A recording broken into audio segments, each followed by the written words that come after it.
We'll start with flag salute and invocation by Bill Downing. Pledge allegiance to the flag of the United States of America and to the republic for which it stands, one nation, under God, indivisible, with liberty and justice for all. Shall we pray? Merciful Father in heaven, Father, we come before you and acknowledge you as the sovereign authority of the universe over. Father, we come here tonight to conduct the business of our community. May we all seek your wisdom in conducting our business. May we treat each other with kindness and respect and always work to be together in unity and harmony. Father, we're so grateful that you saw fit to send your only begotten to shed his innocent blood for our sins. And we do beg your forgiveness, Father, when we transgress against you, be it by word, action, or thought. Father, we pray your healing hand on our nation as we become more divided every day. We pray that you'll protect our community from the COVID virus and that you'll heal those who are sick and struggling. Father, we're mindful of our service members around the world.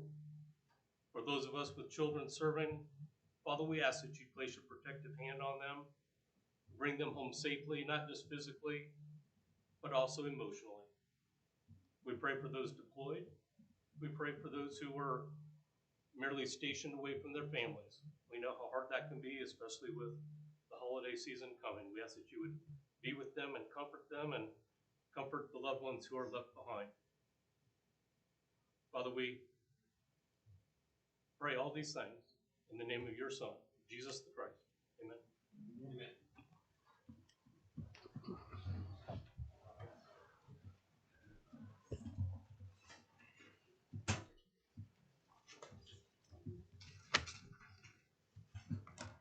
All right, everything on the agenda, nothing needs changed. So with that, we'll move to consent agenda. A motion.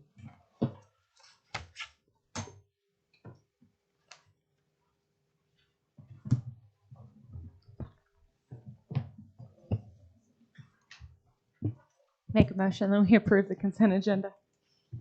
Second. Randy Nichols, Yes. Pete Allen, I didn't hear the motion. it's to approve the consent agenda. It's doing one? Approving the consent agenda. No. Kevin Allen, Yes. Lindsay Watts, Yes. Josh Jones. Yes. All right, engineering firm update.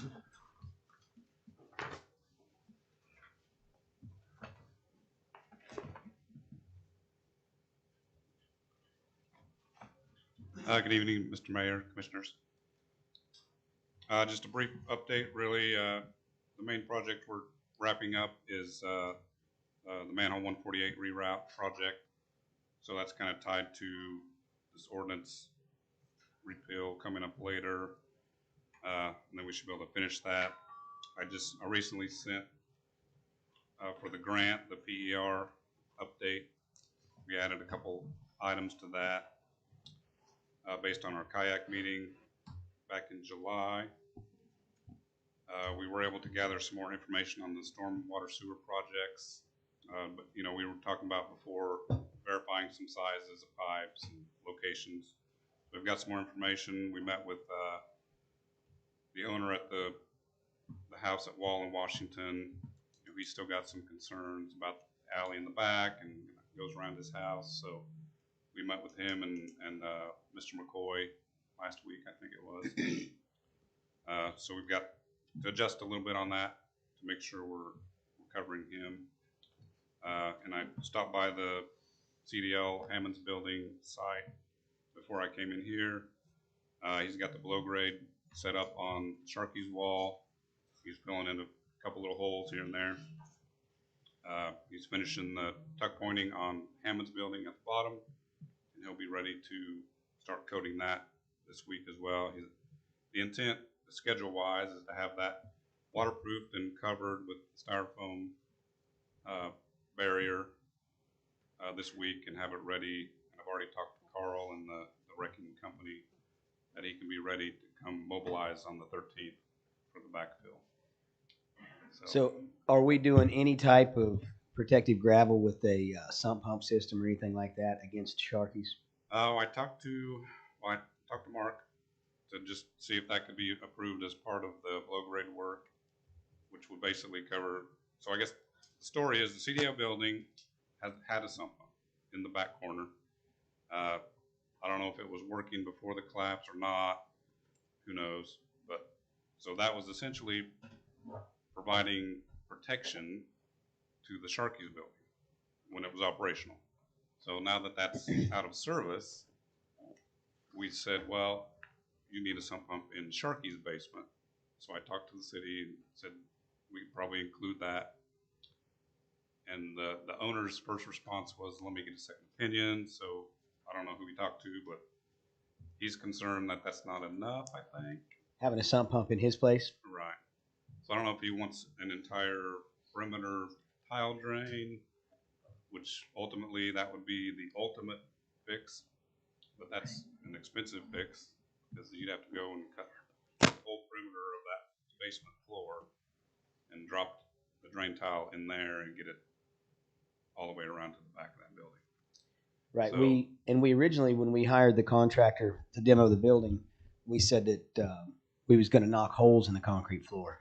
yeah, so I'm going to actually, that was part of the demo contract, correct? So when he comes back Monday, we're going to have him break up more of that concrete to try to help that. But, honestly, it's groundwater.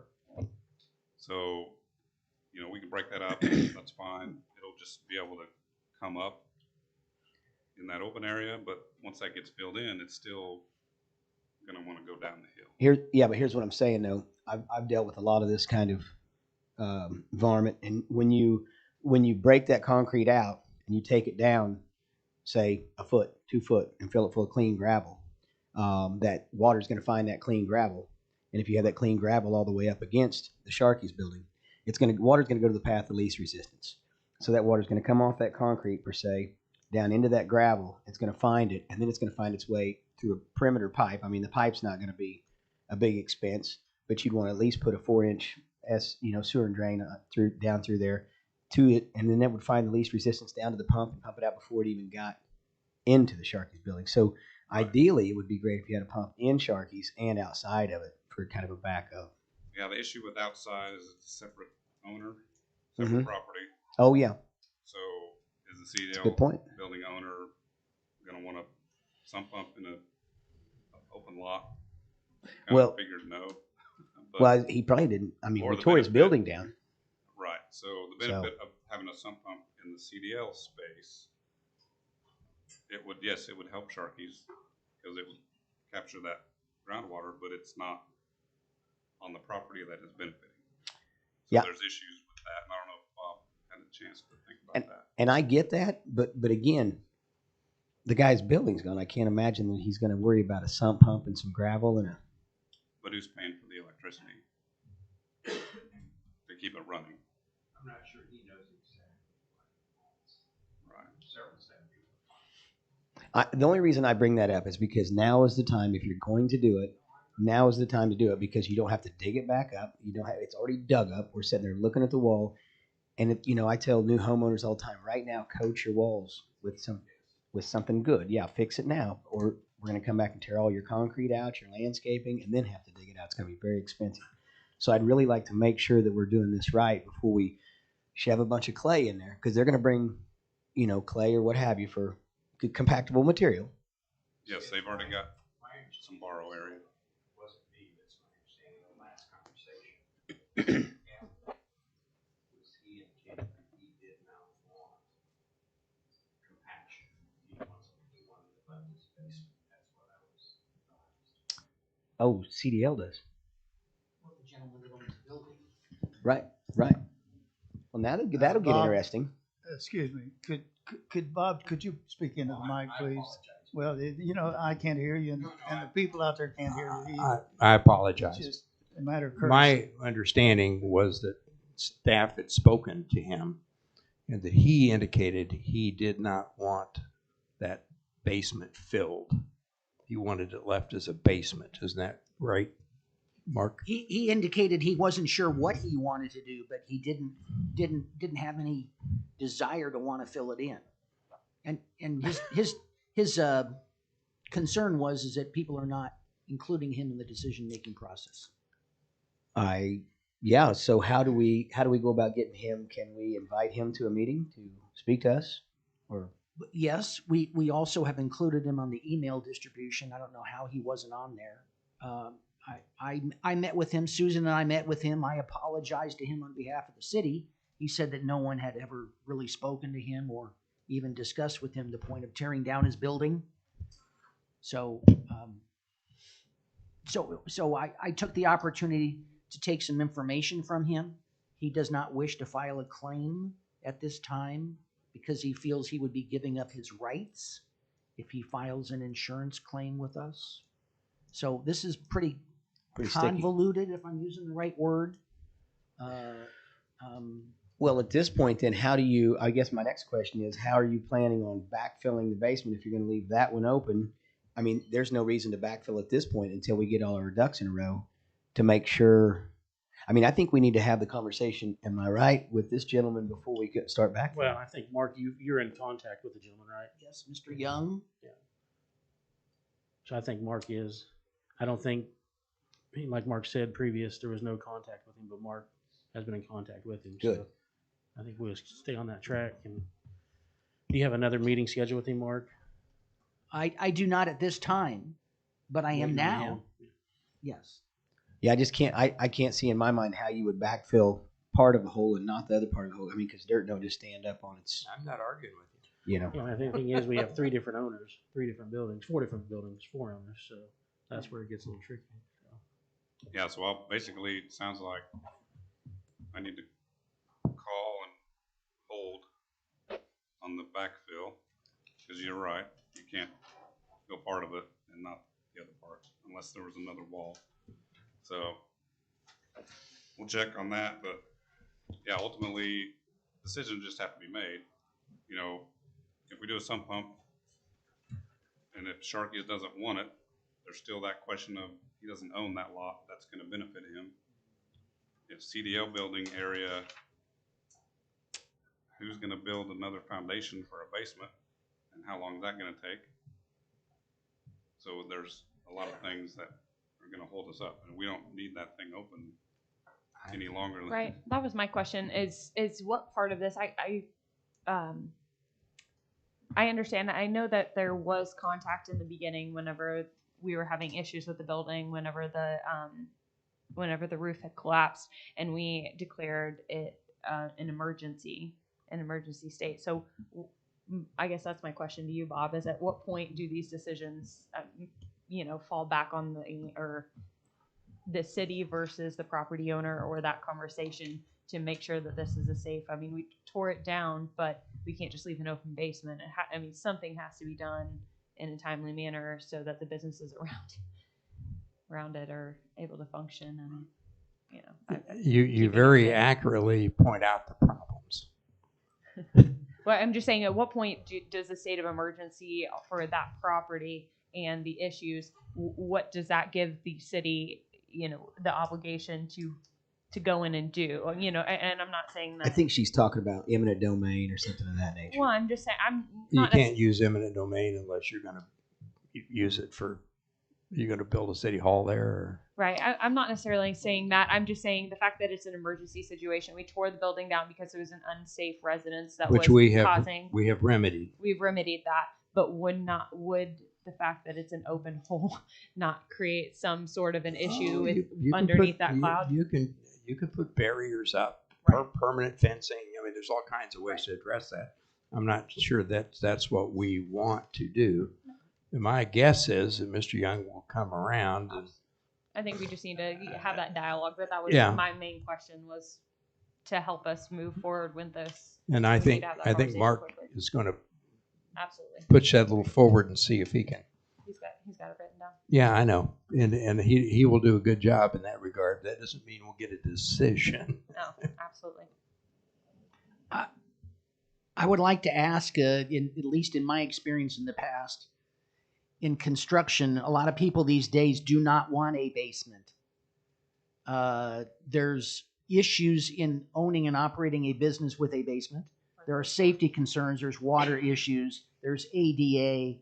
There's storage problems, taking things up and down. So, that's why I'm not sure that he wants, but he also doesn't know if he doesn't want a basement. So therein lies a problem. So I'm happy to meet with him to try and ascertain his wishes and get something resolved with him. I don't know what's going to do it other than something as far as an insurance payout. And that's nothing we're making a decision on in here. That should be in the hands of insurance adjusters. Yeah, whether it be his or ours, whatever, let them figure it out. So I agree. two questions. And maybe it's a change on it, but is there discussion ongoing about what he plans to do with that lot long range? Is he in contact with him doing something on it or selling it, or I'm just asking, okay. His initial concern right now is that he's lost income. He wants to be compensated for that. And going forward, he wants to be compensated for the loss of his building. So are we assisting him in alternatives for that building on that site ongoing?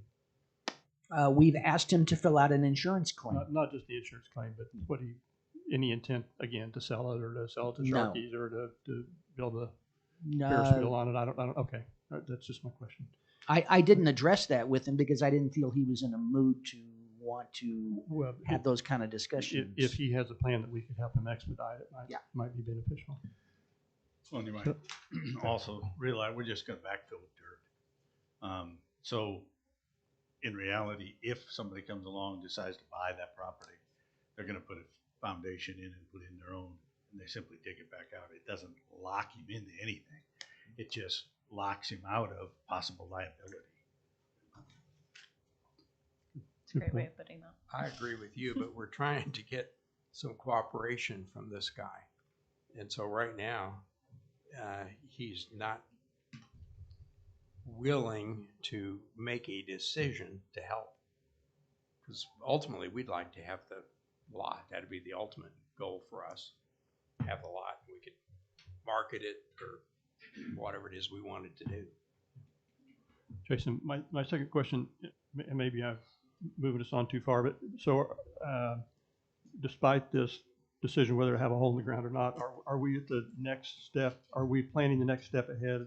What do we have to do to shore up or waterproof the other walls, or are we moving? Does that question make sense? Yes. Yeah. So the city engaged a structural engineer to do the inspection and provide a report. So the inspection was on the 1st of September, and he said his report would be ready within 2 weeks. So we're anticipating late next week, at some point next week, we'll have that report, which will then be available to all the restoration contractors to review and finish their quote for the above grade work. Thanks. And the whole deal, the in between of that is the backfill. So the longer every piece takes, it just pushes everything further out. Absolutely. And I agree, the sump pump issue, yes, that if we were going to do that, it needs to be done. Yeah, I think ultimately we just need to leave it in Mark's hands at this point to either get a meeting with him yourself or include us if you need, and we can try to negotiate our way to find out what his desires are and what ours are, and tell him that we would like to go as soon as possible and figure this deal out. Anything else? The only other thing I had, Mayor, was last time you asked if I'd put together where we're at on engineers' hours for the last 6 months. And so I've done that, and I'll give that to you to start to look at, and we can have that discussion next time. But I went ahead and put the hours together. Appreciate it. All right. Thank you. Thanks. Thank you. Thank you. Thanks, sir. All right, up next, the public comment section. First, we have Michael Wheat. Am I right or wrong? We are going to have a budget meeting. Thank you. Thank you.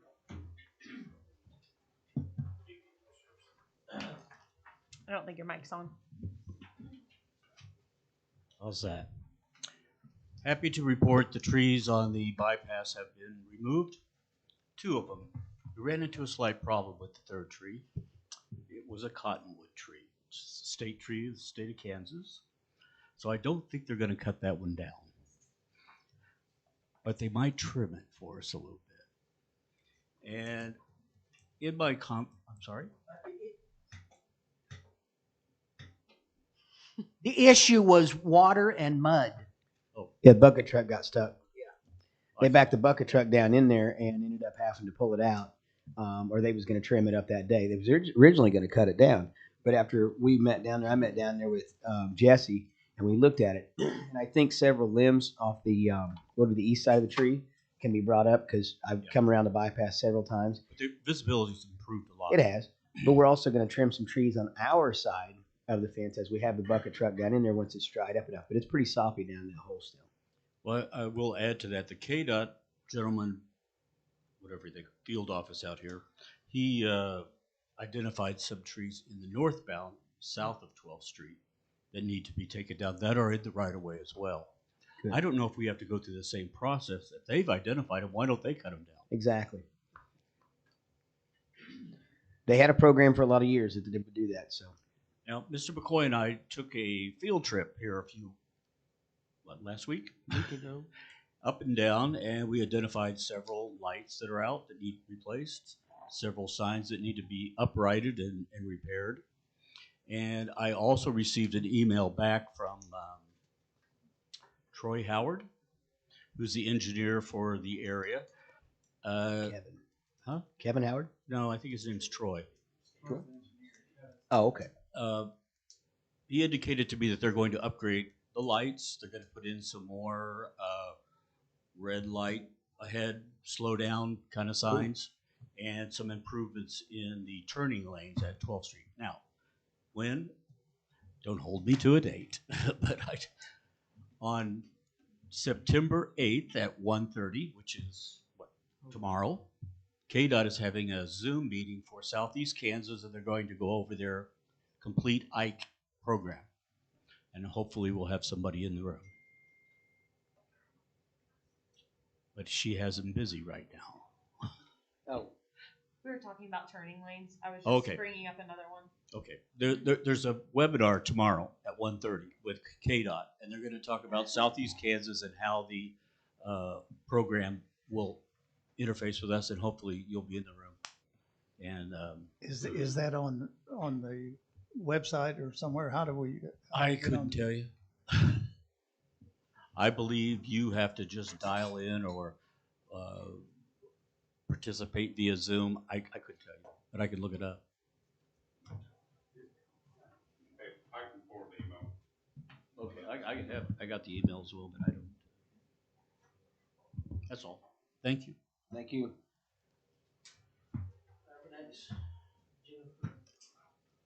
Jennifer LaRoche.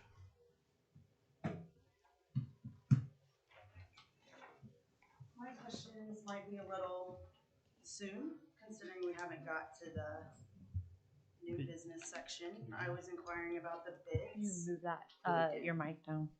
I was inquiring about the bids for the Speak right into a peak. alley. I didn't see it on the agenda. So it's been about 3 years. I felt like I've been patient, waiting for the alley.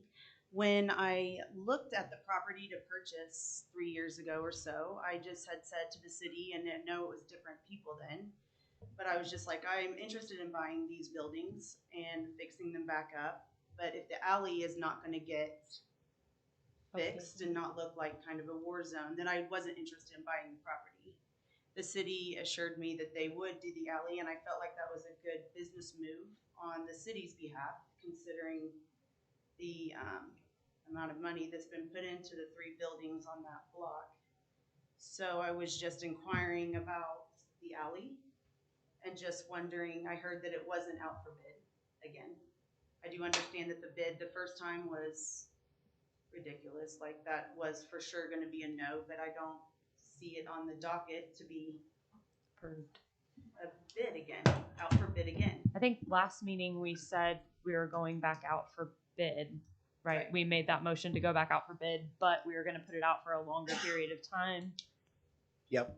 Go Jason? ahead. Do you want to take it or you want me to? Because we've just been 2 weeks now. Right. That's, Right. Yes, it's ready to go out for bid again, so I can send the paperwork with the dates tomorrow.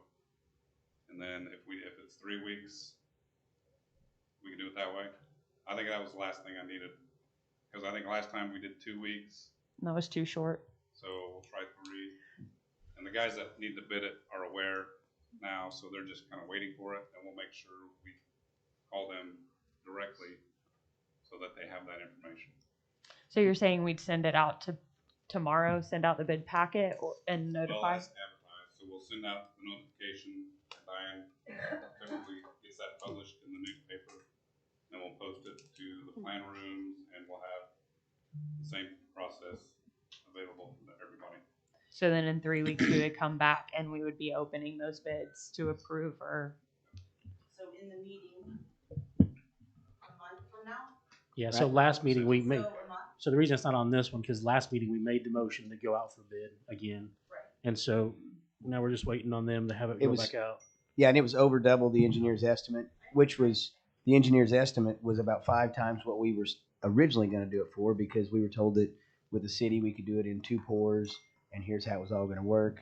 And we've had such a turnover that, I don't even know who was in charge at that time. But Well, we, I know who I talked to, but just regardless, like it doesn't even matter who was here then or now. Right. It was a smart business move for the city absolutely. to do that. And and like I said, the reason it's not on this agenda is because we already approved it last agenda to go out for bid. Okay. 'Cause One we of had- the main issues was the fact that it was 2 weeks and the contractors didn't have time to put that we didn't, right? We only had one bid come in that was so high because there were contractors that didn't have time to put it all together. So that's why we were going to go out for 3 weeks, and that would be the time. But That was we're 2 weeks ago. Still, yeah. Yeah. That's what I'm saying. Yeah. And so now it's like the bid needs to be 3 weeks. And so then that'll be a month from now meeting to then approve it. So we wasted that time still. Well, the We're deal, gonna get into winter, and and- I yeah. appreciate you not wanting the alley closed forever for the Right. coffee shop. I do appreciate that, but I just feel like I think that was what we understood last time. All the bidders that you spoke to said it would be March or April before we could anyways. Well, it depends. I mean, it's concrete, so they have Yeah. a little bit, there's A little bit things more. they can do. Yes, Sure. that's get what they said. Blanket You can pave later in the year. Right. So, ultimately, yeah, we spent some time reviewing the numbers, making sure that bid was in fact too high, and it is. So we're comfortable with the engineer's estimate. And the trick is it was a different firm that did the design. So we spent basically the last 2 weeks, we took some time to review that some more and make sure it was good so that we could rebid it and be confident in that estimate. Will there be something in the estimate that says, if approved, you must start by, Yes, October we can put 15th, whatever. no later than the start date. Yeah, I think that would be appreciated too. That way, if we approve it, the numbers are good, we have the money in the budget, we approve it, they can start then, and then they have to have it finished within 2 weeks or what have you. You don't think we'll run into the same problems we had last time when we limit bidders? That would probably do it again. I mean, if you all of a sudden you say we have to do it could, now but- and a month away, and so then we're back to square one again. They start in October, then it gets cold, and then it's gonna be closed down. That's a good point. Yeah. And I'll That's my talk to biggest them fear. directly and make sure that they understand what we're Because looking I at. thought that was the whole problem the first time. We said it had to Some be of it. done before X date, and they said, well, it's too late, we can't do it right now, and so. And that's definitely with asphalt. That was the asphalt Right. projects that we were talking about mostly. Yeah. Right, but I mean, there's a But- reason we only had one bidder. Josh brings a good point. If my company or something bid it and I said, well, I'd like to have a job and I've won the bid, but I can't start till January 1st because we're already booked up. I mean, is that going to limit bidders? So that's a good point. So we'll then you talk might not about get it. the bid. I probably would because I'm in charge of it. So, no, I'm just kidding. So would it be a must be done by the JK, state, everyone. or would asking when their start date would be more applicable for this Yeah, so project? what I'll do, when I contact them, I will kind of inquire about timing. And if we say, so if your first commission meeting in October approves the bids and we give a notice of award, and that next day we can give a notice to proceed, and we say, okay, can you start that following Monday? Because whatever date that is, and if that's an issue, then that's what we'll talk about that. Okay. Jason, so I mean- my question, I'm sorry, Steve, go ahead. Oh, no, I should say in the bid, can you just put down that the scale will be weighted by time of start also?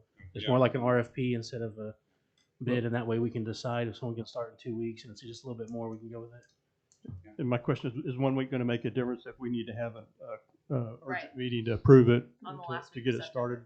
Is that going to We make? can. Okay. So So I'll look at the dates tomorrow and coordinate with, make sure Mark's in That way the loop. staff can open the bids and then we can have an emergency meeting the last week of September before the first commission meeting of October. Is there anything we can do up there right now to help improve the situation that we've got, knowing full well it's gonna be 30, 60 days before we. Does it even need start? gravel? No, it's Okay. ready. I mean, Evergy came in and spent a lot of money updating that alley, as well as the gas company, and everybody has put in. Yeah, but all we're the saying underground though, things, and it's, no, I mean.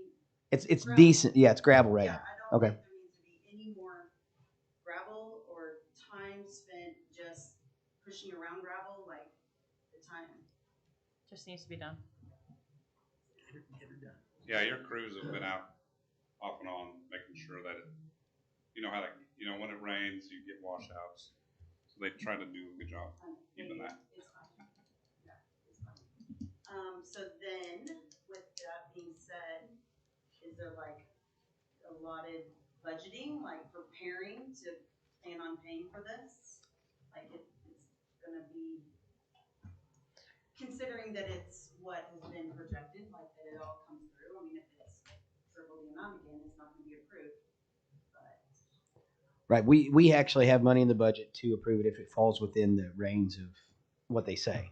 So we'll be okay to approve it. We've approved National last week to go ahead and get it milled out and paved. We don't have enough money in the budget right now to do Cooper or Horton or any of the other important streets, but that will be within our means if it comes in at the right number. Thanks, Jen. Thank you, Jen. Thank you, Jennifer.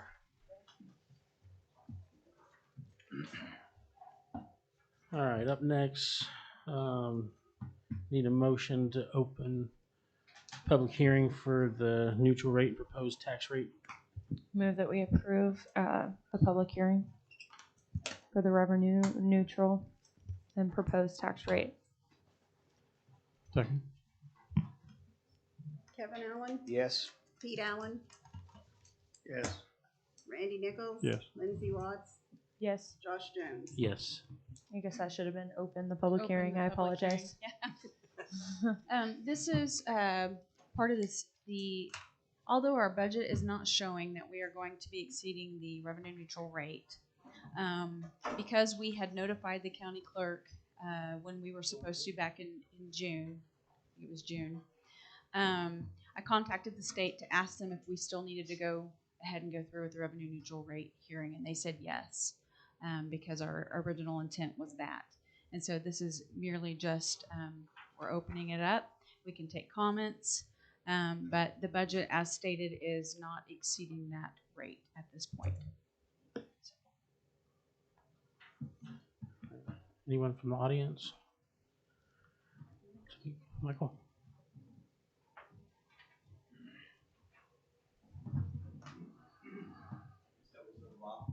I hope not. As I found out at the county this morning, I think there's a little bit of confusion about what revenue neutral rate actually means. And so I printed out Senate Bill 13. It's delightful reading. So I won't read you the whole thing. Thank you. But there is a one section here that I think is very important that we get into our The revenue neutral rate means the tax rate for the current year that would generate the same property tax revenue as levied the previous tax year using the current tax year's total assessed valuation. So you follow all that? Okay. In other words, your taxes really should not go up if your assessed value does not go up. That's what the revenue neutral rate means. The valuation for all real properties also shall not be increased solely as a result of normal repair, replacement or maintenance of existing structures, equipment, or improvements on the property. For purposes of this section, normal repair, replace, or maintenance does not include new construction. So we can take advantage of new construction in the valuation for tax revenues. I think there was a lot of confusion there about, I think someone even maybe used the example of the micro meat place. If we put a $3 million structure out there, are we going to be able to get the benefits of the valuation for that? And that would be a yes. But don't be deceived by the fact that we're saying we are opening the door for tax increases by having this revenue neutral rate hearing. We need to nail that door closed that the taxes don't go up, because we're giving you the right to do that. But you're telling us you're not going to do that, right? You're actually telling us you're going to lower the mill 2 points. Right. But we're also now sitting out here saying, okay, go ahead and vote for revenue neutral, but don't raise taxes. And I'm sorry, but I don't trust skids that much. There's a lot of people that don't. I don't. It's a lot. You're not alone. So,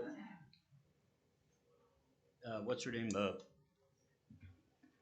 Tyson? What's her first name? Karen? Mike? Yes, she spoke the other evening, and she's also published a very good article here on what revenue rate neutral should look like. And that we should not be just simply giving you a key to the city to raise our tax rates based on valuation and mill levy. Questions? So what's your recommendation? Vote no. If we don't need it, vote no. Next year you'll get a chance to vote again. Can we have, do we need to have somebody clear that up? Susan, anybody want to speak back to that? Do you want to know what he means by vote no? Yeah. Yeah. Susan, do you want to explain what a no and yes vote means? Based off of the decision that was already made.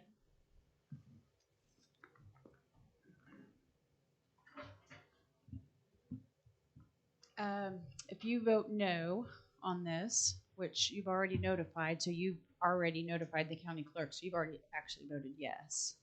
So there's really not a vote that's taking place tonight. What this is to,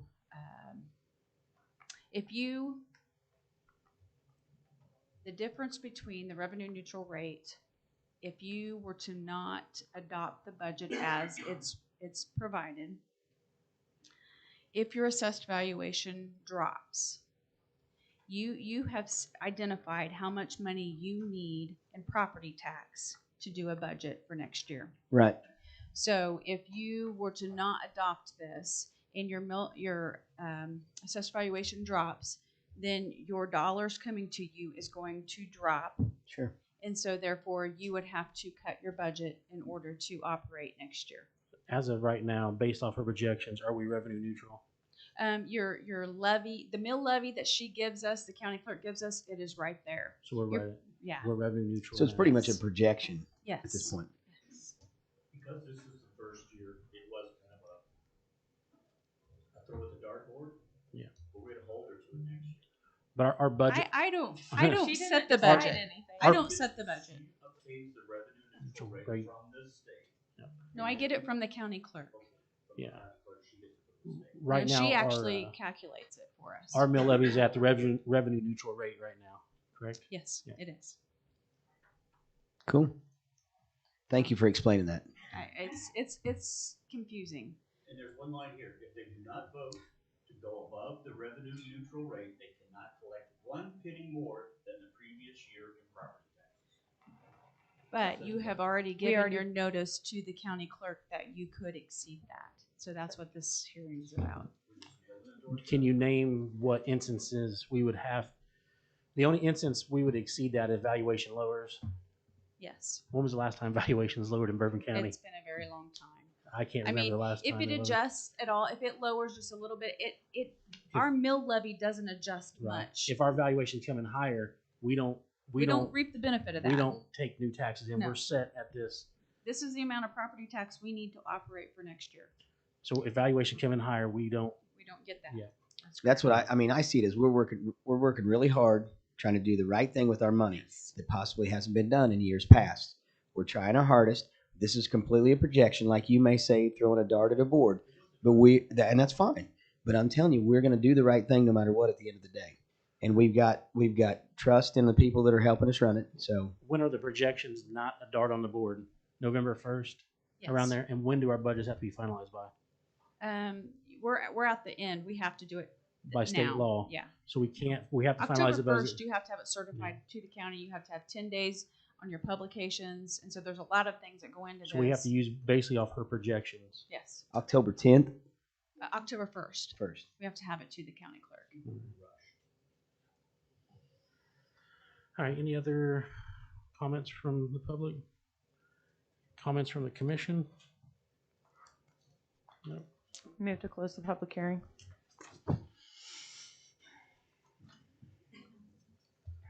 Is there a Second. second? Okay. Randy Nichols? Yes. Lindsay Watts? Yes. Pete Allen? No. Kevin Allen? Yes. Josh Jones? Pete, did you have more? Yeah. Did you have more comments? What? Did you have more comments? You voted not to close the hearing? No. You want to keep it going? Do it what? Do you want to keep We the just hearing? closed the hearing. You want to keep the hearing going? No. I Oh, move to okay. open Yes. the public hearing for the 2000. Do we need to approve this neutral rate, anything? Yes. I think you do. Yeah. Do you need a motion to approve it? I make the motion that we approve the revenue neutral rate As published. as published. Thank you.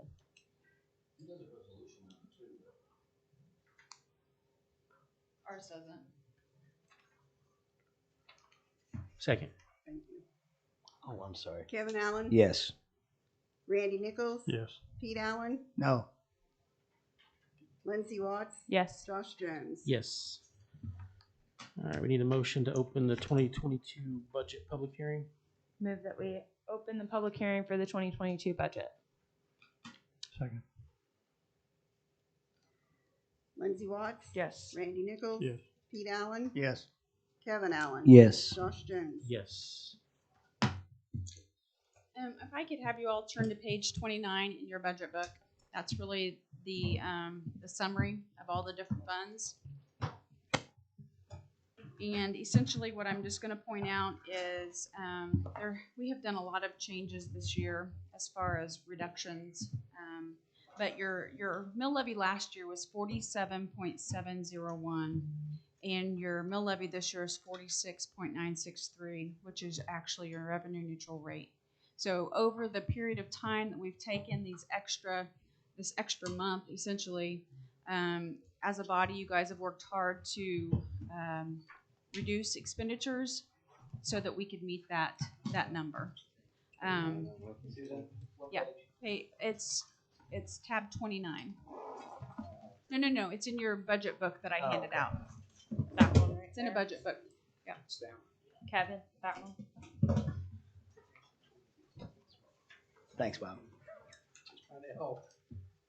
29? 29. Last tab. Oh, the last one. Yeah. Okay. Oh, it's the one in super fine print. Thank Yes, you. that one. I'm glad you brought your glasses. So with this, because of the cuts that you have made in other areas, you've been able to give a 3% raise to staff. That's been budgeted in for this. That's based on, that is not a just across the board 3% raise. That's based on performance. Some other key points to note that sales tax revenues are up for our county and city, which is good for our budget. I think we need to point out too, Susan, one of the things that was said, when you're talking about those 3% raises on, if they're based on performance, that doesn't go to past employees either. Correct. That is correct. It Without does not go saying to, a whole lot, yes. yes, that does not go to past employees. That was for reference only of where that individual was being paid. And then city insurance is forecasted to have a 2.5% increase, and so we are adding an additional $20 per month to the employer contribution, so that people are actually not getting a decrease in pay. Yeah. There's a plan for a 5% rate increase for water for this next budget year, 3% for sewer and 3% for stormwater, and that is because we have capital improvements of the systems that need to be completed. In addition, there was discussions about a $10 infrastructure fee that will be added to the wastewater utility monthly. We've had the renewal of the countywide 1% sales tax and the half percent city-wide sales tax, and those have been broken down to the funds as they were stated in the resolutions. Transient guest tax has probably suffered the most from COVID, and we're starting to see those numbers recover a little bit, and so we're hoping in 2022 we'll get it back to where it was in previous years. We've had a loss of a tenant in the industrial park building owned by the city of Fort Scott, and so that building is currently on the market. That is for our economic development fund, and so those dollars, the proceeds from the sale of that building, will go into the economic development fund for future economic development needs. In addition, we've created a new fund called the Lake Property Fund, and the sale of the lake property will go into this for lake improvements. And then finally, there's been a reduction of the mill of 0.738. So I think you've accomplished a lot of things with this budget year. I'd be more than happy to comment on anything else or open it up to the public. Anybody in the public?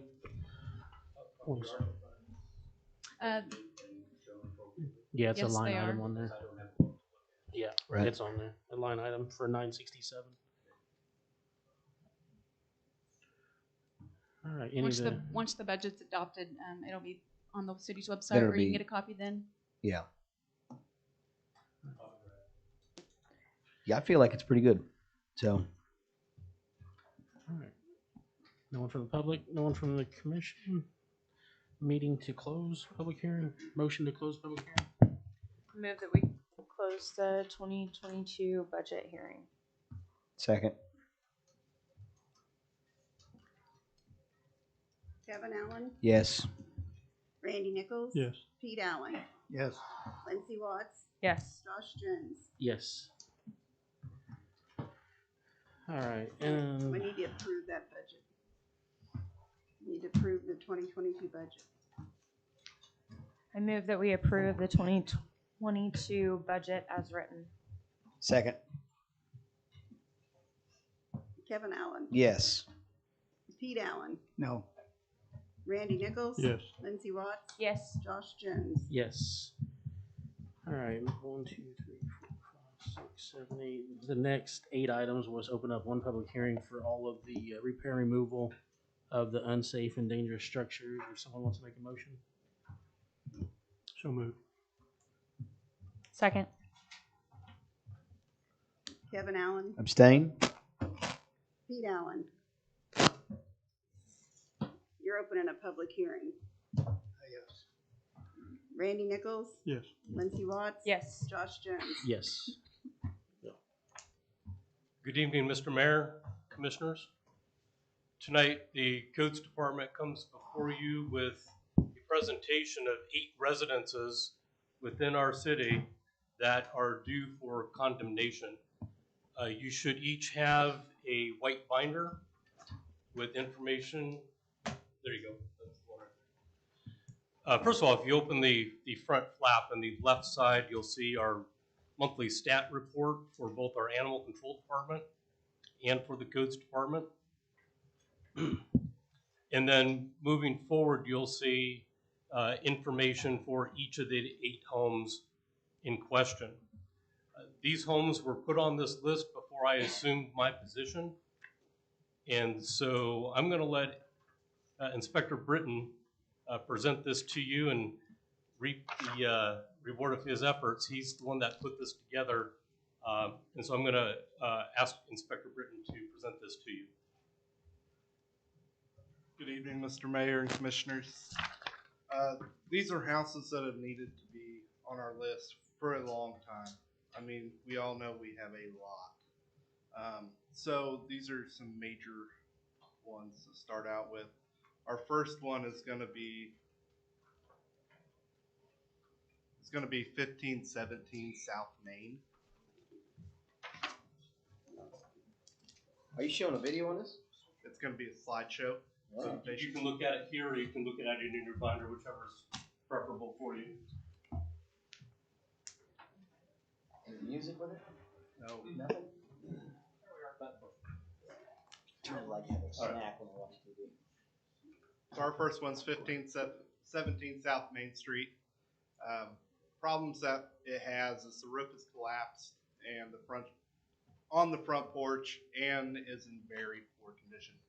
The back house, half of the house is collapsed and is going to collapse. And there's holes in the foundation. Windows are boarded up. Garage roof has huge holes in it. And carport has collapsed as well. And it's not habitable for any human to live in. These are the pictures that I could get of the house. All angles, as much as I could. Any questions on this? Lyle, in a situation like this, have you already contacted the homeowner, or how's that work? Letters have been sent out. They've been notified. Was there a reply? There was not. Okay. Local owner? Yes. Okay. What do they have to reply? What kind of timeline do they have to reply? In 30 days? 30 days. Okay. Okay. Any questions on this property that we can answer? Okay, that brings us to property number 2. 323 Josh? South Hill Street.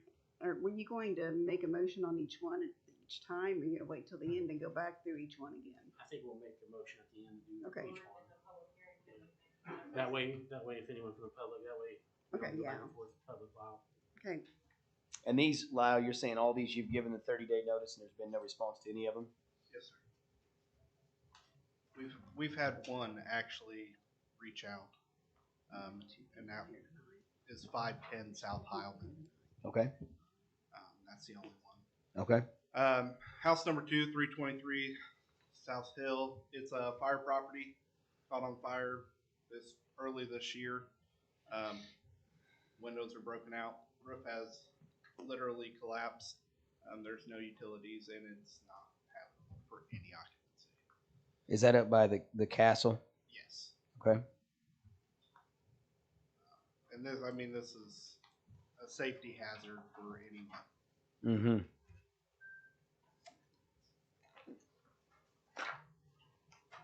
Onto our house number 3, 14 South Margrave. Porch is in poor condition. It's fallen down. Roof is in poor condition. Holes in the foundation. Windows are boarded up, and it's not habitable for human occupancy.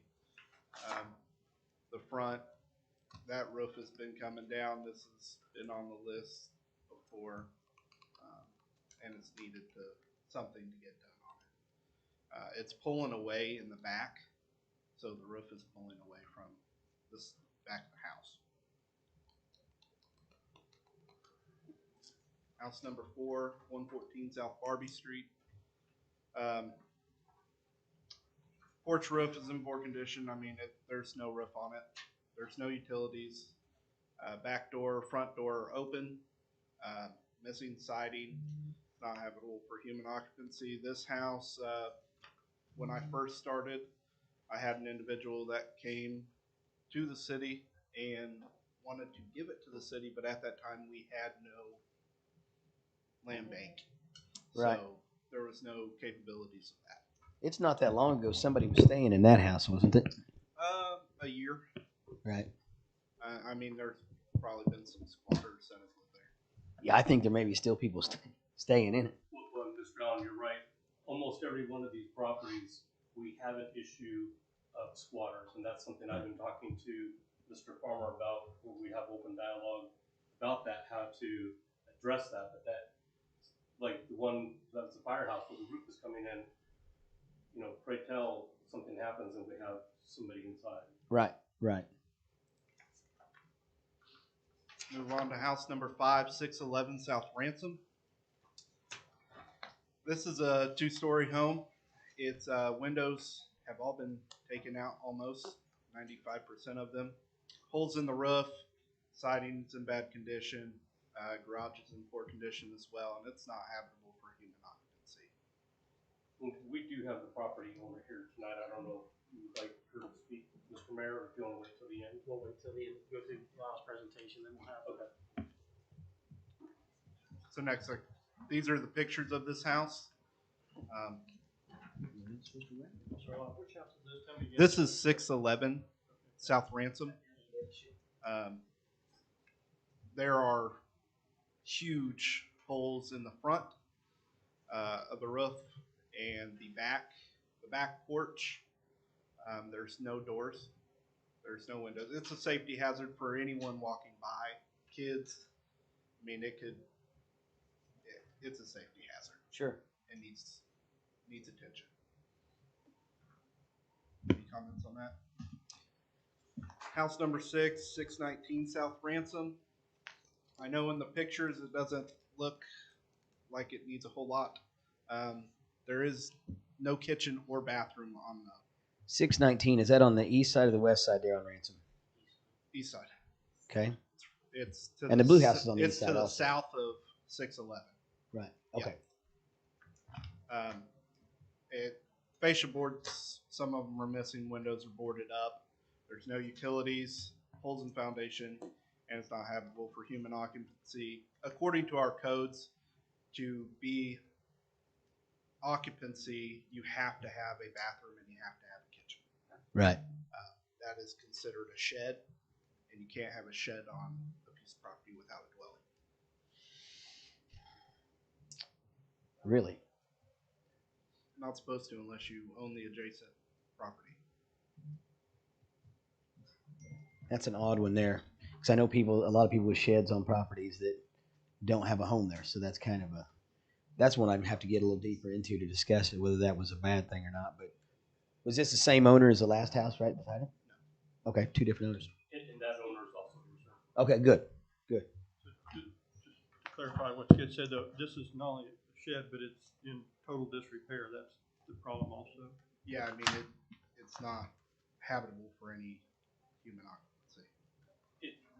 Dr. Nichols, it was a residence, but it was in such disrepair that the property owner took down what was the kitchen and the bathroom. So now it has none, and it's also in such disrepair. The gas company's taking their meter back, the electric company's taking their meter back, the city's taking its water meter back. It's going to take a lot for this to be up to code. Move us on to house number 7, 316 South Main. Siding missing on the front, fascia boards, they're rotting out. There's broken windows, back porch is in really poor condition. It's almost falling down. They took off the front porch. Garage roof is in poor condition. I couldn't get on top. There is a big limb on top of it. That's not habitable as of right now.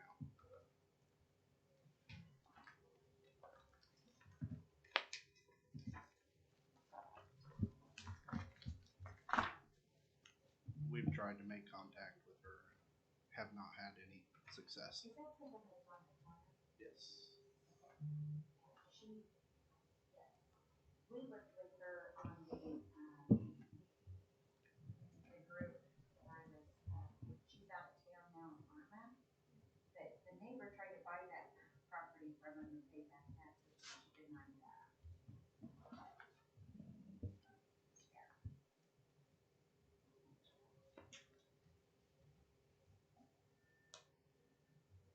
Moving Moving on. on to house number 8, 510 South Heilman. The whole roof has pretty much collapsed. The windows are broken out. Electrical has been disconnected. There's a lot that needs to be done to have it even habitable. According to the homeowner, he wants to tear it down. I don't know if he's here or not, but he wanted to tear it down. It's just because of the weather and overgrown. He wants to wait till the overgrowth dies. He wants to tear it down himself by hand. He would like to.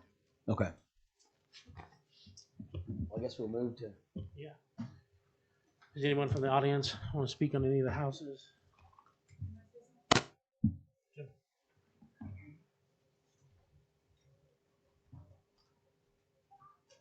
I don't have any, what I want to say is really just for property owners in this town, not anything to the commission or the mayor or anything like that. It's like shame on us as property owners for not taking care of our property and have to be babysat by you guys. So that's kind of embarrassing. So do you repo these properties and now the city owns them? If they don't respond in 30 days to the letters, do you then take it away from them like the deed? What happens? They get tore down. They still own the property. And The the city assessment owns it. goes. No, the current person that still owns it. The assessment goes on their property taxes. If they don't pay their property taxes, the county has rule after 3 years, and it goes to the tax sale. Then they auction it off, and it may bring $1. Yeah. Yeah. But you guys have to pay, the city, not you Absolutely. guys. The city, our tax dollars has to pay to tear these people's inhabitable properties down. And like the same with the Eagle Block, I was really upset that had to go, and everyone I felt like was pointing their fingers at the city for not taking care of that, when really, no, the fingers should be pointing to us as property owners for not taking care of our property, not making sure that it's safe for the firemen and the police and everyone to go in there and respond to that residence. So I just am seeing this long list of houses, and it's. Oh, there's a longer list than this, Jen. I understand. This is the tip of the iceberg, but there's no. What's the answer to it? So our county has to repo them sooner, right? Just take it away. We have to go City. through this process sooner. The county. City. The city needs to go through this process sooner. One of the issues with this was something that I feel like this commission, since we sat, this commission sat down at the table, decided that this was something that we were really trying to push for. However, then COVID happened and our whole entire demolition budget was depleted. So all the properties that they were working on putting together, But you're right. Came to a halt. But yeah. it has to happen sooner. We have to be on top of this.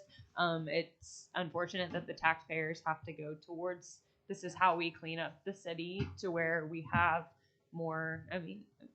Have more property. So I'm sorry you have to do that. Good properties. So Hopefully. my understanding is we Do you want to put that. I just wanted to just have the community, the residents of this county, the finger should be pointing at us as property owners, not the commission to sit and babysit us. Jan, thank you. Those are great comments. And there's one thing, a mechanism with the land bank that may help out some of the things that you brought forward. People that are maybe upside down or want to move their properties in different ways. Right. So hopefully we're finding mechanisms to do that. So my understanding is then that is taken and maybe demolished, and that amount is put on the property, correct? Correct. Well, I know one of those properties is already on the tax sale, that they don't have that, and then we reduce it again, or No, what happens? It'll go to the tax sale with all the assessments on it, including the demolition. Yes. Yes. Okay. Yeah. Yeah. They'll have to pay it used to be that it was $1. Or, I mean, it goes for what it was. Yeah. But now they've got it to where you have to pay the assessed value So what's against going to it. happen is it's going to go through assessed valuations, and then possibly people wanting it for the land bank, bringing a land bank, and then I think they'll go out through another auction. No minimum bid, no reserve. If it doesn't go to the land bank. So we're trying to reinvent the wheel to make it better for the people rather than just get burned out of all the money. Because before we just get burned out of everything. Tear down and have $5,000 in a property. We've had a lot of money in property. You know, for instance, like you said, the Eagle Block, you can go back down to directly what would be south of Hometown down there. That was a big bill. That was a $30,000 deal through there. And so do you pay 30? Is anybody going to pay that kind of money for a lot? I mean, there's a lot of things stacked against you. Go ahead. May I answer any more codes questions for the commission? I think we have a few more people wanting to speak first, then I might come back to you. So, yeah, you go ahead. What's your name? Oh. Thanks, Fred Smith. Fred. I own 619 Rams. Which number is it? The kitchen and bathroom, supposedly. Been a storage building for a long time. I've been.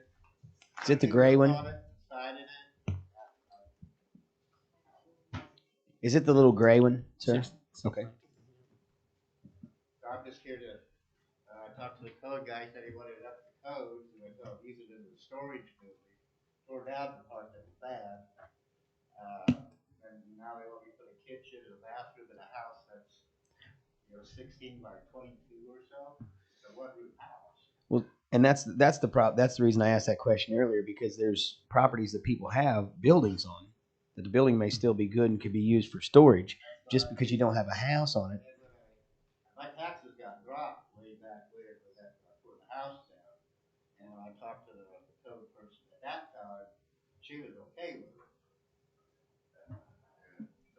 She just said I'd have it up to code. So I tried over it.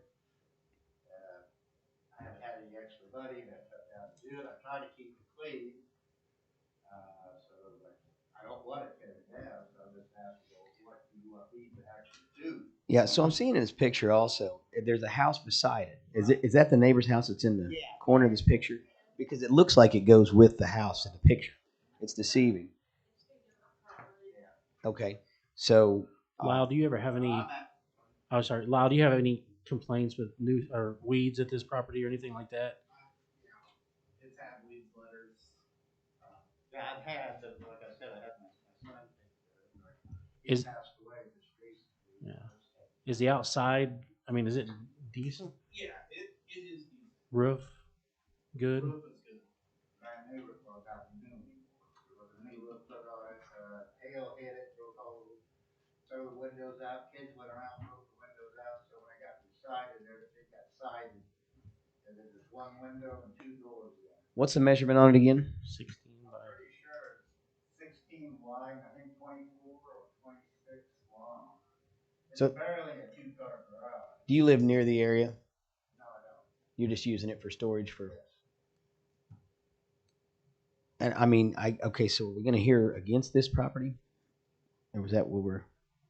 What's that? Are we gonna hear someone that's against this property, or? No, I mean this. Yeah. Well, I mean, do you plan on putting the bathroom in it? I wasn't going to, but if you want, like I said, it's not that big of a house. Right. Well, and by definition, a bathroom is going to be a toilet. I mean, basically a toilet sink, really. You could have a sink for a kitchen. That's really about it.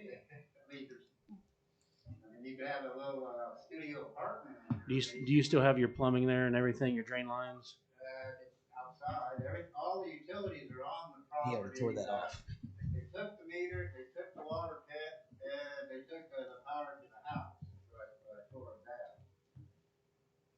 It was there, and then when I came back, it was gone. No one called up that the gas company took it, or the power company took it, or anything. I just assumed it got stolen. I wouldn't use it, so I didn't. Yeah, I guess I just struggle with this one a little bit. If your taxes are paid up and you're keeping the lawn up and you're taking care of your property and you've sided over the broken windows, and if everything's up to snuff and you've got a storage building on a lot in Fort Scott, I mean, I don't see.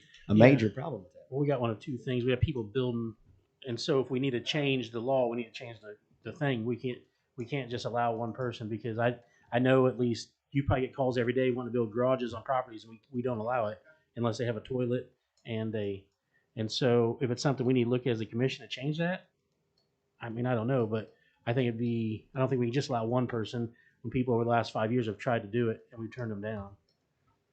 So you get calls, Lyle, where somebody's wanting to build a garage. Okay, so if I have a house and I want to build a garage 2 lots down, Can't do it. can't do it. Unless you have a bathroom, per our code, unless you have a bathroom. And you have to have a kitchen too? You have to have a kitchen. Yeah. It doesn't have to be a full kitchen. Unless if you don't Hot own the plate. lot next to it. Now, if you own the lot next to it, yeah, the reason I know this because I remember there's an issue up on Crescent Drive a couple years back, and then there was one over on, yeah, That you're gonna build on. yeah. If you're gonna put that structure on, then Do you know how long that law's been on the books and what the talks were of why?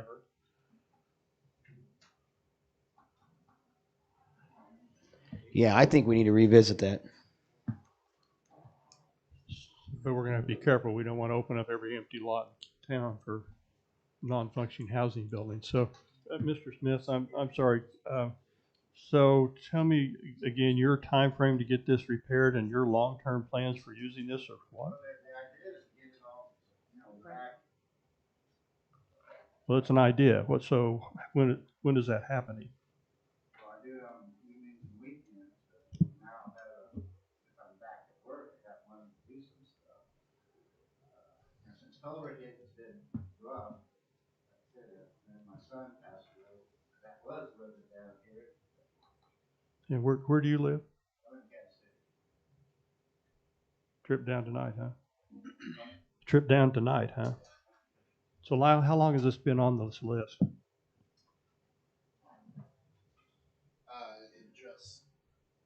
it's been on our radar for the last 2 years. But we officially sent out letters. That's all we do. I got, I took care of it. I think the only thing that's going to save you tonight is if you're saying you're going to put a small kitchen and a bathroom in it. I'm not planning on living, I'm planning on selling. After that done. Why would I put a roof on it inside? Right. Is it unsafe? That's my next question. Lyle? I think that that's a separate issue that, like Josh said, if this is something that we want to address as a commission, then this is something that we would direct to codes to maybe give us some direction if that's a possibility of tweaking that or not, or whatnot. But I think that this is possibly a property that we need to maybe remove from this and keep a close eye on and keep in contact that we're moving forward and showing that progress. And I know on some projects, Randy, there's a few different issues that we've had with one project that was probably about 8 months ago or more that, I mean, we set a timeline on. And we ended up setting multiple timelines, but I think as this commission, we set a timeline to show that progress, and then we come back and review it at that point.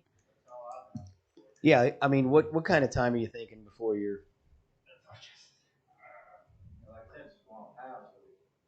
And the outside's good. Yeah, Everything's good. I have no problem taking it off the list. Yeah. Because, And your When you're intentions are to talking, put a bathroom. sorry, at the microphone, the public can't hear you. Anybody talking, so if you want to get close to it so that they can. Yeah, I mean, if we could just have, I think to squash this, if we could get us, are you talking 3 months? That'd be, I think it would be, yeah. Give him 90 days. I can't do it, I tell you that right off. 90 days, you think you can do it? I mean, I'm fine with that. I've had issues when I came before the commission myself, and they made me tear my building down, and I didn't want to tear it down. So I have no problem helping keep a structure in Fort Scott if you think you can do it in 90 days. 90 days. I have no problem with it. Thank you, Lyle. Appreciate it, Fred. Thank you. Thank you. Thanks for coming in. Thanks for coming. Mr. Smith, we're also not unsympathetic about your son. Absolutely.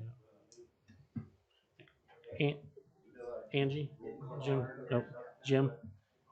Want to speak?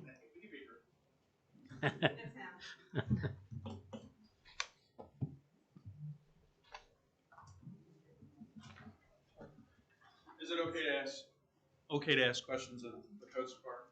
Yeah. Can't hear you on the microphone, people. Letter went out on 3/16. Has 30 days passed? Okay. So it's past the point of waiting on an answer. Okay. I'm a resident of Fort Scott at 324 South Main with my family. I've been here since Halloween 1998 with maybe 1 or 2 years. 316 South Main has been an eyesore the entire time we've lived here. It is great to find out that it is on the condemnation list. I'm here to speak to make sure that that would happen. As a resident of Fort Scott and someone who cares for the looks of town, anytime a parade goes by, the trolley goes by, would like to acquire the property. If there's a way to work it out. I have no interest in paying for the mistakes of the current owner. But whether it's somehow property ends up in our hand and we immediately do the demo for the city, or the city does it and then somehow it gets in our hands so we can take care of the lot from that point forward, that'd be great. But to see the eyesore go is the most important thing. That list that Lyle presented is way short of what's wrong with it, including the massive hole in the roof on the north side of the house. So I don't know what the commission's going to vote, but I hope that might add a little bit to the vote that we're hoping for. So if the city were to demolish the property, it would, that the cost of that goes on to the tax That's correct. roll. So you said, I'm sorry, I didn't catch, you said that you had thought about a couple different options and what that would look like. What could you elaborate on that? We're interested in acquiring the property. We own the lot to the north of it. Right. And we own, of course, our property. And it would make a lot of sense financially, logistically, right, everything, if everything falls under us. But I have zero desire to pay for the current owner's issues. Right. I have plenty of desire to pay what's fair for the property and even the demolition. But because of that person taking advantage of the system, and more than just in taxes and fines, there's other issues. I have zero desire. I believe this is on the tax sale as well, if I remember right. It is. Yeah. Yeah, that would be that'd be the thing to do is watch the tax sale and you have to pay the assessment and all that. And before, yeah. and they paid just enough to get it off. Sure. Right. And then they had other community organizations step in and help on the paint. So the exterior looks Sure. okay, but it's not livable. It had rough rust underneath it. The pipes all need replaced. It's got termites. It's got rodents living in it. It's just a bad. The slide wasn't big enough. Are you in contact with the owner? Have I? Yeah. Legally, at one point, Oh. she's a bad neighbor. And so one of the two is. Again, and I don't. It's probably that church behind you. Well. We even went as far as trying to have somebody else sign it for us, and she wouldn't do it by proxy either. So. Probably won't work then. Sometimes two negatives make a positive. This might also be a land bank donation, Mark. Is that possible? I think people have reached out to try to, have her pass the land bank. She's very non-responsive. So I think that with the options that we have moving forward, I don't think that there's probably a consensus that would disagree with you on the property's condition. It's pretty obvious. There are quite a few properties. I mean, not quite a few. Most of the properties in this, you can look at the pictures and see, and that's, or not see, and see that they're in good repair, but maybe don't follow our exact code. So I'm just speaking to add reinforcement. I kind of figured absolutely it's going to get condemned. But the concern was, I hate to talk bad about someone, but we've had such a track record, documentation with the track record of the current owner. It's to make sure that it doesn't reverse course. Right. That's the only reason why I'm speaking. Thank you. She's very good at using and abusing the system. I'm going to interpose that. we're getting a little bit off track here. It's getting Right. really personal, and that's not part of the hearing. I agree. Right. I agree. I'm just trying to protect you. Sure. Sure. Absolutely. Uh, Thank you for. Otherwise, coming. that's my comments. Are there any questions that I need to answer? No, I don't think at this time. Thanks, Jim. Thank you. Thank you. So do you need, Motion to close the hearing. If there's no one else. Is there anyone else? yeah, is there anybody else in the audience that wants to speak on any of the properties? We have one property owner here, she's declining to address you, Okay. but she is present. What property address is that? 611 South Ransom? So I'm assuming she's fine with being tore down. Yes. All right. So We have, Oh, I mean, is it okay? We have somebody in the audience that I think is here about another property, but I don't know if they were. Miss Wheeler, would you want to speak about, I don't know if she does or not. She's talking to. I think Diane or Bob. Do we need to stay on track with the properties that are listed Which one are you here? talking or about, can Kevin? You got to stay on these Okay. properties. So how are we doing this? Are we moving in We block need or to- do we? Mr. Mayor, she did not Yeah. want to speak. Okay. Okay. All So I would move that we close the public hearing. Second. Kevin Allen. Yes. Randy Nichols. Yes. Pete Allen. Yes. Lindsey Watts. Yes. Josh Jones. Yes. So now you need a motion on, Each one of them. you need a motion on each one, or can we do all of them and pull one out, or? It's up to you, Mr. Attorney.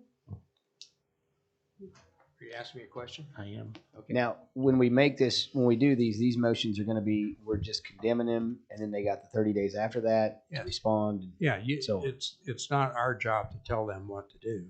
Okay. What you're saying is we're going to find that they are substandard Right. and that they are going to be condemned, and they've got 30 days to bring it up to code or tear it down. Okay. These will be published in Saturday's paper, along with they'll be mailed tomorrow a certified letter of this resolution also. So then in So- 30 days, if we condemn I them, we think go out to bid. October 8th for- is the date on the resolution. So do we need one or? Each one probably. Yeah, I think it's cleaner if you do each one. Yep. Let's go for it. Rattle them off. What does the motion need to read? Diane or Bob? Either one. Motion is we need 30 days to bring up to code or be condemned. You're going to condemn them that they are unsafe and substandard, do not meet your code, and they'll have 30 days to bring them up to code or tear them down. Is 30 days the minimum? Well, you can give less than that. I mean, these people have already been given 30 days, is that correct? That's correct. Yeah. But 14 days. Next meeting? Yeah. Yeah. Can I just Make that motion. make that motion? Go through. Okay, so I would make that motion for the property located, dangerous structure located at 114 South Barbie Street. And that's the motion to go out 14 That is days? 14 days. Okay, on that one. Okay. Second. Lindsey Watts. Yes. Randy Nichols. Yes. Pete Allen. Yes. Kevin Allen. Yes. Josh Jones. Yes. I would make that motion. On the next one, Yes. can we do the 90 days as we talked about? for Yes. Mr. Fred Smooth? Yes, that was the plan. So, Sorry. so on resolution 23, 2021, for the property at 619 South Ransom, we are giving 90 days to bring up to code, and come back to the city commission with updates. Second. Kevin Allen. Yes. Lindsey Watts. Yes. Pete Allen. Yes. Randy Nichols. Yes. Josh Jones. Yes.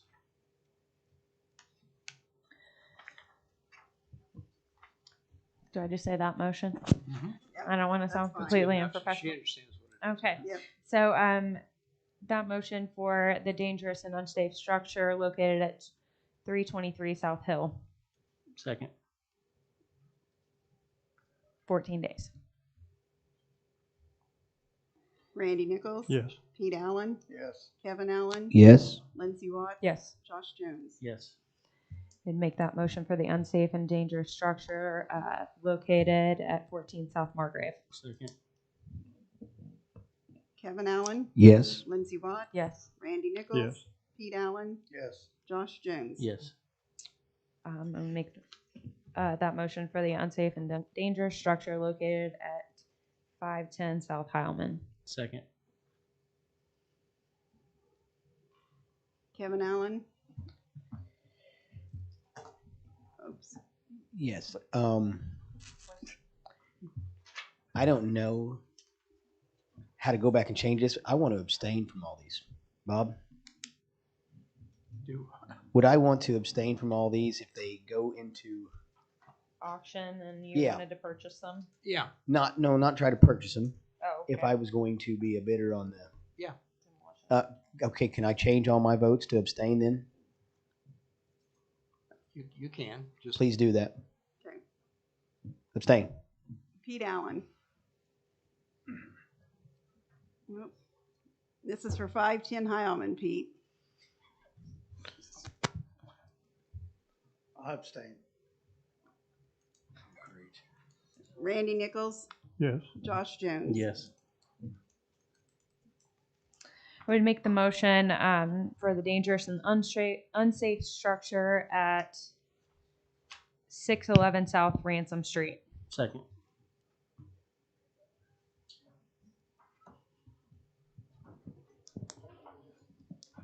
Lindsey Watts? Yes. Randy Nichols? Yes. Pete Allen? Yes. Kevin Allen? Abstain. Josh Jones? Yes. I would make the motion for the dangerous and unsafe structure located at 316 South Main Street. Second.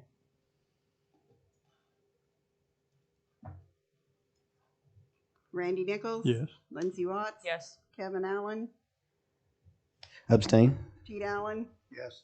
Josh Jones? Yes.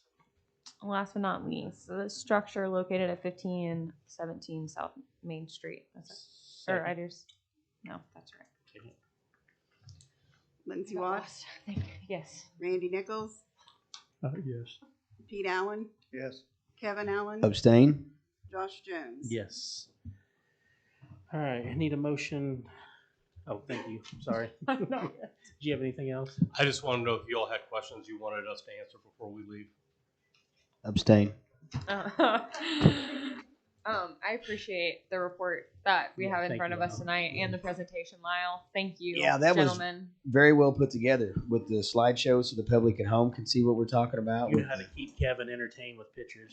Yeah, I like pictures. holds his interest. We collaborated on putting all this together for you, but it really is a byproduct of Lyle's work, so I'd like to thank him for all his work that he's done to help me.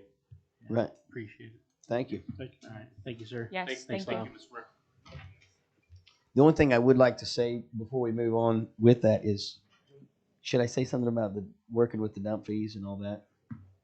Should I wait? Wait till we got to Okay. we got the bid. Okay. Then we can talk to the county first. All right. Need a motion to open a hearing for application for CDBG funds. I'll make that motion. Thank you. I can't hear. Second on the Second. Thank you. Kevin Allen. We're opening Yes. a public hearing. Yes. Pete Allen. Yes. Randy Yes. Nichols. Lindsey Watts. Yes. Josh Jones. Yes. How you doing? Thank you. Good evening, Mr. Mayor and Commissioners. I'm Carrie Spoon with the Southeast Kansas Regional Planning Commission. I'm here for the sanitary sewer system improvement CDBG application. There. Do you want me to say all of that again? Yes. Okay. I do have several forms here along with our grant administration agreement for you to consider tonight. Do you want me to go through each one of these forms, or have you had the No, if you opportunity just to do look at them? a brief overview. Okay. Yeah. We are making application for sanitary sewer system improvements in an area generally bounded by the Fort Scott city limits. This project proposes to replace approximately 2,261 linear feet of existing undersized lines with new PVC pipe and reconnect the existing services. Line approximately 5,874 linear feet of existing lines, which has been identified as very poor condition, using CIPP and reconnect existing services. Replace 16 manholes as identified as very poor condition and rehabilitate 10 manholes identified as poor condition. The estimated project cost is $1,125,000 with the maximum CDBG request of $700,000. And the forms that need to be signed by the mayor this evening is a statement of assurances and certifications. It is a lot of federal regulations that have to be followed, and that is the role of our organization in the grant after award, is to make sure that those are all followed. There is also a resolution certifying legal authority to apply for the grant, and another resolution assuring the Kansas Department of Commerce that funds will be continually provided for the operation and maintenance of the system. There's an applicant disclosure report. It's just stating Earls Engineering and SEK RPC financial interest in the project. And a residential anti-displacement and relocation assistance plan. This project will not demolish any occupied dwellings. And a determination of level of review. After award, our office will complete the level of review, but this is just informing Department of Commerce that it is categorical exclusion subject to 58.5. And that is, we're not disturbing any new soil. We're not increasing the size of the system.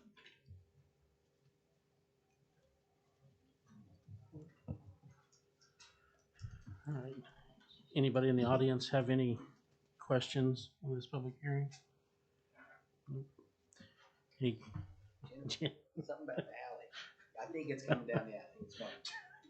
We'll fix it if it comes down the alley, Jim. Any commissioners have any questions on the proposed application? Pete, you have any questions? No. Need a motion to close this hearing? I'll make the motion to close it. Second.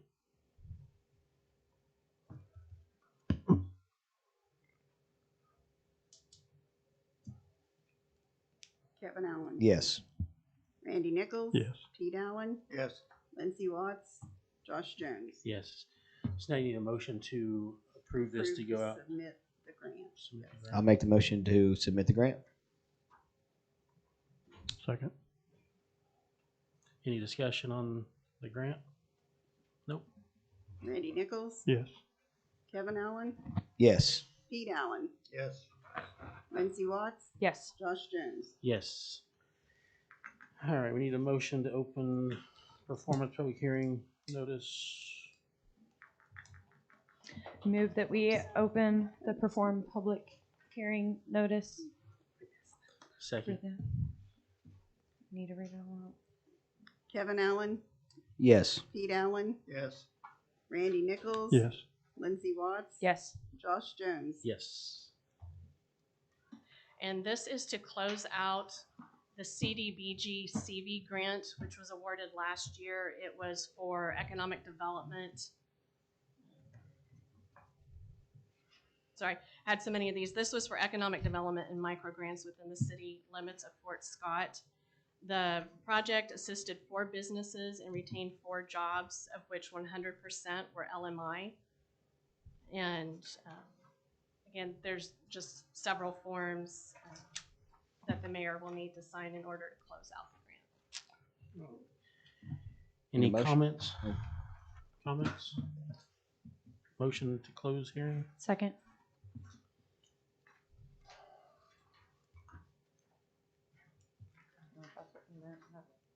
It works, yeah. Kevin Allen. Yes. Lindsey Watts? Yes. Pete Allen? Yes. Randy Nichols? Josh Jones? Yes. So what motion do you need for this? To close out? To give the mayor, Bob, how would we word that? We're giving the mayor permission to sign the closeout, is that correct? Yes. Okay. Every city does it a little different, so Okay. whatever you do. Yeah, no, that's what your motion is to close out the grant and give the mayor authority to sign the documents. I so move. Second. Thank you, Bob. Lindsey Watts? Yes. Randy Nichols? Yes. Pete Allen? Yes. Kevin Allen? Yes. Josh Jones? Yes. Thank Thank you. Thank you. Thank you. All right. Old business resolution 21-2021, establishing a restricted fund for proceeds from property sale at Lake Fort Scott. Have anybody talking this? Mark? Sorry. Is somebody going to speak on it?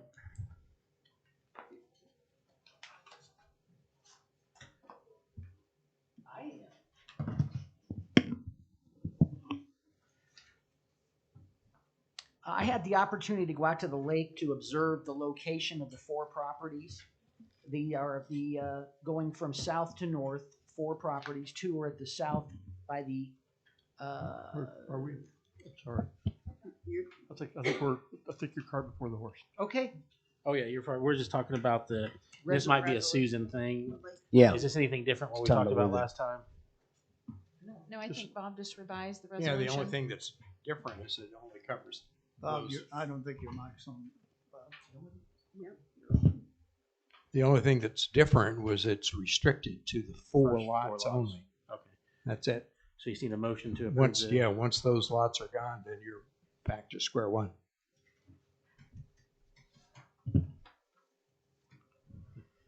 Entertain a motion? I'll make the motion. Second. Okay, I have some comments I want to make. Yep.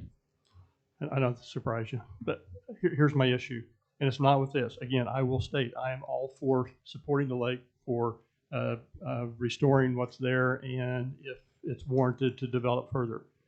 My concern is, just like last time, that we may get to a point where, let me do this differently.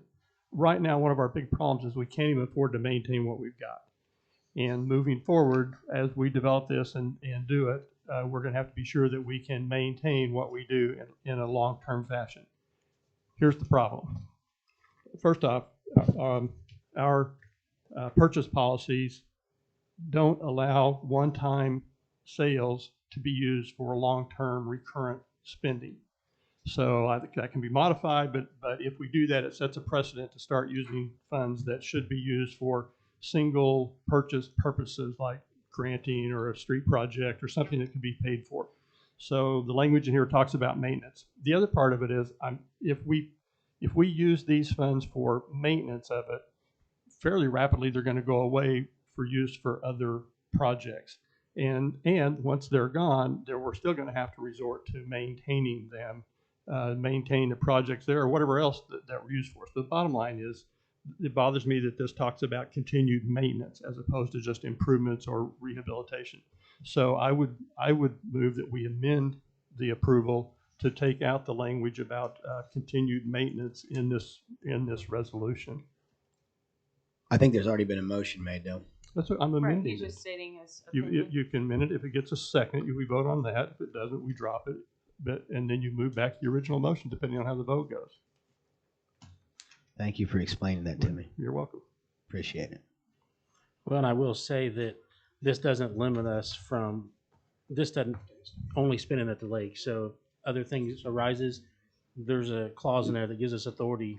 There does, and I think that's great. Again, it's not, I am not objecting to this resolution. I'm objecting to the verbiage of the maintenance because I think it potentially commits us to spending our funds on maintenance rather than upgrade and my only problem with that projects. is there's maintenance we've already committed to that we haven't. So let's say dam repair, that's maintenance. that's something we should have, we haven't allocated money for. So this isn't new maintenance. This is old maintenance has been neglected. So that's the difference. Well, no, Josh, I agree that spending it for upgrading, getting things back up to snuff, those are single-use things. My concern is that through the year we pay the people to go out and mow the lawn and collect fees and those kinds of stuff. That's long-term maintenance. And if that's what this resolution means, then I'm concerned that we are committing these dollars to ongoing maintenance for developed. Yeah, well, and honestly, I think Kevin, you would agree with that. Actually, I mean, you don't want that money to be used for maintenance. You want it used for improvement of existing structure. Is that correct? That's part of it. I don't have a problem with it being used for maintenance either, because if you go out there right now, and I don't know if you've been to the lake yet or if you've got out of the vehicle and checked on the hillside, but there is no way you could mow the hillside right now because of all the rocks. Go ahead.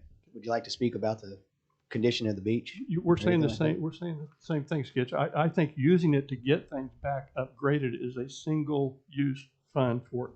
That's not maintenance. Yeah, so to me. maintenance That's would be rehab, described. rebuilding, upgrading, getting us back up to snuff. It's once everything is back up to snuff, or even whatever expanded services you want to do. All those, I think, fall under the purview of spending this money for. It's once you reach that point that you then have to maintain it. Somebody's got to come going down the road. Somebody's got to come mow it. Somebody's got to clean the toilet. Somebody's got to continue to upgrade the beach.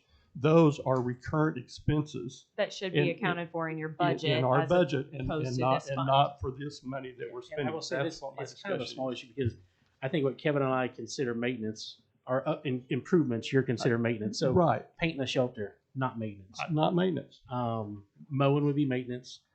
Fixing the beach area, not maintenance. Right. That's improvement. Even mowing to get it up to snuff is, to me, is there's not really much maintenance we can spend money on out from there. where it's at right now. Yeah. Everything that's been brought to the table and been discussed over the past few months has been improvements to this area. And then I feel like this commission needs to talk about a fund, or you know what I mean, being able to allocate, or we need to be how we did with the parks, like you know what I mean, just being able to maintain what we have. I'm not saying specifically look at, only the lake. That's not what I'm saying. Which is kind of where we got in trouble. I mean, we haven't been able to maintain long term, so we sure don't want to get ourselves in a financial position where once this money's gone, we can't maintain. We're just right back in the same. That's the problem. We haven't maintained. I think that's my point. Honestly, I think we're getting. This is a really useless conversation because every dollar spent out of this has to be approved before it gets spent. Well, if you want to bring back every maintenance for the next 20 years, make them to come mow the lawn, is that maintenance? We're already the way doing this that. is written up, every dollar spent out of this has to be approved by the commission. Okay. So really maintenance, streets. Can I chime in? Yeah. After the sale of the 4 lots,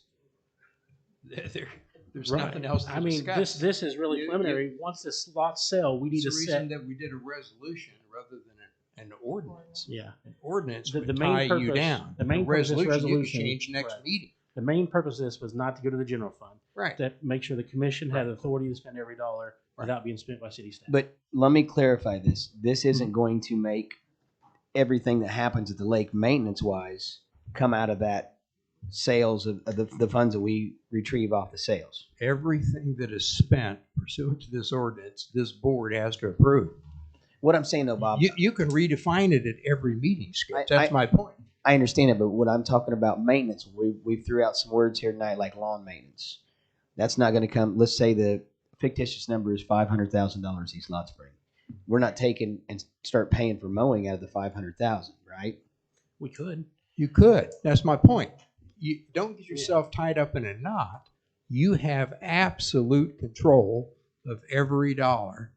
And if it's paint the entire lake green at St. Patrick's Day or whatever, you can do that. So stick with me here for a second so I can understand this.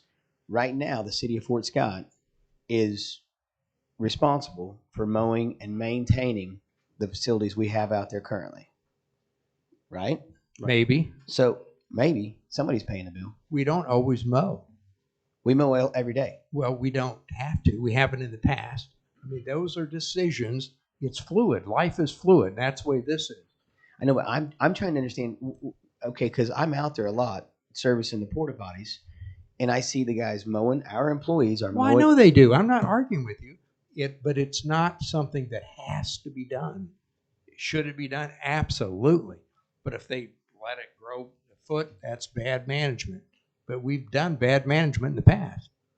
Don't get tied up in what the specific thing is. This is to sell those lots, reserve the money, as Commissioner says here with Watts, and then decide how you're going to spend it. That's all you're doing. Yeah, this has got really weird here to me, and I want to make sure that. I think what you have to look at is, the intent is to make additional improvements to Lake Fort Scott and to maintain those improvements. Right. To Lake Fort Scott. We're not taking over maintenance of the lake. We're only going to maintain the improvements. If we build a new shelter house, then and the roof blows off, we have to maintain those improvemements. That's all it's saying. And again, like Bob says, we're in charge of the money. I think what'll make you feel more comfortable is every expenditure out of that fund will come before the commission. Right. In a formal fashion, not just in the So appropriations. The only way maintenance can get approved, the mowing, is if we say, hey, spend $15,000, move it over to the mowing. Okay. money. So that's the only way. I'm freaking out a little bit because I'm thinking all of a sudden we're going to take the sale of this money and just start paying the lawn mowing. The major part of the wording That's is. what it says. All right, so there's a motion to amend on the table. Is there a second to that? Okay, no, that dies for like a second. We have a motion on the table to accept this. Is there a second? You have a motion and a second Okay. Any other discussion? to approve the resolution. No. Call. Vote. Lindsay Watts,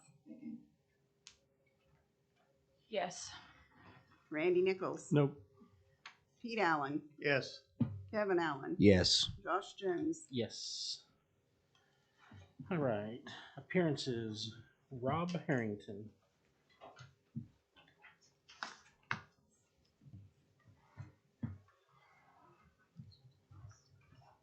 So since I'm such a great guy, and I have nothing to do when I get home because everybody's playing football in Lee Summit right now, I'm going to let all these other individuals who've been waiting all night go before me. Again, because I'm such a great guy. Only a good guy in a pink shirt would do something like that. I wore this. I'm because impressed. You told me I wouldn't. So I'm I impressed. wore it. Thank you. So anyway, everyone else can go, and you can just move me to the bottom of the list. Mr. Havron. Is Tom here too? Just you? Made me the bad guy by not letting everyone else go first.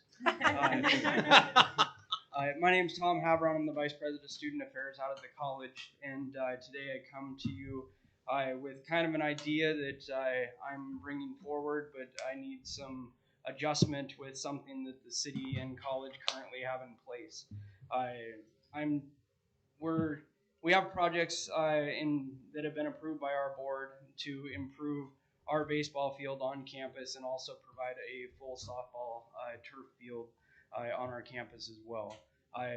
The best idea that I've talked to many different people, Tom Robertson, and the best idea is for the college to be able to look into moving the current full-time softball field for the college up to Tricolor Field, and we'll turf that, transform it into a youth baseball and softball field, maintain our current softball field, and it'll give us the ability to have 3 good fields there for summer tournaments for not only softball within our town, but also youth baseball as well.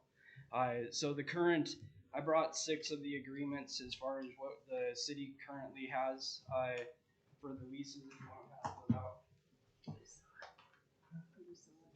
So you're talking about switching Tricolor and the little field, or Essentially what I'm talking about doing is terminating the lease agreement between the city, the rec, and the college, allowing the college to take over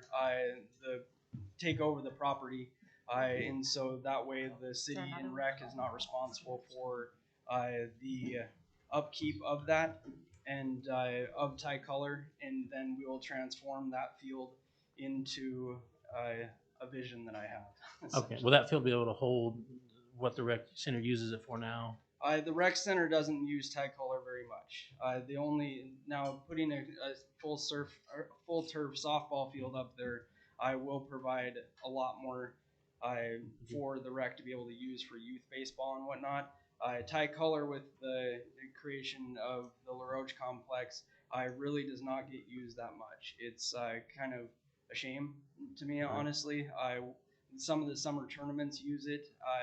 Not all of them, but some of them do use it as a third field.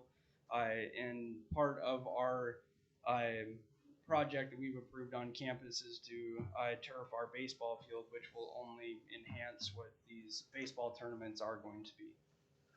So Tom's on board because I know Junior Babe Ruth plays up there.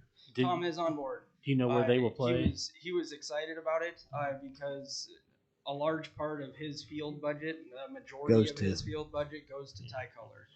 And so we worked very well in my 5 years out at the college to try to accommodate where we can and where we need to. And Tom has been great to be able to shuffle things around, and he was confident. He was confident enough not to show up tonight. So I told him that he didn't have to come. I got it. So. Yeah, or you let the air out of his tire. One of the two. Tom and Tom, there's too many in there. So my only question, Jackson, while you're still here, how much is this utilized in conjunction with LaRoche for tournaments? It's not. Overflow a little bit. Have you talked to? I mean, I'm sure Coach Hill is Coach Regan. Have you had any conversation with him at all? There's been talk between John and Josh, but I haven't talked to Josh. But John Hill runs every other weekend with those tournaments, and he said this is the only way to go. For what we're trying to do as far as increasing the facilities for softball and youth baseball in our region, this is the way to go. And as he said, it's used as an overflow field sometimes, but it's just not utilized enough for the city to be spending the amount of time and effort to try to keep that field up. Will they still be able to use it for an overflow field in their tournaments? No, because it'll be a it'll be a softball field. We'll move the fences in about 100 yards, 100 feet. Sorry. I know they had some conjunction. JC Field is an option, and also the Gerard just also full turfed a baseball field down there as well.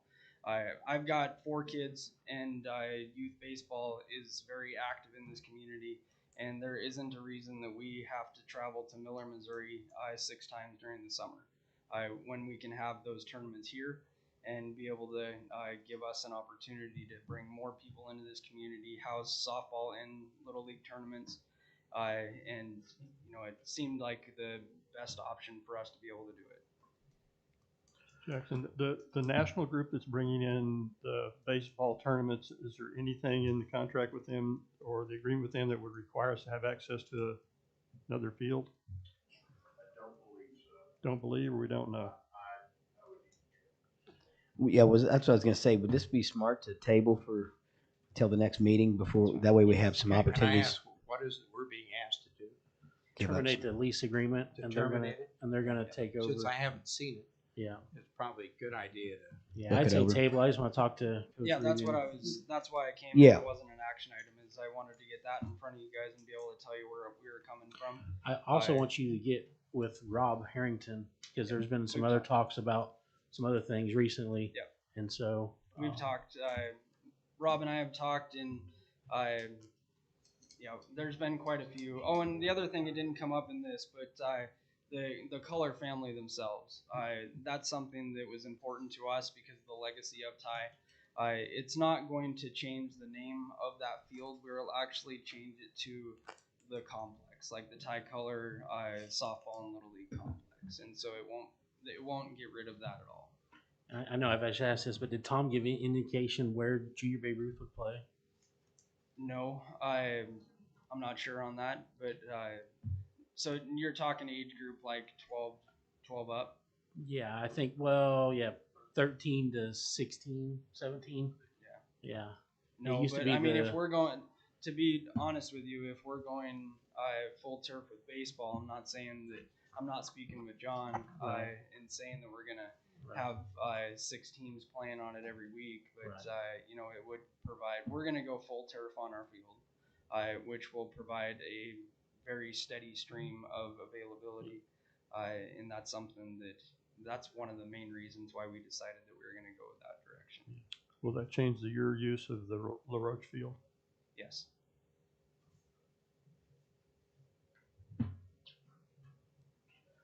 All right. Does anybody have any other questions for? You say there's going to be no change in the names of the fields. We don't You intend mentioned on it. Ty-Color Field. What about the Betty Ruth Willard Field? Those will still stay. They will still stay the same. Because we're still going to maintain the field that we currently play on, the Betty Ruth Field. We're still going to maintain that field as we currently do. So then we can have the 3 fields right there that we can utilize more than what they are right now. So we're not doing anything with the names of the fields. I just wanted to make it clear that the college taking over the lease with that Ty-Color, we have zero intention on trying to diminish the reputation of what that was created for. All right. Any other questions for Mr. Havron?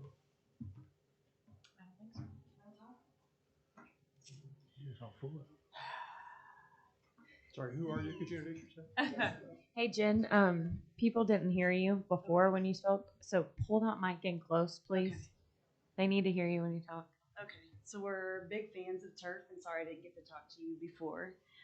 When you talk about turfing and then using other fields in Pittsburgh, I just want to remind everybody that when we use other fields outside of this city, the money goes outside of this city. So when Susan talked about what hotel tax was lower, maybe one of the big reasons for that was because we didn't have all of the baseball tournaments. So we talked about the different things that feed our town. What is it that brings everyone in? Is it the fort? Is it our swimming pool? It's baseball and the lake. And so those 2 facilities hopefully can keep the people coming in to shop in Walmart, eat in our restaurants, and stay in our hotels. And that's where the city benefits from these things. So I love the idea of turf coming into our fields. I do want just to get the idea out there that we need to keep people in Fort Scott, to not push out other tournaments to Joplin and to Pittsburgh, because ultimately then they'll probably just stay in Pittsburgh. We want them to stay in Fort Scott. So I'm sorry I didn't get to talk to you very much on the phone, but I think the more fields and the more turf, the better. Easier to maintain. I don't think we have the people here to be able to do the dirt in the grass and make it be something that people want to come back to. Turf allows us to do that, and it helps with rain. We can keep people here and not lose the tournaments to weather as quick. So I think it's great. Yeah, let's open up. We have baseball on the lake, and now hopefully, Tom, with this, maybe some softball tournaments coming in. Youth baseball, yeah, which is awesome. Thank you. Thank you. We make sure that this is on the agenda for 2 weeks, yeah. All right, CH Phil? CH is not here. CH is not here. Anybody here for the closure of the street behind the VFW? He brought this by. The VFW is having an event on September 11th and want to close that little street right behind it. Yeah, they're going to have a big bike run. Yeah. I'd make the motion to close the street behind the VFW post Second. on September 11th. The businesses there are okay for, is Marsh's there? No, there's nothing behind right there. That's that little triangle piece. Oh, It'd be the butcher block. It says directly south. Yeah, it does say south. I think he meant north. West. I don't know, west. I said there is no north. Sorry, There's a building north. Yeah. Yeah. So does that affect? I mean, I'm all for the run. I just want to be sure we know what we're doing in terms of. Does that affect the butcher block at all? Their drive-through? I wouldn't think it would because Because the it comes out right drive-throughs there, aren't yeah. passed, so. Yep. All right. Yeah. Kevin Allen. If we're talking, just to make sure the motion is for the block west Yes. of the. South side. Okay. He's saying the south side. Pete Allen, Yes. Randy Nichols. Yes. Lindsey Watts, Yes. Josh Jones. Yeah, I think Lindsay, we need to make sure that Oh, he's yeah. not talking about 18th Street. And make sure, I mean, Yeah. if he is, I mean, and the businesses around there are able to have access and it's not impeding that, I think that's something that needs to be followed up on. Yeah. So I'll vote yes on the block west. Right. Yeah. And then if it's something else, have him. I think he was in a hurry. He didn't know he'd have to fill that form out when he came here, and he tried to do it hurriedly. And Yeah, CH don't know his directions either. This on your list, Mark? If you want me to call him right now? I can call him if you want. Well, someday. Okay. I'll call him real quick. In fact, you met him coming in the door that day, Kevin. Yep. Kevin knows CH. All right. Allison? I mean, looking at it, even if it is south, if we're Marshall's here, this business has access to the Sorry. I was That's fine. Double checking that. I brought you a couple of handouts tonight. We're asking for permission for the monarch butterfly habitat. The location of this habitat would be left of the entrance of Gun Park. And I do have a diagram that my wonderful artistic ability. It goes way back to that drive. There's that gravel drive back there. So it's not quite rectangular. But there is actually a slight slope that goes down to a roadway that they kind of use as a bike trail. Frank's group does. And it will actually include that slope as well. So it's going to be less than the 2 acres that we would be able to get any grant money. So we have reached out to April Helm, Heilm. She is the director of Monarch on the Move in Kansas City. She has been the only one that has reached out to us and met with us several times on a step-by-step process to create this without any funding dollars. She has all the seeds for us that would cost us zero money. She's had a 501c3 in Missouri in great standing since 2005, 6+ years. And talking with her extensively over the phone, she suggests that we start creating this area into preparation of the fall. I did explain to her that they do have events. She wanted to do it before October 1. I told her it had to be after the 19th. If we got the okay, due to the other activities already scheduled at Gun Park. So I asked her what specific resources would we need. We would ask the park crew to mow with the industrial mower, including the slope that does not have trees, that has lilies and tons of poison ivy. So at that point, we would actually get tarps and place over that because you cannot burn poison ivy as it would get into the air. People would breathe that, and it could be very, it'd be there to their demise. So, so those would be tarps to kill the poison ivy, and once the poison ivy was killed, then we would uproot those non-native plants that are in that area, because the whole scope is to have native species only.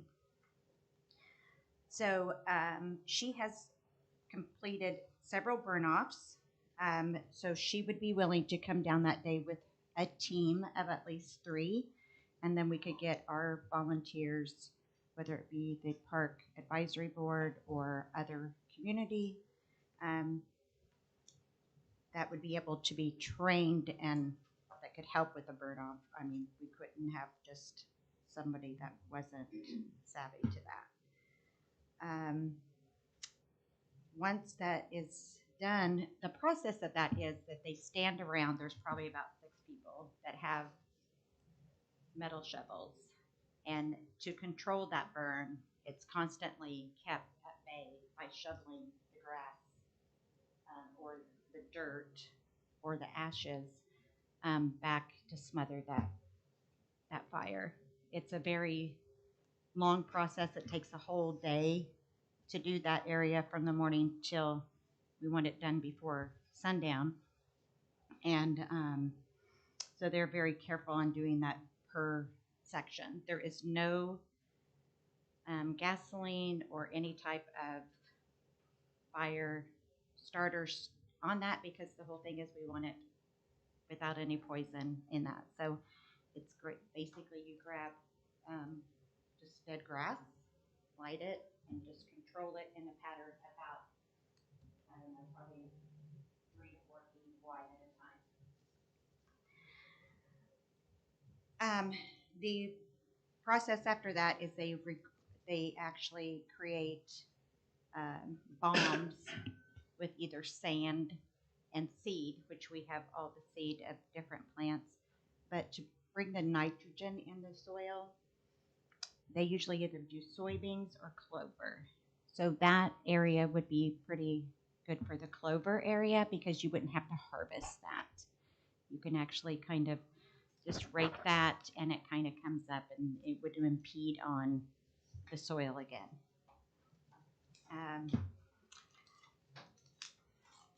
Springtime again, there's through that process, except freezing weather, you would constantly re-bomb the area and it would come up with the natural habitat. What we would like to do is section different kinds of plants in different areas. We use the mini clover to establish kind of a future pathway, so it's lower and then it can be walked on without disturbing the other areas. Then we would get stakes with nylon strips that would actually protect that area and people on that burn time. And that nylon does glow in the dark. So that would not be, so that could be seen in the evening. So what we're asking for today is to be able to work with April Hellam to start this project on or before October 1st to get this project started. I think it was last August or September, maybe October last year I was here with our idea. Where's this in conjunction with the pump track? What's the pump track? The right there when you first come into Gun Park on the left on Park Road, and right there, the little that little road, the little hills. That right is there. the hill there, and then back. The pump track is piles of dirt that are kind of. Oh no, I call that the kid. Oh yeah. Okay, sorry. Yeah. That is, there's a tree line there, and then there's a small road that Frank says that they utilize, and it actually comes out as a track from back. And then there's, from there, it's a slope that's up, and you can't really see it because it has been, well, right now in the front part of it, you can see with the lilies and the poison ivy, but there's tons of trees along that's overgrown. That most of it is poison ivy. There was a bunch on the side of my building till the other day. I took it all off and I've got it on my arms now. Yeah. So I'm not helping with that. When we did on 2nd Street Park last year, when we cleaned that up, there was we didn't think we were allergic to it, but we are now. I guess as you get older, you get more sensitive. But I think 3 of us ended up with it for 3. We had to go to the doctor for multiple shots and so forth. But any questions or? I know you're on the Parks Board. Have you presented this at the Parks Board and everything? I was not able to be. I had a family emergency, and I wasn't able. But we were. They keep on saying, when are you going to do your pollination habitat? So. I just had a couple opportunities to speak with April hours on the phone, and since fall was the best time.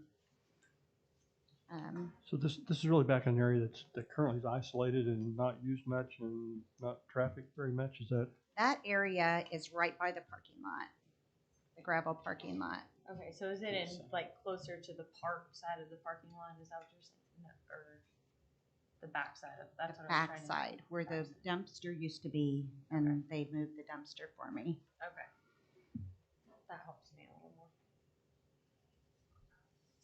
So Anybody have objections? I would move we proceed with this. the only real concern and danger I feel that is the collaboration, just using the fire, but she has had many opportunities to do this hands-on herself and has people that she would bring. Of course, we'd let the fire department know. We also have access to a hose right there at the barn that we could make sure that we had the water handy as well. I would second Randy's motion. I would like to add add direction possibly to Mark for your help to coordinate with this.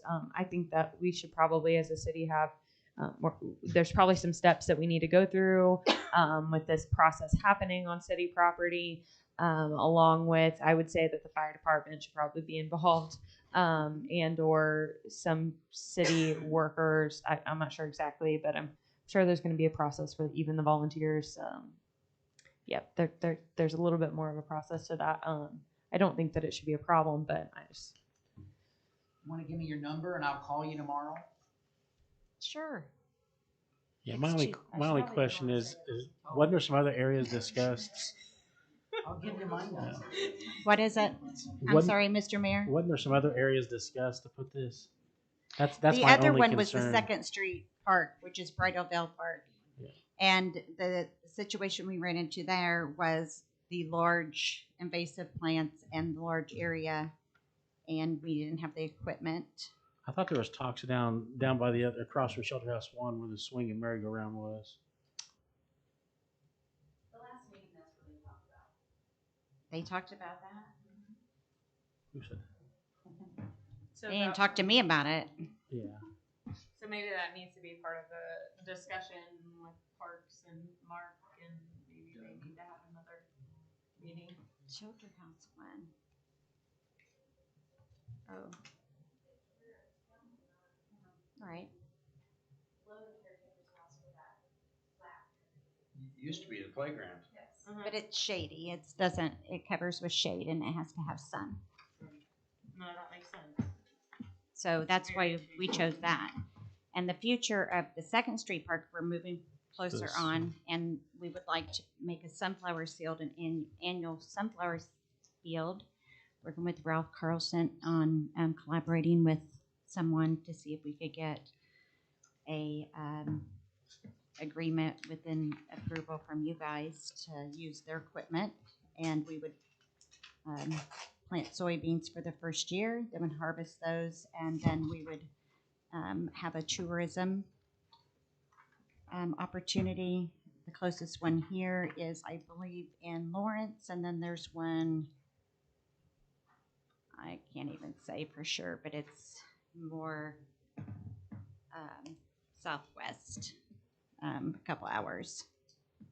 And that is a huge drawing for pictures, family events.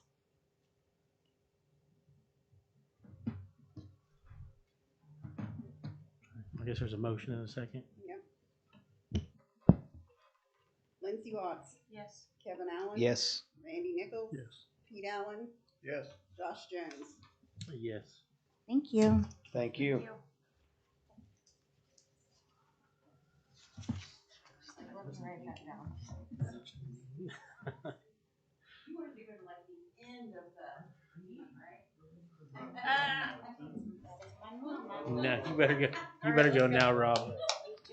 This is gonna be we're probably gonna be here till midnight, so. I'm nice, but I do work Huh? They did win. We had a Tiger victory tonight. All right. That overtime Cool. victory against Summit Christian and Lee Summit. So good times. Y'all ready for me now? Get it. Get it. Good evening. Thank you very much for having me tonight. Many of you know who I am. I'm Rob Harrington. I'm the Director of Bourbon County Economic Development Corporation, Bourbon County Ready, which is Regional Economic Development Incorporated. I'm here tonight to discuss the possibility of our organization providing the economic development and some community development projects for the city of Fort Scott. In my hand, I have what is a strategic implementation program. I wanted to go over a few things that is in this that we believe, my organization believes, that we can provide for the city. It's a strategic plan that was presented to the community back in January of 2020, so it's a little over a year old. And in this plan, there are several here we go, goals and action plans that are laid out for the city to complete. And some of these consist of economic development and community development leads. So part of what my organization would like to propose to the city is that we would take the lead on these as they're labeled for economic development, community development, and work through this action plan and strategic plan and start getting some of these crossed off the list. For instance, there's several short-term goals in this plan that I do not see have been completed, and believe that we could get rid of some of these pretty quickly in the next few months. And on top of that, midterm goals and long-term goals that we would also work on over the next several years to make sure that these are completed and checked off. Also, on top of these strategic plan items, we would also provide services in some of the community development programs, such as grant writing for things such as your CDBG grants, your EDA grants, and some of your USDA grants as well. We would also provide oversight for your small business program that's located currently in my office, which is B-Works. And then we would also work hand in hand with Jackson, your tourism director, to help bring conferences, ball tournaments, and other things to the area as well. I believe the mayor has a intergovernmental agreement that was written by our president, Greg Motley. Would ask that you guys go over that as well. And at this time, I opened it up for questions, as I'm trying to keep it simple, like Susan said. Can I suggest something? I think it's great, and I think it's wonderful that Rob is proposing actually following or outlining or completing or developing further a strategic plan. And what I'm going to wonder is if maybe we could do a work session because he could get into more devil in the details. He could also kind of outline for us more of what the agreement is and what the cost expectations are, so we know what to be preparing for and how to do that. So I think we're all in favor of moving forward. It just seems to me like we need a more in-depth discussion about that, and you're right, tonight is probably not the time to have it. Well, I just know that you have the intergovernmental agreement from you, and I'd be willing to answer these questions. It has been a long evening. Yeah, my only concern is like you've been working on SHPO and stuff like that for the Eagle Block, and Yes. so I mean, Yes. I think that's a high need right now, Randy. So if you're talking about a work session like tomorrow or the day after, it's something I think we need to do right Well, away. no, we need to do an agreement. Rob, is that right? We need to do an agreement so you can work on the Eagle Block. Well, I think he's doing it just for free right now, but I think at some point we need to compensate. Well, I for don't the work he's done. I don't disagree with that. I'm not saying Rob's going to stop doing that, but at some point he's going to expect something, or I mean, I don't think he can work for free forever. I mean, No. unless you I could. didn't mean to imply that I really wasn't thinking about that portion. I was thinking about us moving on down the road Right. long term and what that meant. So So I guess my question with what Randy's saying, to kind of go along with that is there an expectation of time frame? Because we haven't seen the agreement Okay. for us to be able to come back and give an answer, because then I think we could probably work in a work session to be able to dive a little bit more in deep. Sure. Because I know you and Josh have had a lot of conversations, and that's Well, Josh sits on my board as well. absolutely And yeah. so I think. Sorry, I didn't mean to interrupt you. What I think the expectation is right now, the county has provided a significant amount of money to our organization to help move economic development forward. At that time, you guys did have an economic developer and someone to oversee your projects and everything. And at this time, there is not anyone. Well, I say that Mr. McCoy's here, and he has a plate full, and I'm sure he would appreciate someone, I guess, housing some of these requests from the state and some other of these projects that do require economic development and some community development as well. And so I would assume, or I would say that the time frame, should probably be sooner than later, just for the simple fact that some of these things, I'm afraid, are going to fall through the cracks. And some of these projects that come down the pike are time sensitive in the nature. There was one just last week that there was literally 3 days to get all the information back to the state. And so some of these items are very time sensitive. And then also just, there are some grants that are coming up through the Federal Department of Commerce, such as some tourism grants, some EDA grants. The infrastructure grants are coming available too, are coming down and getting ready to be started. And so we really need to, with that being said, there is some things that need to be we need to be prepared And to I work apologize on. on the interlocal agreement. I didn't realize. I knew you had a proposal. I didn't. No, that's fine. No, I thought completely. you were actually presenting it and bringing it. So Well, we had spoke, and I think the intergovernmental agreement is set up for an entire year, year to year, and I think the way I understand it, there's going to be a short period of time, and then maybe we can revisit the entire year donation at a different time, and so that's why I don't have the intergovernmental agreement here. And I think some of our talks, I mean, you're talking about writing grants and not Yeah. charging any grant writing fee. I think right now, Susan's still in here. Yeah, she's behind me. You can't see Yeah. her because of my bright pink shirt. I don't know what right now on grants, Susan, do we get charged? Is it different for each grant? Depends on if it's a CDBG grant, because of all the requirements, we use SEK RPC, and then they provide a fee. If it's a simple KDOT grant or something like that, a lot of times we just write it ourselves, although we've not been super successful. I was like, when's the last grant we've gotten that's been decent? It's not been a CDBG. It was a CDBG. Those are the ones that we've typically received. The other ones, like any kind of transportation grant, they're so competitive it's hard to get a grant. I know this off topic. How many grants do we usually write in a year, do you think? Since I've been here, not very many. 2, 3, maybe. Is that, I mean, are cities just getting away from that, or is that just that we hadn't had the manpower? Or? COVID hit. I mean, there's been a lot of things that have happened since. I mean, I've I just been didn't here. know if it's like, because I think for infrastructure, there's grants, especially with the $1 trillion coming down from the federal level or whatever.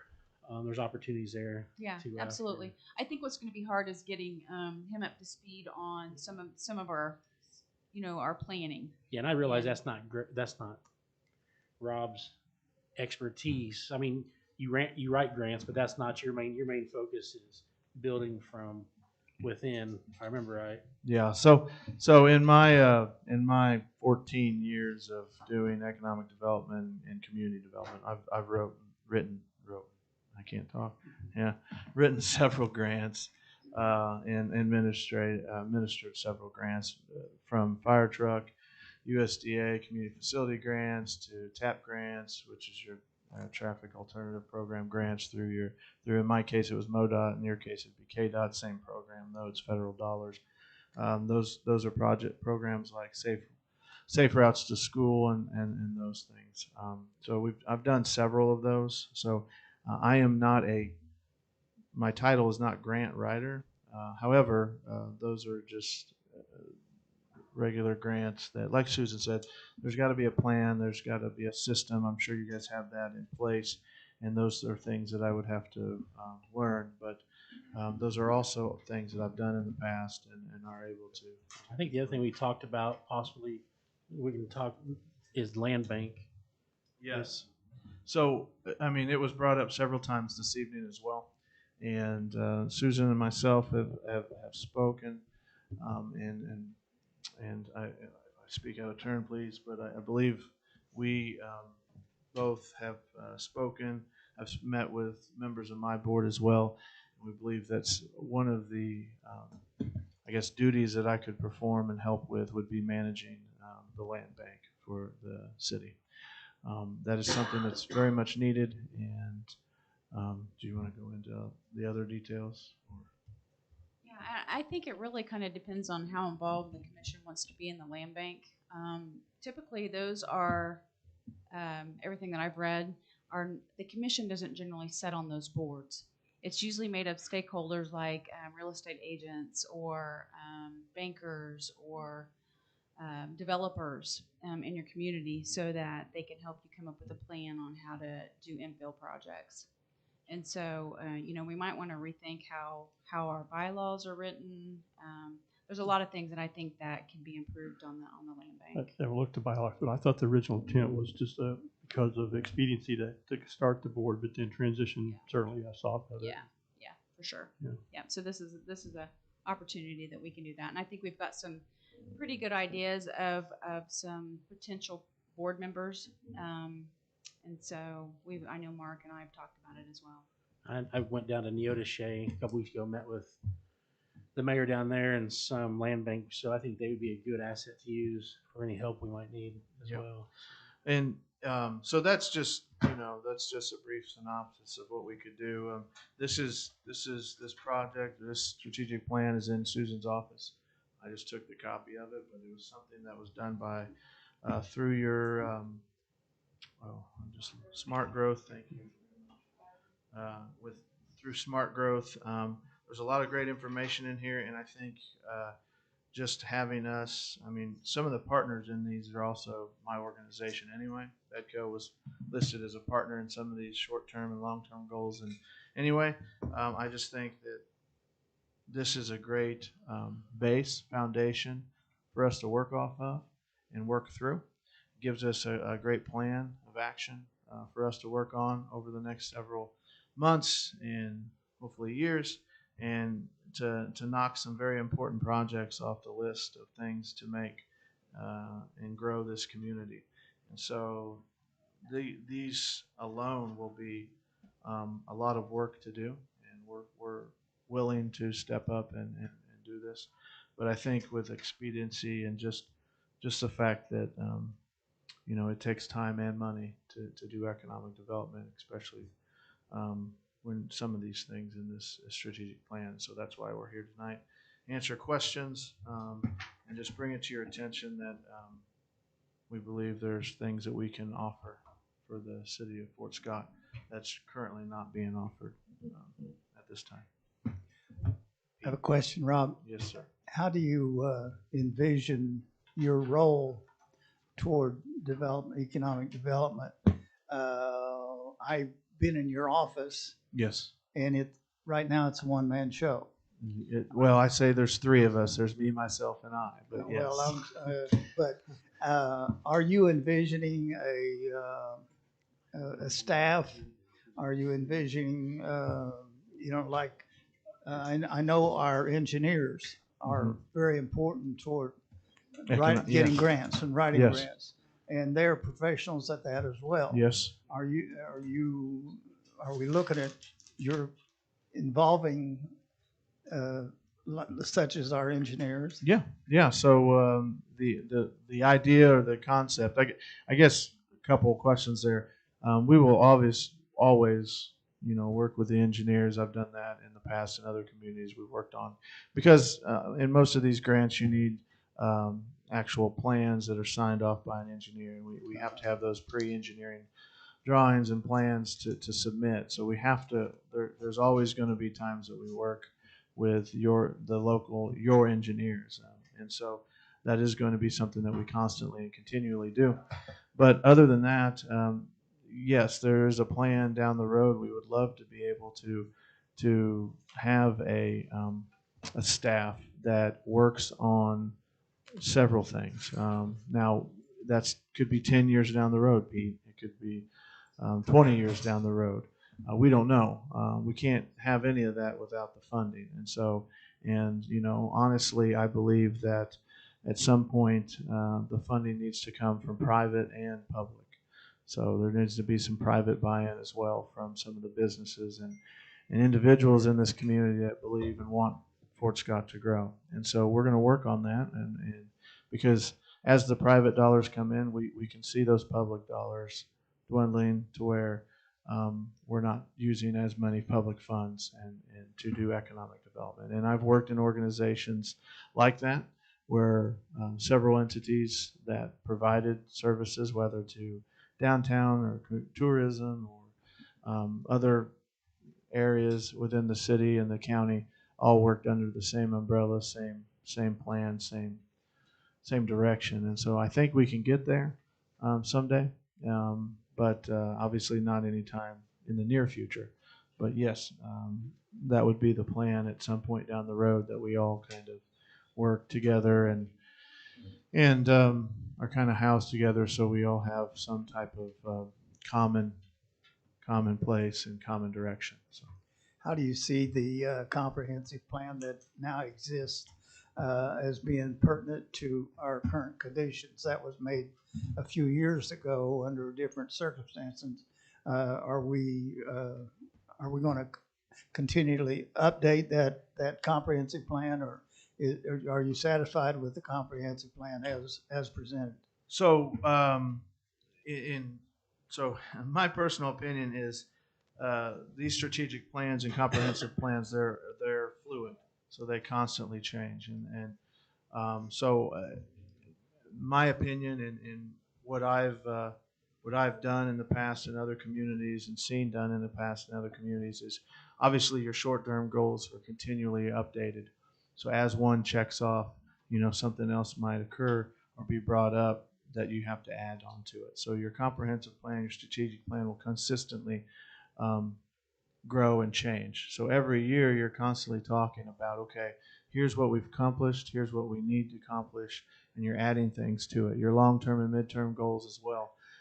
But your comprehensive plan, it's a great one. I've read through it. There's a lot of great things in here, a lot of great projects in all different areas, not just economic development. There's some things in here that's public works, some things from just your guys' the commission and the city managers area. So there's a lot of great stuff in here. But I think, honestly, if I gave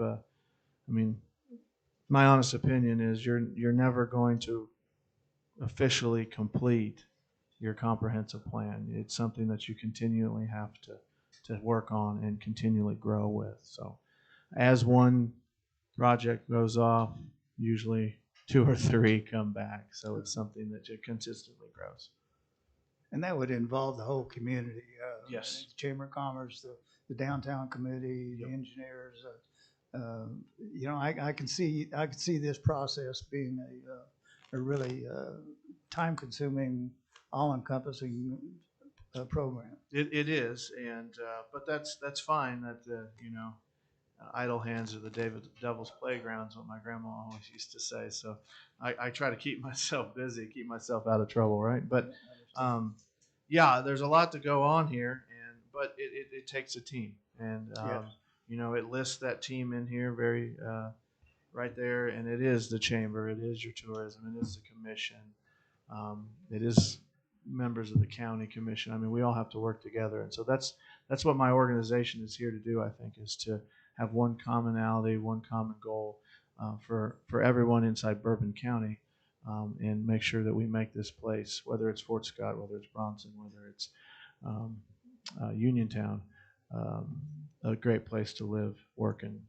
play. And so that's what we're trying to do. And having Fort Scott on board with us would be a great thing. Do you have Uniontown and Bronson?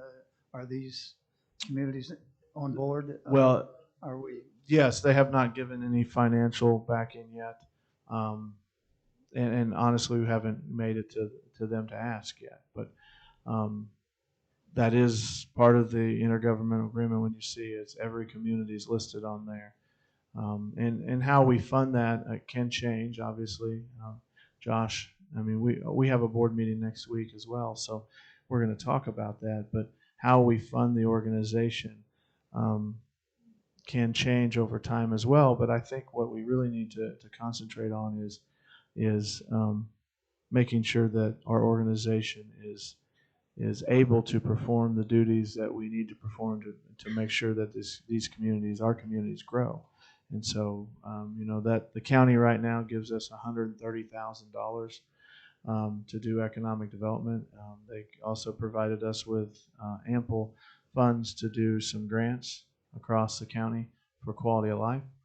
And so we're very appreciative of that, but would like to see the communities throughout the county as well step up and also help with the funding of our organization at this time. And hopefully, like I said, at some point, we will be able to be privately funded more than we are publicly funded, but we can't do that at this time. We have to kind of prove ourselves to the private businesses and the owners and individuals who run those, and make sure that we have to prove ourselves to them, and so show their return of the investment. So how would your board be involved in the decisions and as to what how we proceed?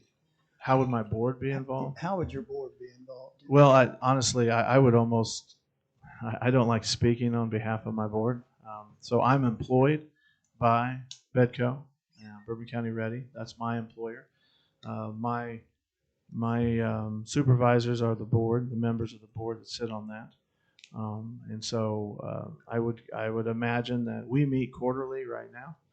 So I'd imagine that I would be required to give them updates of how I'm doing, what I've been working on, continually make sure that I am doing what's expected of me to keep my position.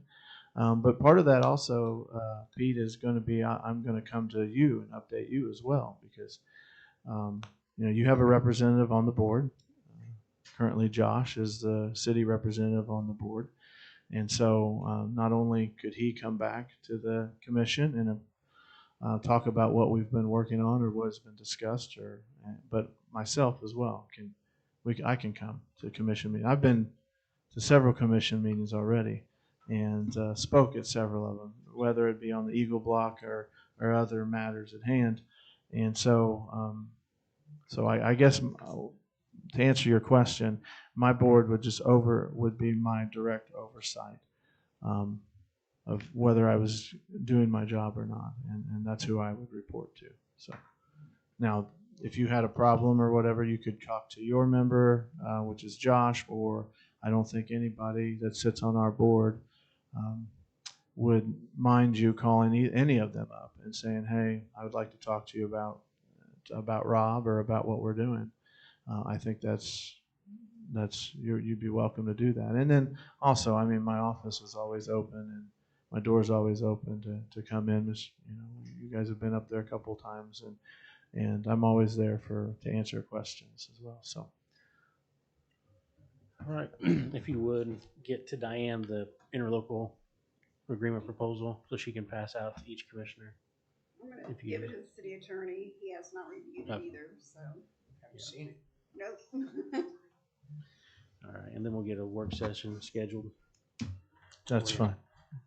Appreciate it, Rob. You bet. Thanks, Rob. Yep. Finance director update.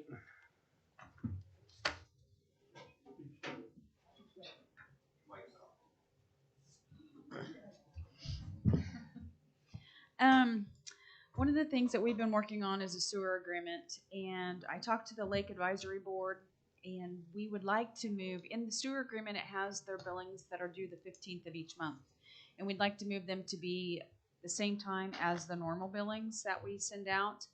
Part of that is to save costs because we cannot get the bulk mailing postage with that few of residents. And so we have to add in other things at that time, so like late notices and things like that. So the advisory board was very receptive to it. And so starting the December billing, so that would be actually the bill that's due in January, we would like to switch over to this, having them the 22nd of the month. So it'll be a short portion where that's probably prorated. I don't know if that really needs. It requires a motion Okay. because they actually signed a contract Okay. indicating what it was, so they're making Renew an it, yeah. amendment. Yep. To the contract. Yeah. So the motion would need to be an amendment to the current contract to Change it from the to 15th. change it from the 15th to the 22nd. You for- got her. Yep. I make the motion. Second. Kevin Allen, Yes. Pete Allen, Yes. Lindsey Watts. Yes. Josh Jones. Yes. The second item is KDOT cost share application is open again. We can, there's a minimum of $35,000 up to $1 million that we can request in funding from the state. It's due September 24th. We already have an application that we've been trying to get approved, and that is the Horton Street. The one thing that we haven't done is had KDOT actually come down and walk through the project with us. And so we'd like to have Earl's Engineering and our staff get together and look at that. Or I could give you another option, is possibly doing Cooper Street, although it is not a main traffic way. So it may have less of a chance. So 2 projects I can throw on the table. And you want us to pick one of them? Yeah, because we have to do the application, and you have to have all kinds of different, the biggest thing about this application is they want to see some kind of economic incentive. And so how we were trying to sell that is getting the college-age students down to our downtown business district by installing sidewalks and having a better path. They could use bikes, having bike lanes, that roads wide enough for bike lanes. And so that's why we chose Horton, because we have a better sell on that when it has an economic impact. And it got turned down last year. Yes. And the choices this year you're wanting is either that one or Cooper. And I'm going to have to figure out how to sell that for pedestrian, economic impact. What would increase our chances on Horton this year? I think getting KDOT down here, invested in our project, help them understand what we're trying to accomplish. That is the one thing that we have not done. So that when they go back, our regional people can go back and say, hey, they got a good project down there. We had a real good meeting with KDOT when Jeremy was here, and they came in, they sat down with us. We had great conversation. We had a lot of the honchos here. Yeah. And I could get a hold of him because I asked him the last time he was at the county, I said, what do I need to do to make our project stronger? And he said it's very, very competitive. He said there's just so much out there that's being asked that he goes, just keep trying. Yeah, but in that one little meeting, less than 2 hours, they gave us a lot of tips on what to do, and they gave us some good connections. As a matter of fact, at that meeting, were you with us, Josh? Was Pete were you here? At that meeting, Jeremy immediately picked up the phone afterwards and called some of the wheels and got them involved. So I think if we could make those connections again between you and Mark, I know Mark's got a lot on his plate, but he's getting paid well for it, so he should be working hard. So we can, but I think it would be good to get them back. You mean down. Mr. Gunderson with KDOT? I can't remember all their names. Oh, well, I'll be seeing him next week, by the way, so I'll make sure that I ask for some of his precious time. Excellent. Yeah, that's huge. So, I mean, if we could sell, Cooper Street is a great project. I just don't know how you sell that as It's far a little as. bit harder to sell with the economic impact, and they say they are giving a lot of points towards that. It's like a point system, how they're looking at it. And then I always think we go back to that US 69 corridor study. Absolutely. And it always talks about, the surrounding, getting local traffic off the main highway. So, I mean, we can really put some emphasis on that as well. Yeah, the good thing is we've got that already drawn up. Yes, and that's a huge, so I'm going to the Highway 69 meeting next week. So Mr. Gunderson will be there. I will be representing Fort Scott there. And I will certainly maybe push it a little bit harder. I've been on the Highway 69 corridor group for quite a few years, but now I'm going to be there as the city manager. So maybe there'll be some more emphasis. And Actually talked to you this year. Yeah. that was cute, Bob. Yeah. They talk to me all the time, Bob, including the senators and the congressmen. And I'd wear that bow tie that day. I love you I in a have bow tie. never got free food there, sir. No, for me. Well, I don't serve Big Macs anymore, so nobody wants that. I do need a motion for which project you'd like for me to try and put together. I mean, I assume we want to apply, right? Yeah. Okay. In your recommendation? I would go after Horton again. Horton and the sidewalks. I just feel like it fits our pedestrian plan. It fits our Corridor. Including the corridor. safe sidewalks would Yeah. probably be another positive in this selling portion of it. Yeah. Probably already And in we that also have strategic bicycles. plan that Rob had too. Yes. Well, We talk about all those things in our application, so I just got to figure out what it is that's going to make it stronger. And I think really is getting KDOT here. I would make the motion that we move forward with it, with the Horton Street project. I'd second that. Kevin Allen, Yes. Lindsey Watts, Yes. Randy Nichols, Yes. Pete Allen, No. Josh Jones. Yes. Thank you, Susan.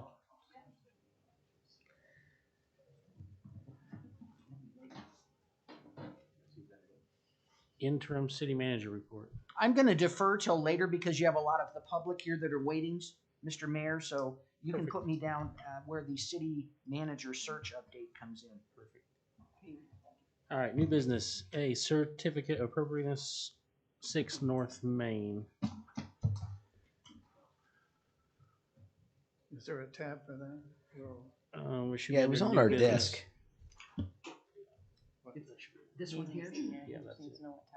Oh, I'm sorry. I don't have that. Yeah, that's it. Number one. Yep, number 1. You bet.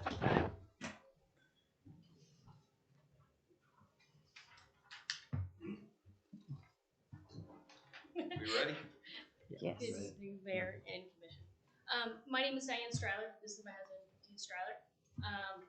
Kevin is passing something out that we want to first start with. This letter that we have says, the law requires the State Historic Preservation Office, SHPO, be given the opportunity to comment on proposed projects affecting historic properties or districts. Properties listed in the National Register of Historic Places and or the Register of Kansas Places are subject to review. The SHPO has determined that the proposed project will not damage or destroy the National Register listed Fort Scott Downtown Historic District.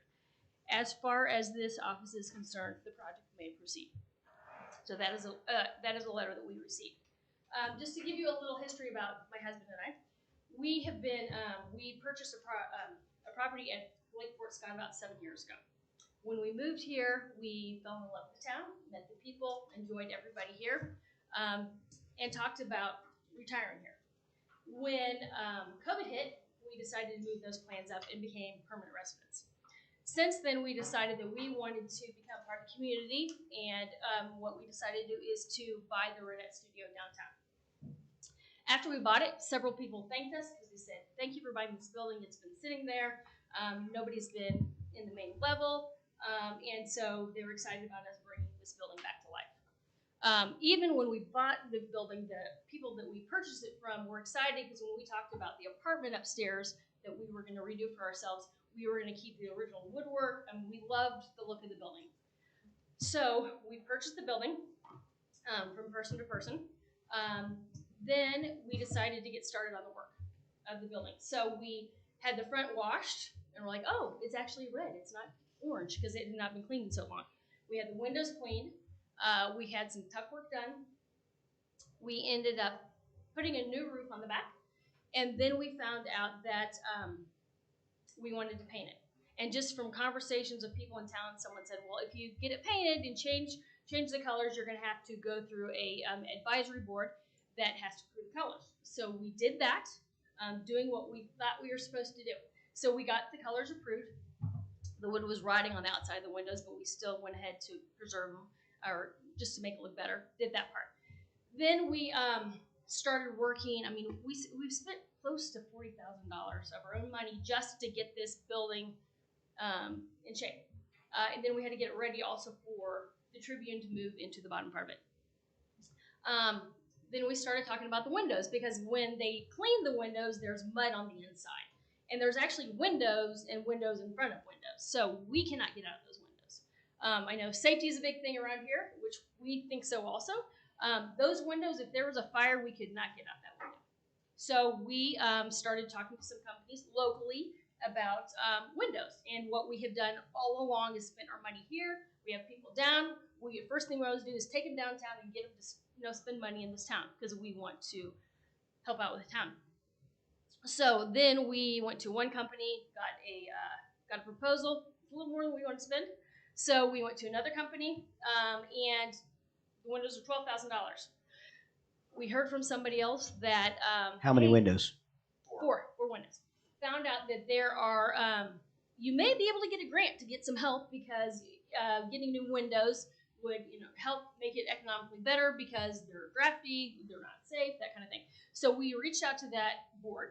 I called them and explained the situation, and they said, well, you need 12 months of utilities to prove that it's actually you're going to save money. And we're like, those windows are so old.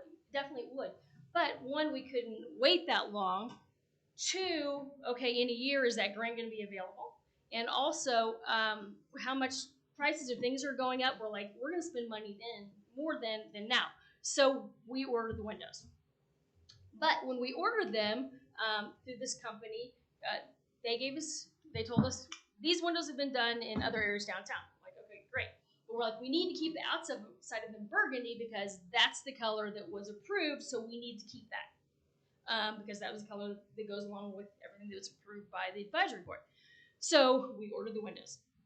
Then our installer reached out to us and said, hey, you're going to need to get a permit. I mean, after they're already started, said you're going to need to get a permit to get them installed. So we reached out to someone here at the city, and they said, okay, but that's going to be approved, need to be approved by SHPO. So that's the first time we heard that it needs to be approved by SHPO. So the person here sent it off for us. So we're waiting for this approval. Then we hadn't heard anything. So my husband comes here to the city and says, hey, the person that sent that off for us is no longer there. So where are we at? And it happened to be that Jackson came to the front and talked to my husband and say, hey, I don't know what's going on, but let me help you out. I think he went around and talked to people, and people were like, don't know who's in charge of that kind of thing. So Dean reached out to the person that had sent off the information. Even though that person was no longer in the city, they were able to send us an email giving us who at SHPO was dealing with this. So Dean talks to them and says, okay, well, it's not approved yet. We'll get back to you. In the meantime, we find out that at one point that it does need to go before the advisory board. Yes. Yes, okay. Yes. So there was going to be a meeting. So Dean comes to that meeting with the advisory board, but there weren't enough people for a quorum. Then we were out of town seeing Dean's mother the following week, and they said, we're going to try it again. But we weren't there, but there was still not enough people. Then we get the approval from SHPO. And then I guess there was another meeting last Tuesday, but we didn't know about it. Maybe someone tried to call, but we didn't know about it. And then we find out that even though it's been approved by SHPO, the design board decided to turn it down. And the thing that really was irritating about that is the people don't know us. We just thought we were doing what we needed to do. It seems that there's no really guidelines of what exactly is supposed to happen. And so, like, for instance, I mean, I can pass out pictures, but so this is right next to our building. You got pictures? Yeah. Oh, yeah. Lots of So If this. you're bored, I know you like cookies. So I'll give you a second to get these. And shop drawing. They're all. There's 6 copies. Feel free to throw them away when you're done. But we just wanted to share with you the windows of downtown Fort Scott. Yeah. So. Sound like a tourist attraction. Exactly. We can make a poster. Yeah. A new tour. So this is our building here. The one next to it, there's plain windows, which we have proposed. And in that meeting, the person had said, like, why would they even pick these windows out? Who are these people? What are they doing? Are they just trying to get something to pass this? Which, to be honest, was very irritating because we really weren't trying to do anything. We're trying to bring this building back to life. So this is our window. The window next to it are similar to the ones that we have ordered, which our understanding is what has been made for down here before. So this is a plain. This is the new window? No. No. That's this one at Papa John's. It's just the same style. Ours looks a lot different in terms of the quality of the product. Yeah. Okay. So here They're not is. cheap windows, by all means. So here are some other windows downtown, though, that like are. Oh, that's just bricked out. Just bricked out. Here's another window that has an air conditioner out of it. Here's one that has the top is curved and there's mullions in that one. This one has metal. And this one is at 4. So the bottom ones look like the windows that have already made that built. Then the top is mullions. So the thing is that the thing I'm trying to get across with this is I don't know, is there in writing anywhere that says Standard. What's standard? Okay. Because if you look at all these, what do we conform to? Right. Okay, so the thing is though, so we are in town trying to spending our money, close to $40,000 already, not asking anyone to help us. And that's just getting it ready for remodeling. Yeah, just and we haven't. Keeping the water out. And so this has been approved by SHPO, but then some not very nice stuff was said about us on YouTube and kind of looked like it got a little heated, making accusations about us, which is, of anything for Fort Scott, if we want people to come here and invest in this town, I mean, why would they?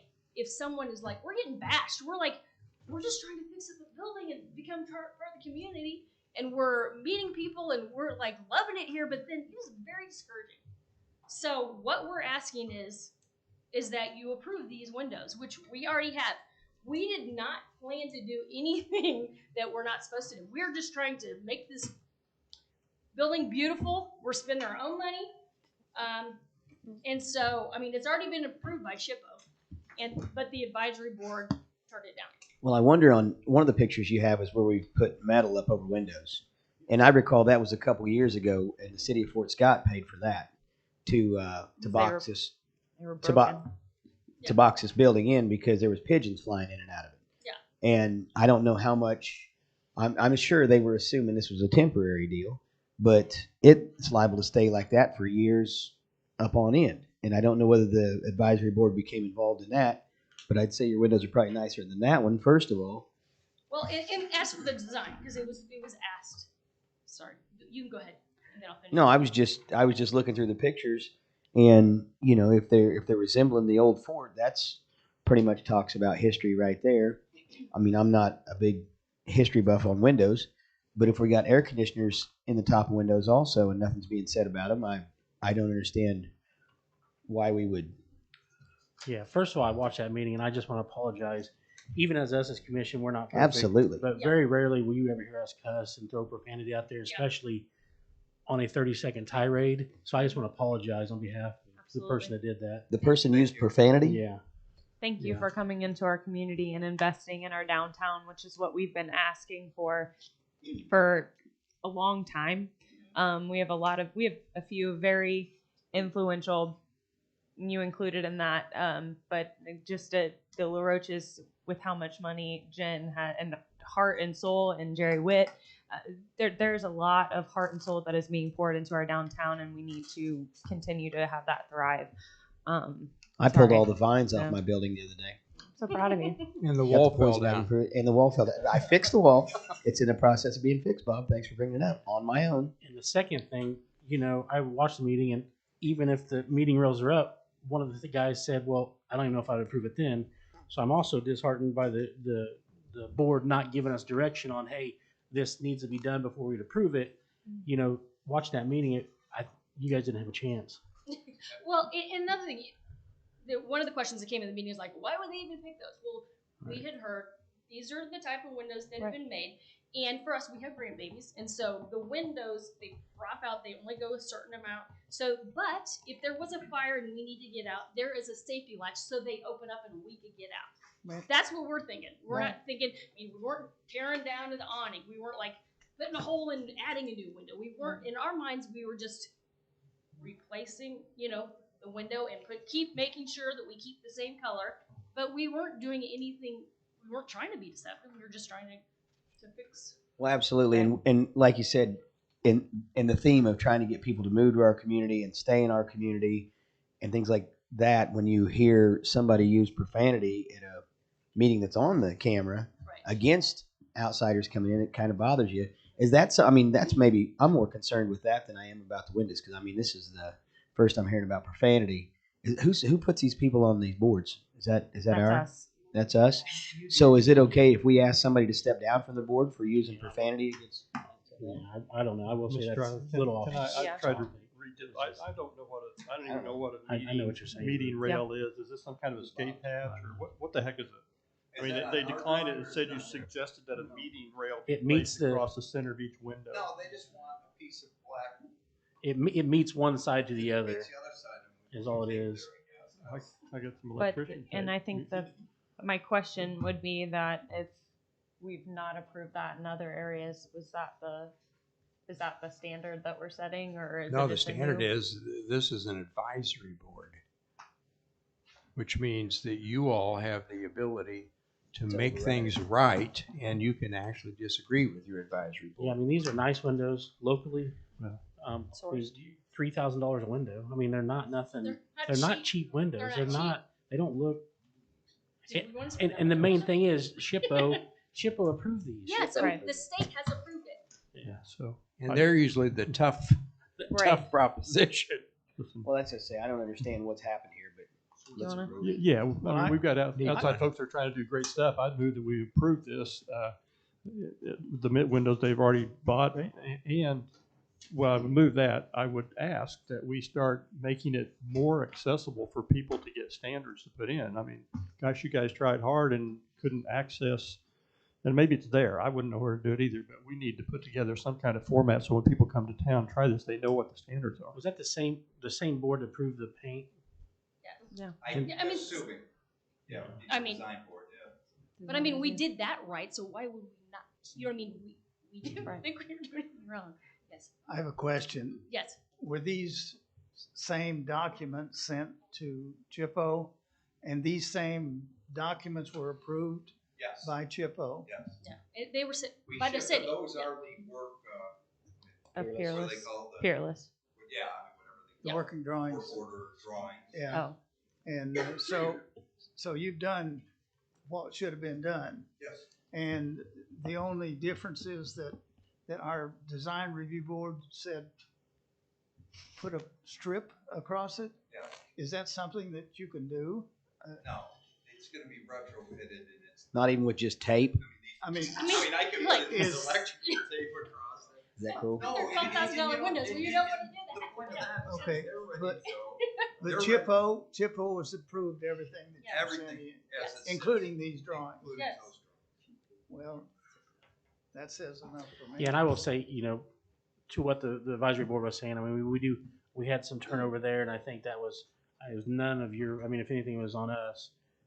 And so I don't know what our procedure is when people get building permits downtown, or how we can go about making sure everyone knows this is which, like I said, you talked to someone here and they said go to Shippo and didn't say nothing about.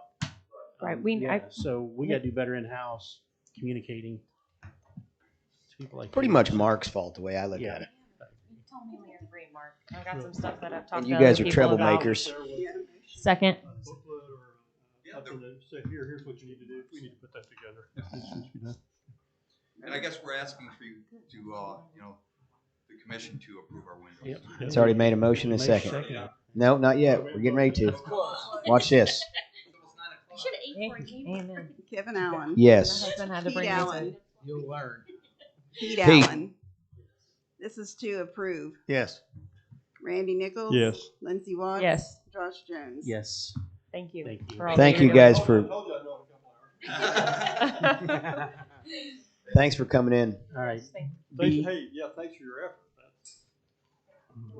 consideration to repeal ordinance 2563. Would this be, What is this? the engineers want to speak on this?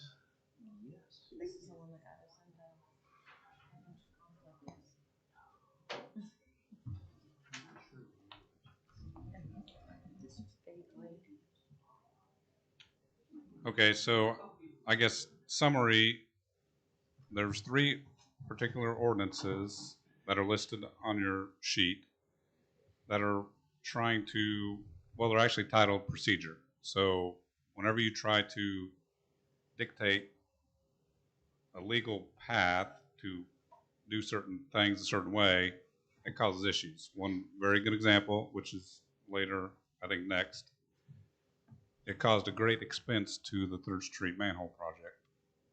Because, you know, what would have been normally specified is overruled by an ordinance, which told them they had to put particular type of soil back, which was not, I'm not, in that situation, not necessary.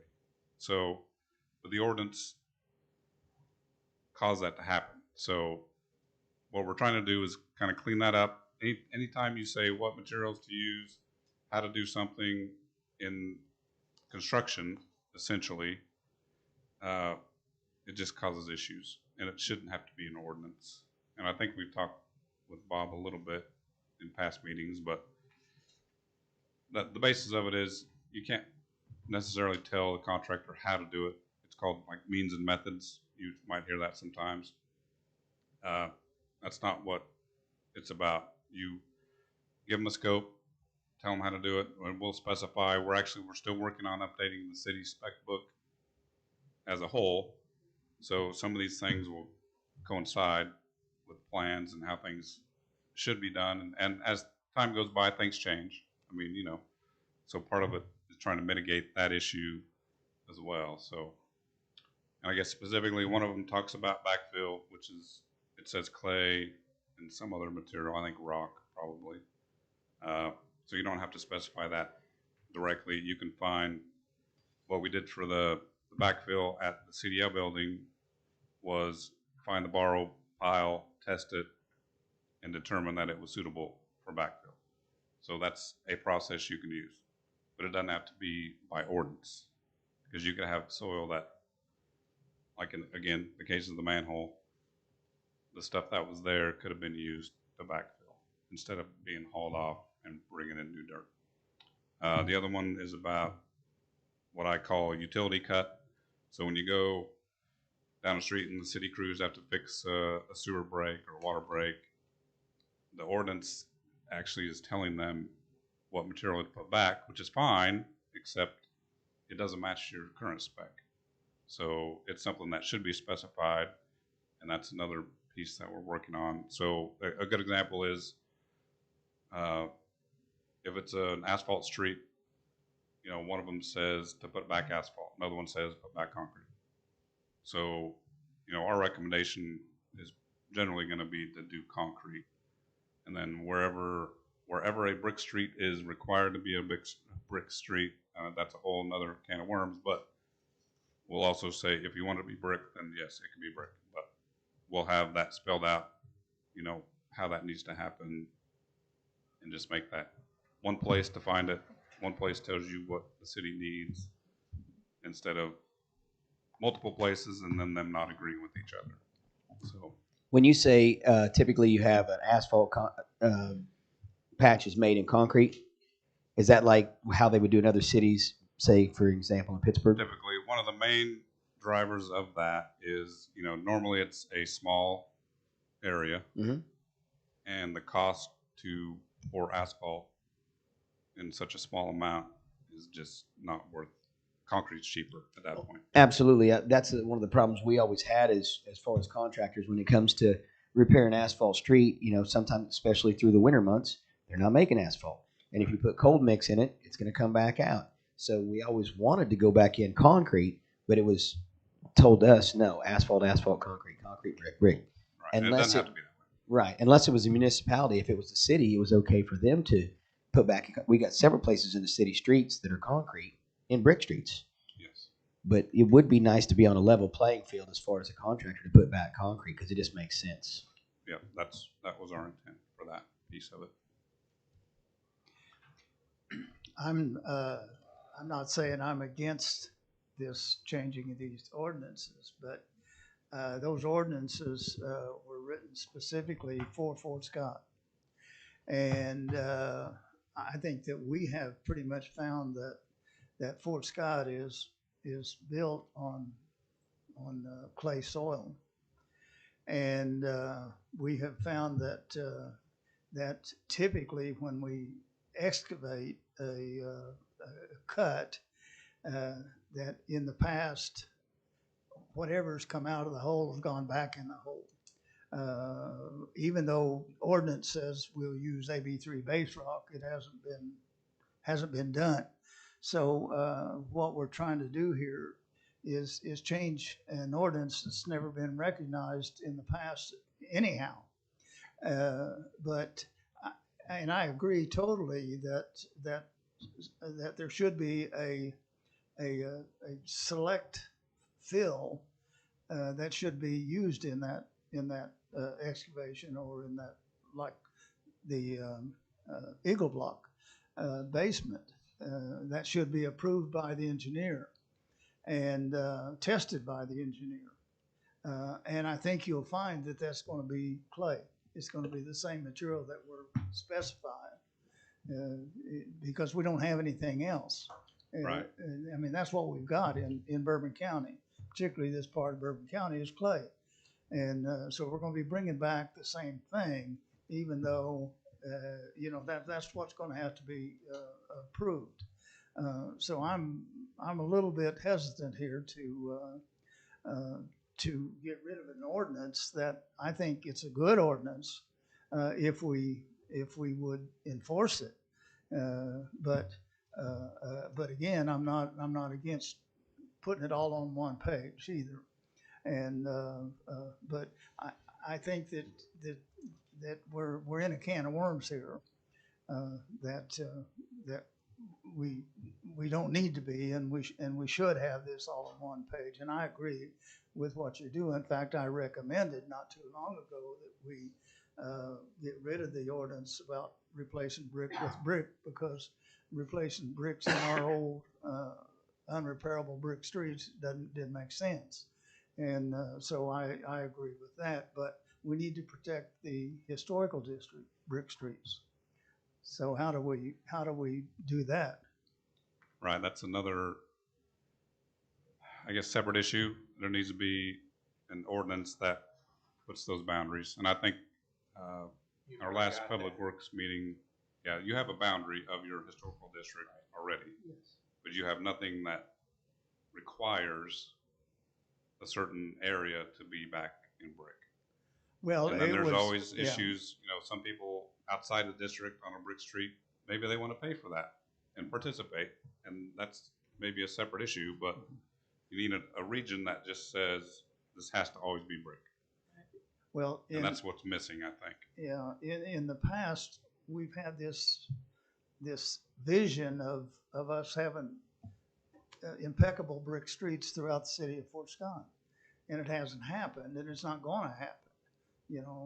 Financially, there's no way to make that happen. But we do have a responsibility, I feel, to restore the brick streets in the historical district. Jason, I'm the non-construction person here, but as I understand then, what the standards or the specs would do is set standards and would allow the construction person to use materials appropriate to meet those standards. Is that kind of the bottom line? Correct. Okay. That would mean every excavation would have to be tested for the materials being put in to make sure they meet that recommendation. And the way it stands now is we know the clay will meet the specifications, and that's merely what what the ordinances say. And so you need a motion to repeal ordinance 2563 as in the sections that are listed. Correct. I move we repeal ordinance 2563 and the sections that are listed in the, I want to call it the bulletin. What's this thing called? Agenda. The agenda. 12-12-07, 12-12-08, and 12-12-110. No, 12-12-70, 12-12-80, and 12-12-110. Oh, I'm sorry. I said It says, He was close. I got all the numbers. I just It's close. second. Lindsey Watts, Yes. Randy Nichols. yes. Pete Allen, No.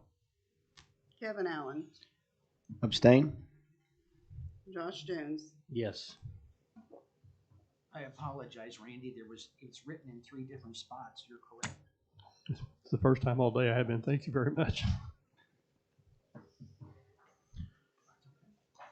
All right. Consideration to pay J.R. Riddell.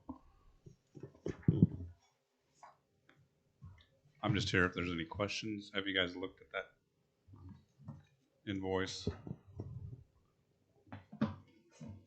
Which tab's it on? 3. 3? Yeah, right behind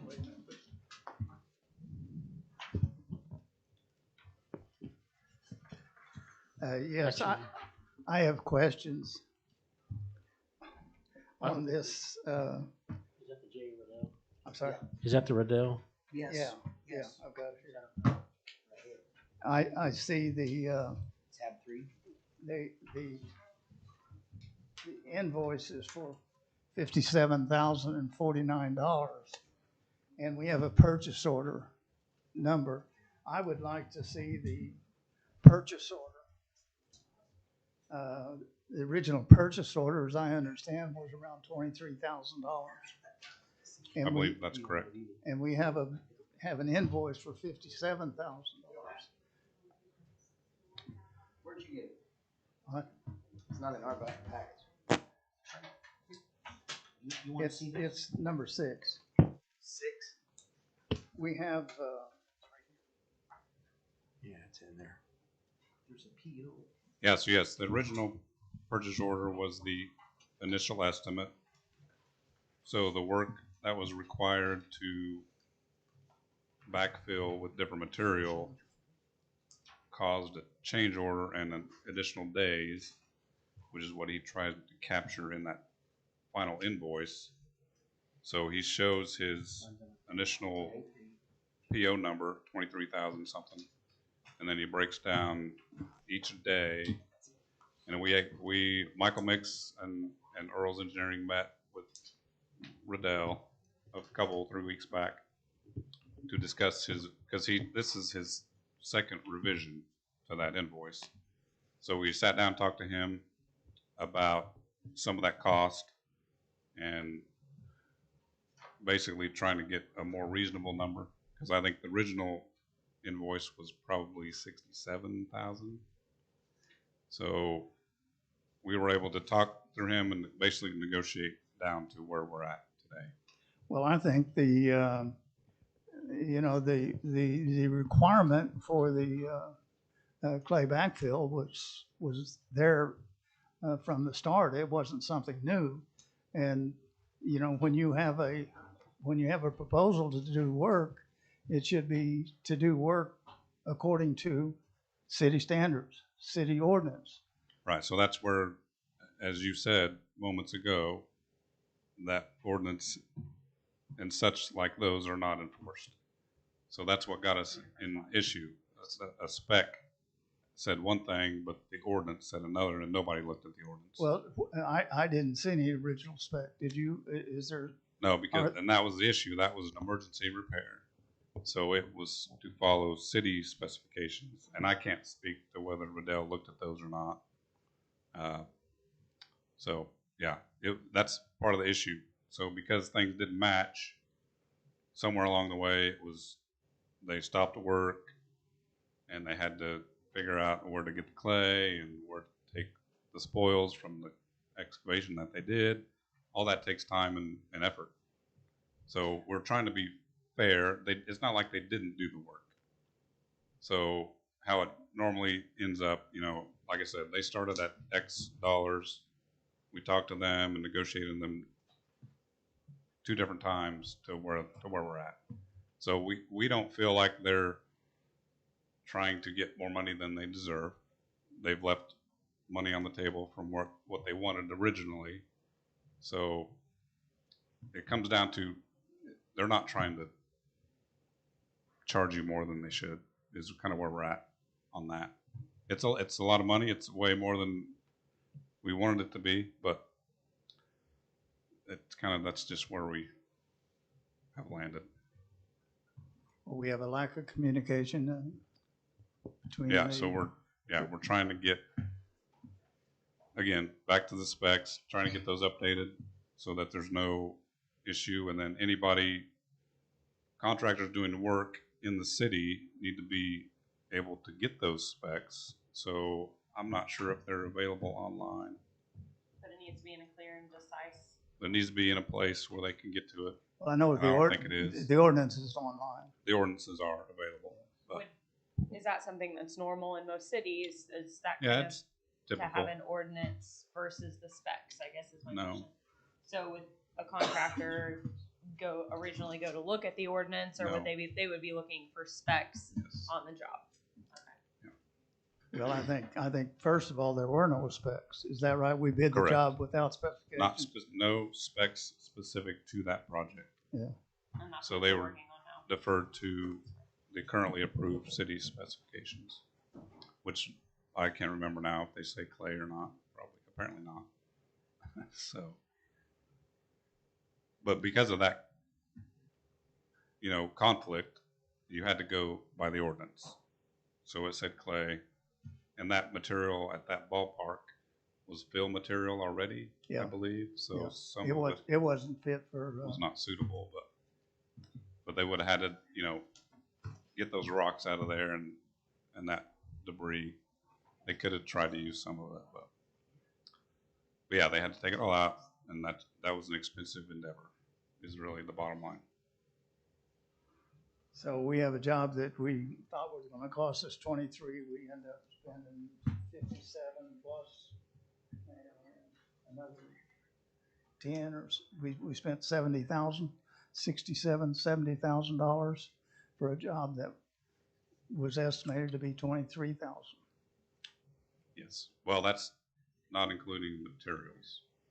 So I think my first estimate, if I recall, was in the $50,000 range. And that was just like, how much is it going to cost us? And we're like, 50,000. So it's not. That's why I say it's not crazy out of hand, but yes, it's more than we'd hope. Well, I see we get charged for a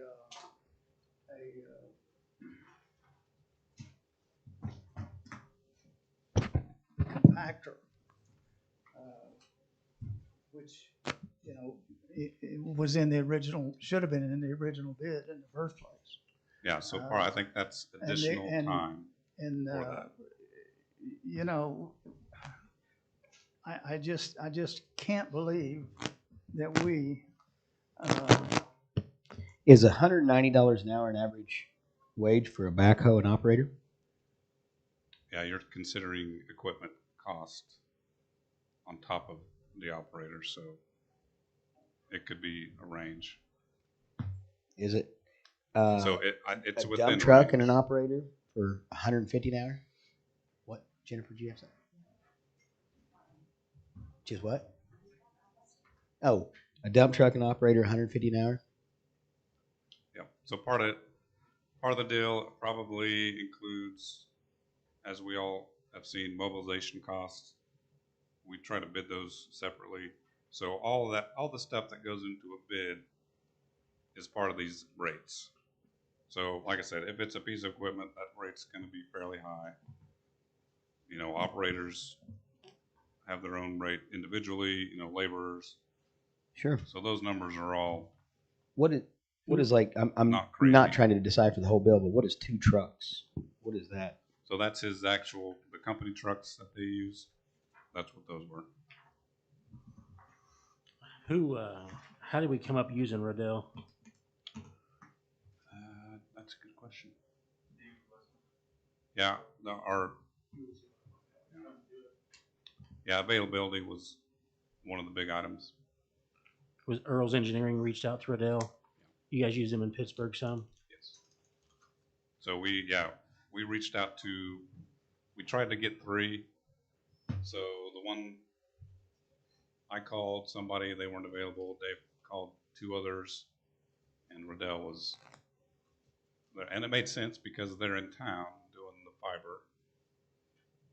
So they just had to bring in some additional equipment. But like I said, if it's on site, you gotta pay for it. So it doesn't really matter where it came from, but it just made sense. I see we have in a change order, we have a crane service of $2,100. A crane service for $2,100. I presume that was to set the manhole. That had nothing to do with the dirt or the change. I mean, that was part of their job, was to build the manhole, and that was whatever it took to get it, from the bottom to the top. If they had to have a crane, they would have had to have a crane no matter what. And I just don't understand us paying $2,100 for a crane to come here and sit down and put one 4-foot ring on. The trench roller would have been required in the original bid, should have been in the original bid. I don't follow all of this. Specifically for the crane, the base of the manhole was much heavier. What? Can you hear me okay? I can hear you, but I didn't understand what you said. Specifically for the crane, in reference to the crane and why that was needed, the base of the manhole was heavier than they anticipated. So they had their own equipment there to navigate the installation of the manhole, but they couldn't use their own equipment. So that was something unforeseen, that they had to obtain the crane, the additional equipment of the crane to get done. So that was not in the original, correct?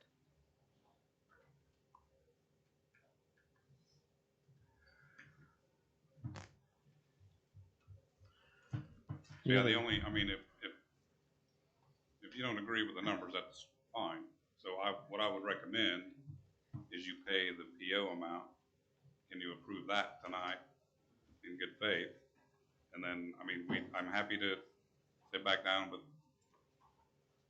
them and go through the numbers again. Well, here again, I suppose we're at fault because we didn't define what the PO was for. I still don't know what the PO was for.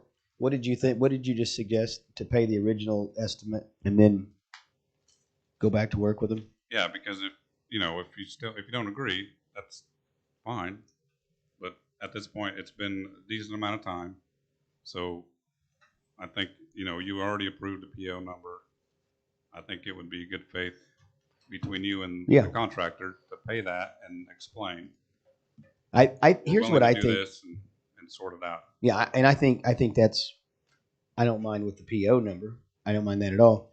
But I think one of the things that I think kind of bothered us, or myself anyway, was I was seeing work going on down there, and I assumed that it was something to do with the fiber, or because Jim's guys are there. Jim Dale's in town every day, so I just thought it was something to do with fiber. And I thought, man, they got a heck of a hole going down there digging some kind of fiber line in, and it went on for 2 weeks before we even knew what was going on.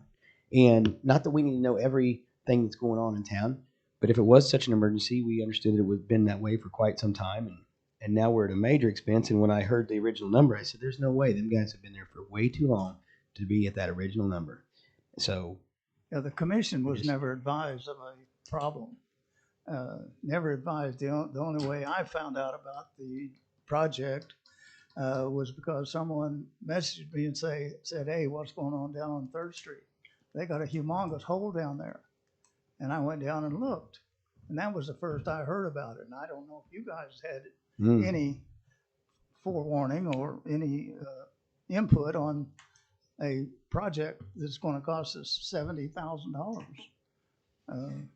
I'd just like to some kind of a breakdown on what the $23,000 was for. What did I don't think that it's include? 70,000, Pete. Huh?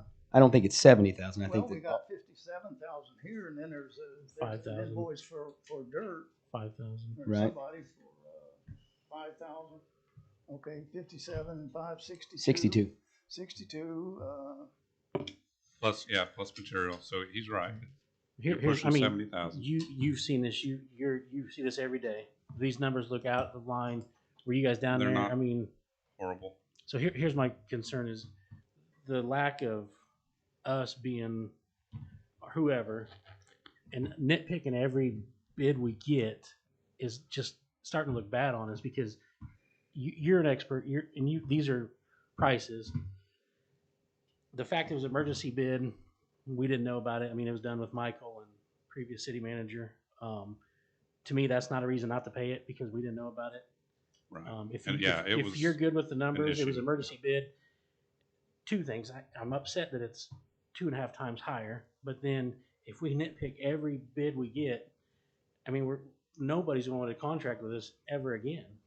Yeah, and your prices will And so go up anyway. I mean, you're the expert, and you think everything's good, and Yeah, like I said, we spent, and I'm not going to say an inordinate amount of time, but enough time scrubbing the numbers, sitting down with the contractor.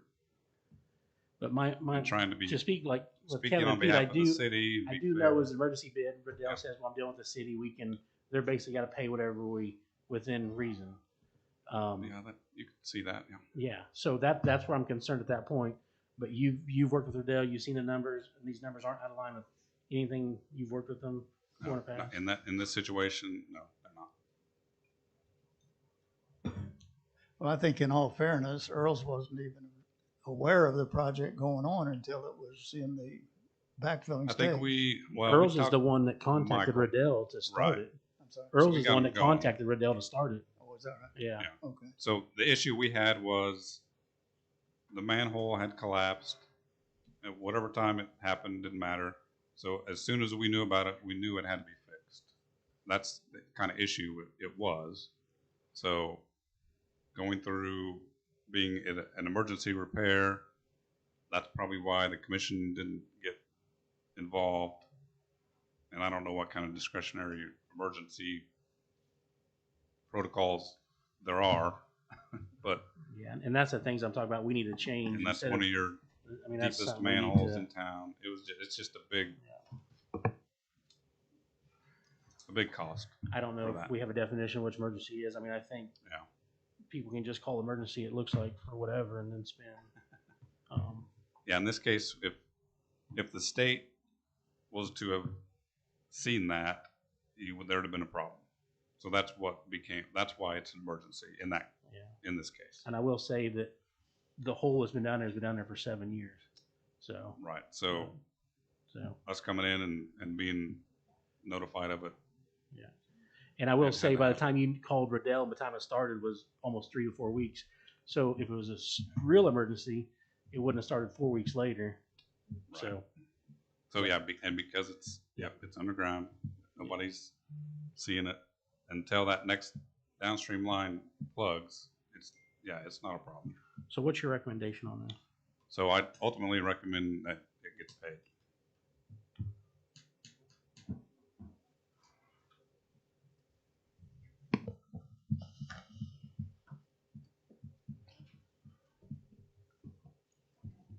I haven't said much, but I definitely would reiterate most of everything that Josh said. I think this is a big glaring issue that we need to address, but I also agree that we're constantly nitpicking contractors. We won't have many left to work with as the city of Fort Scott. I don't know about that. And that's just my opinion. I think that we've done it enough. I think that we've shown not just contractors, but I'll leave it at that. But I would I also heard your first recommendation was to pay the original amount, the bid amount, and then. If you do anything tonight, That's what I should said. be the one. Absolutely. So if we just do that, come back, what do you foresee the outcome being in 2 weeks? I mean, it's not, I can't guarantee anything. He might come back and say, well, it should be more now. So there's that inherent risk that he's like, I already discounted you X dollars and I didn't have to, is probably what, if I was him, that's what I would think. So that's just, it's business at that point. So not to get off subject, but can you put on the next agenda to revisit how we define emergency situations?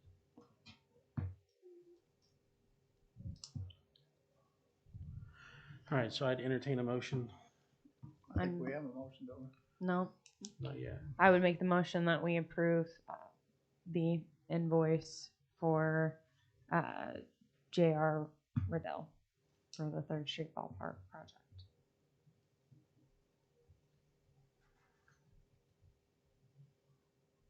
The total 57. I second that.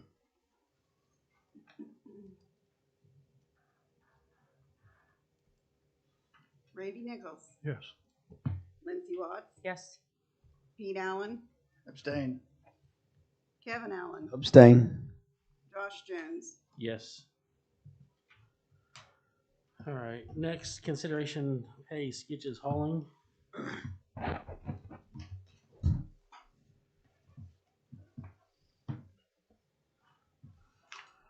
Anything on this that we need to, was this part of the Let's change defer to order? Michael. Is there anything different for the hauling one? Your recommendation? I've got a whole bunch of comments about this.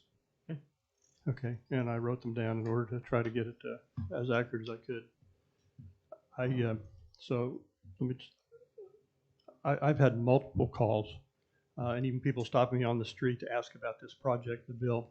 So here's my understanding of it, and I'll just bullet point it so to be brief. The 3rd Street sanitary sewer manhole repair was nearing completion, annealing only non-emergency backfill of the excavated areas. A plan was in place to backfill with material on site. Commissioner Allen, Pete, halted the project, convened a meeting of the city manager, mayor, and the city engineer, Mr. Earl. Based on engineering needs, Mr. Earl agreed with plans to backfill with material on site. However, he recognized and agreed our ordinance required clay fill. At that point, a decision was made to buy clay from Skitches Hauling. I'm sorry.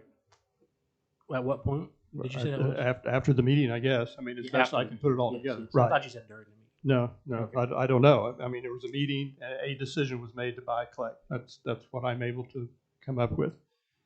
So what bothers me, or what adds to this, is we have a procurement or purchase policy, which, by the way, has the definition of emergency in it. We have a procurement or purchase policy, the purpose of which states in part the, quote, acquisitions of goods and services should be made in a manner which prevents conflict and impropriety and provides equal access in an open and competitive environment to all suppliers. This policy does set spending limits for directors and the city manager, but only if specific criteria are met. For this purchase, they were not met. This was not an emergency. This was not a single provider source. In fact, Eric Bailey has confirmed the county had free clay available. This was not a recurrent payment. There was no comparative pricing or bids that I'm aware of that were obtained, which are called for both in our purchasing policy and actually called for under the KSA 754304, which is the state ethics policy for elected officials. This policy requires advertising for competitive bids when an elected official is involved. This is not a part of a subcontract, does not represent a commission-approved change in scope of work or change order. Following the policy would not have resulted in an undue delay. We've proven our ability to work quickly. So as I understand it, what we have is a project stopped by one commissioner, resulting in a project being purchased from another commissioner. Neither our purchasing policy nor the state statutes on ethics for elected officials were followed. I don't think that we as a commission should condone that. I'm not going to be complicit with it, and just so you know, going forward, I'm not going to vote to pay this bill. Okay, I will say there was bids taken. Okay?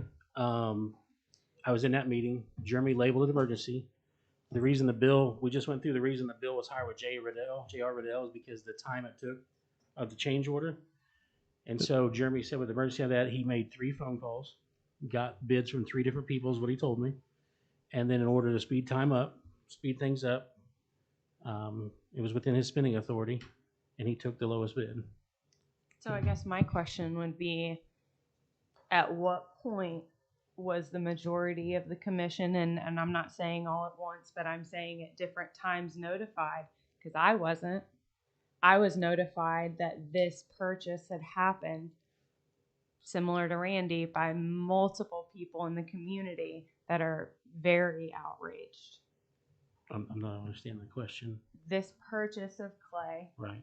I had multiple people call me. I was not aware that we had an emergency situation, like kind of was stated before. Right. But my point is the fact that, so there was a meeting with multiple commissioners, with our city manager. Why were we not convening an emergency commission meeting when we have shown time and time again that we are more than willing to do that, as well as emergency bid processes?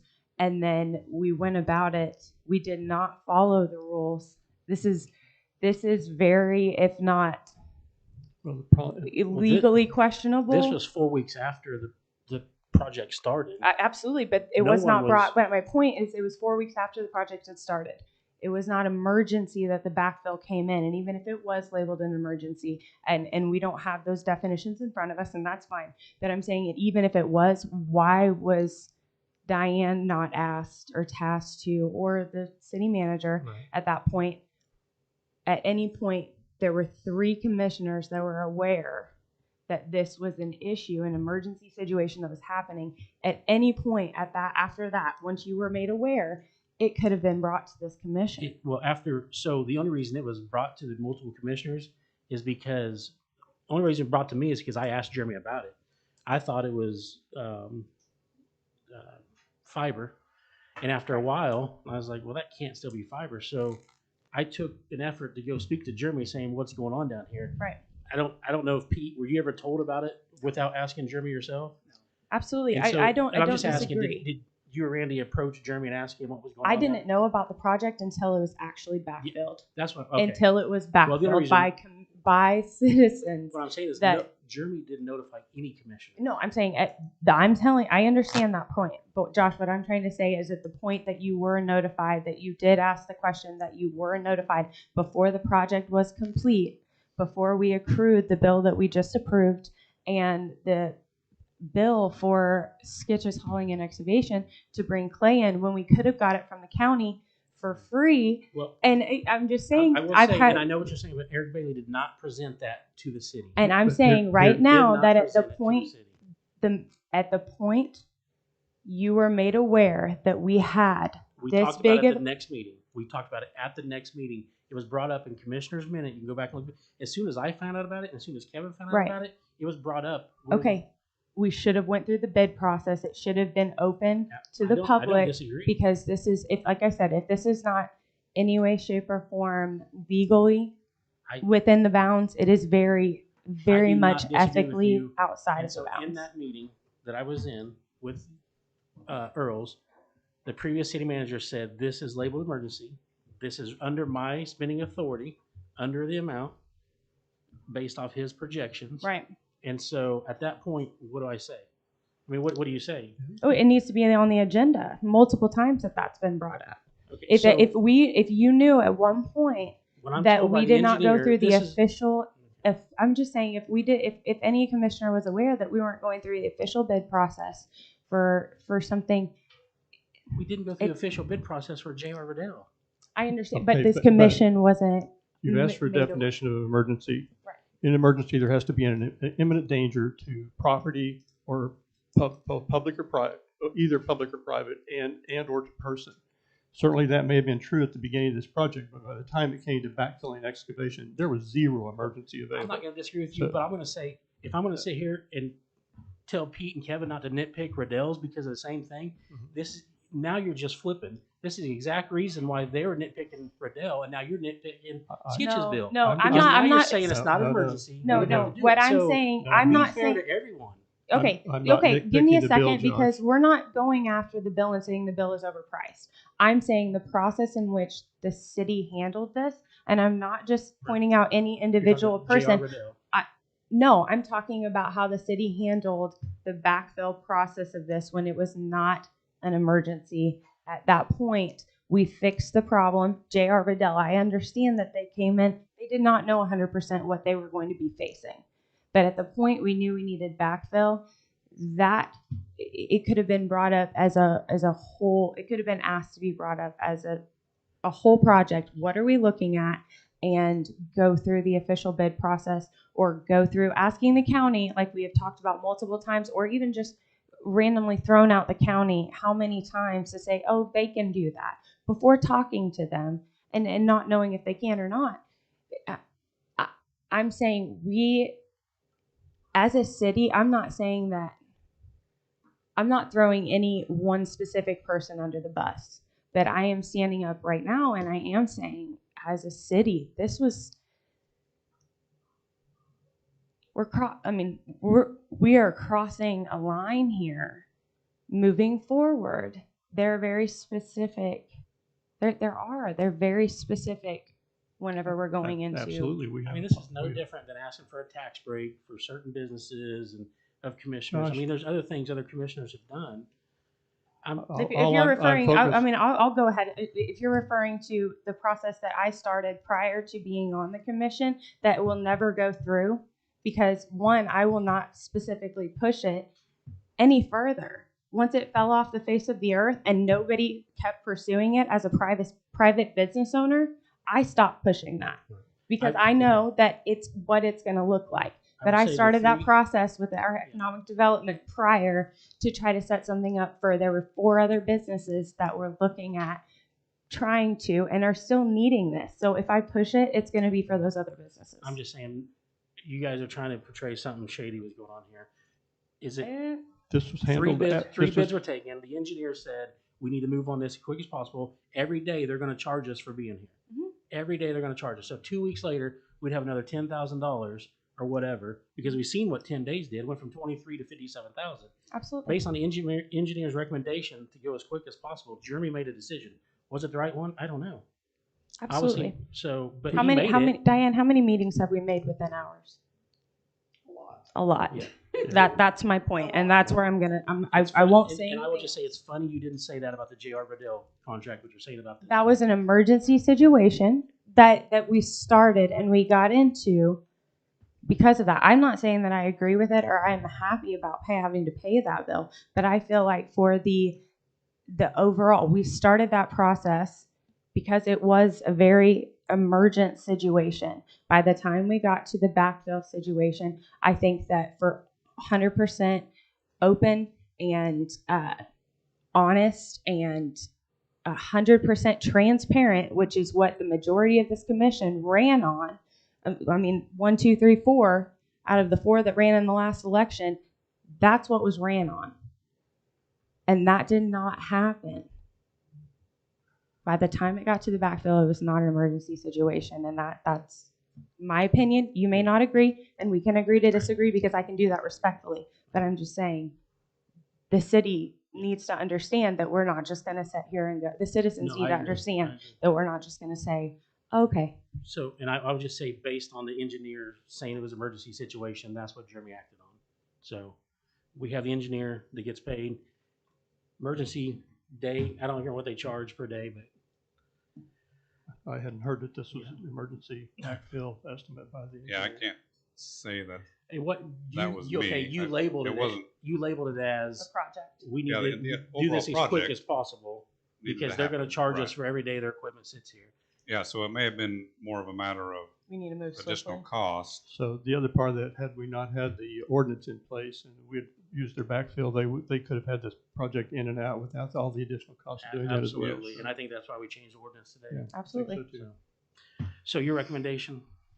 So again, it goes back to, just think because I don't know about all the stuff that she just went through is separate. He did the work, he brought the dirt, it cost X dollars, so yes. Yeah, once again, our procedure needs looked at. So that aside, yes, the bill can be paid is our recommendation.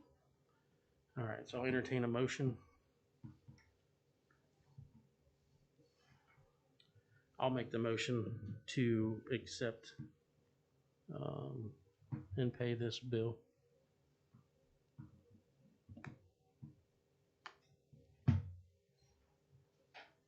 I'll second.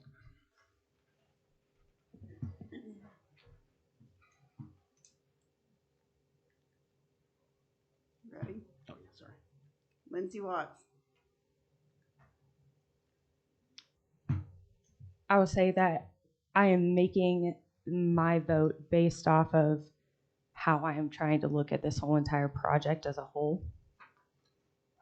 But there are a lot of problems that need to be addressed and never happen again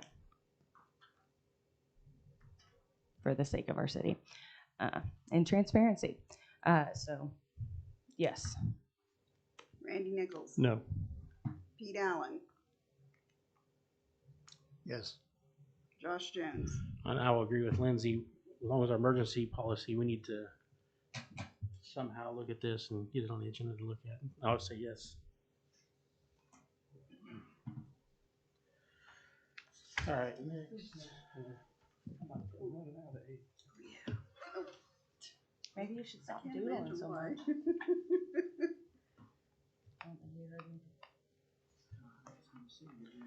All right, next we have consideration to bid sewer CIPP.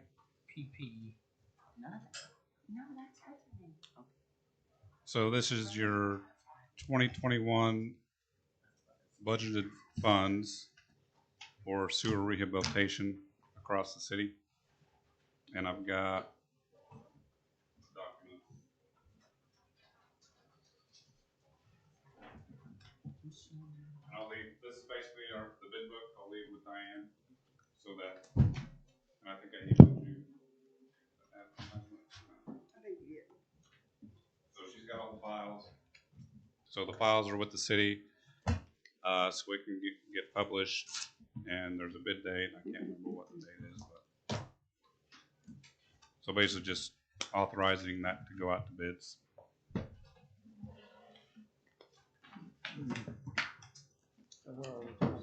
What's this on? Mine was under 3. 2021 sewer rehabilitation project. Okay. You're looking to go out to bids on it? Yes. So we'll call it phase 1. September 30th, 10 a.m. So set to bid September 30th at 10 a.m. is the opening.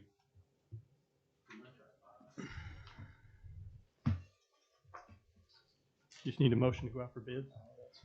Yes. Do you think that gives people enough time? Yes, and what we'll, after our short experience in Fort Scott, we will call the people more than once, because we try to call and get the locals, whoever's around, to bid.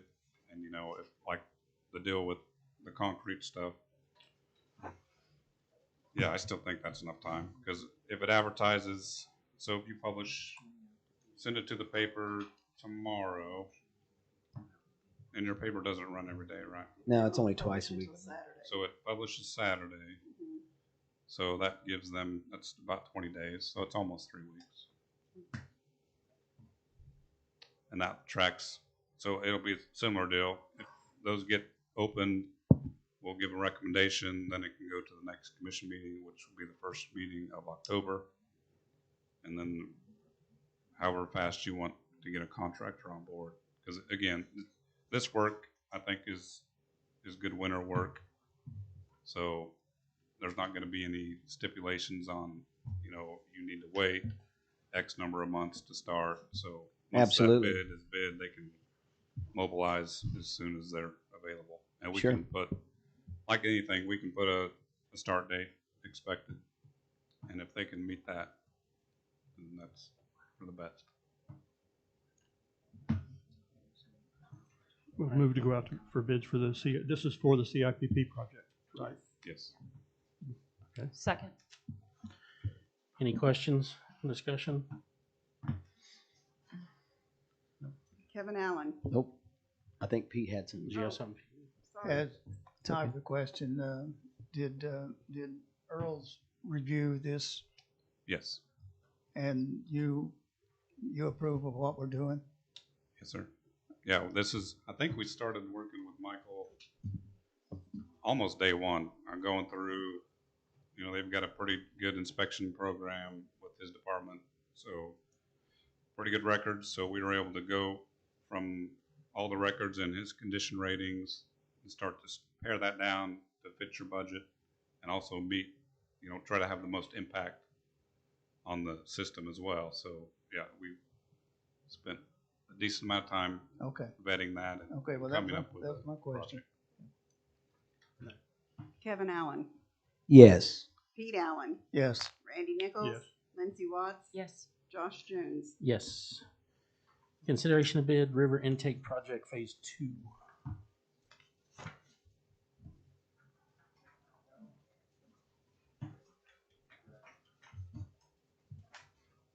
So at the river, approximately Fifth and Short, that's important.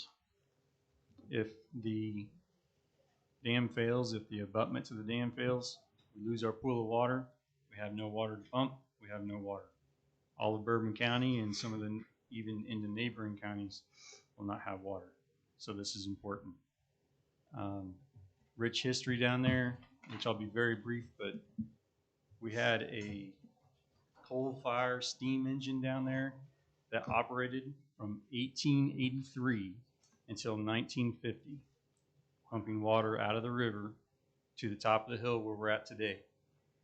And that in 1950, the pump station at the river was replaced with what we have today.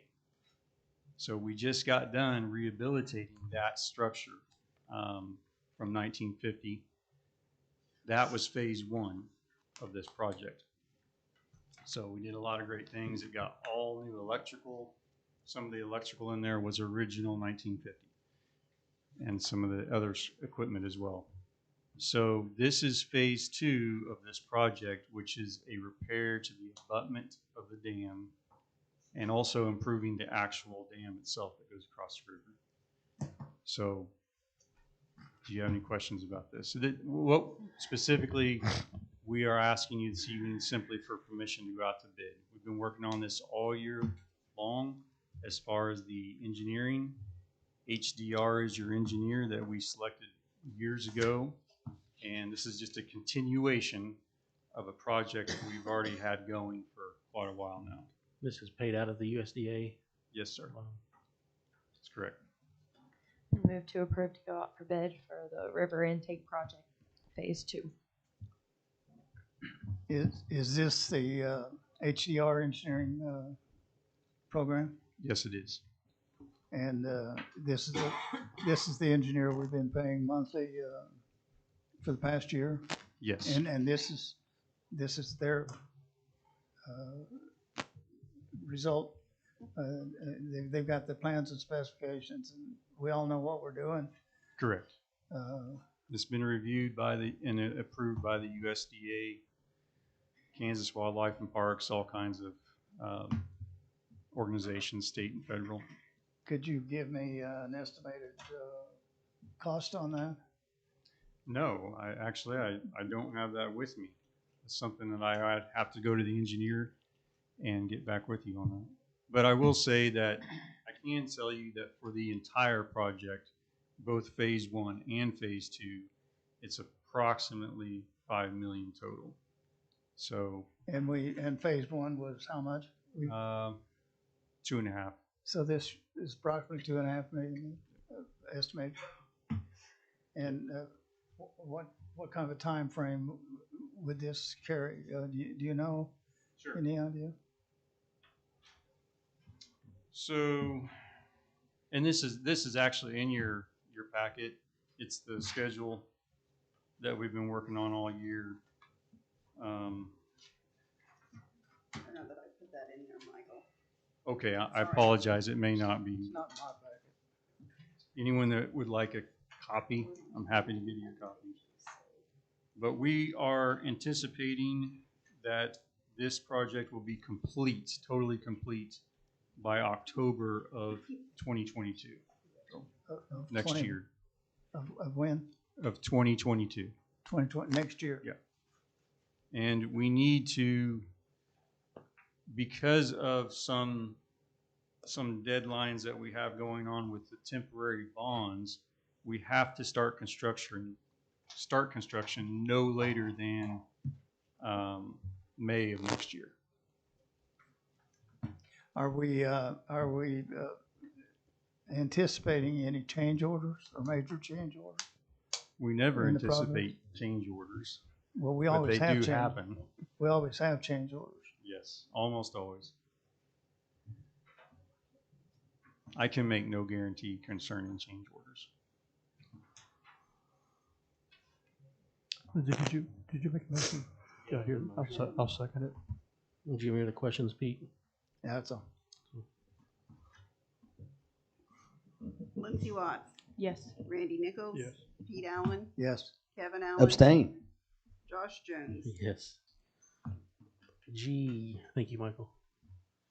Consideration of bid Cooper Street.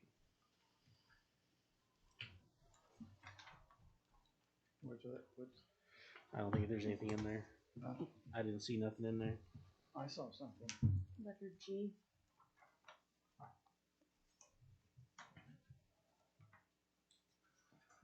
Yeah, so this was bid and Mine's under 7. tabled at the last meeting. Oh. So I think it's on here to reconsider. I think this is one of those that we put a no later than start date out to like May because of the asphalt.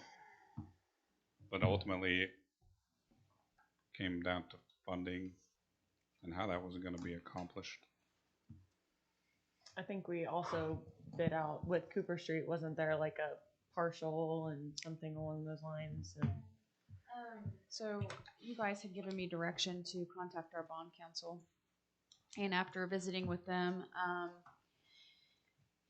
you could, and they would recommend that if you're going to do bonds, now would be the time to do it because it's at an all-time low. We would have to do an ordinance that changes Cooper Street to a main traffic way or a collector for it to be able to be bonded above the $600,000 that we have on just our normal ordinance.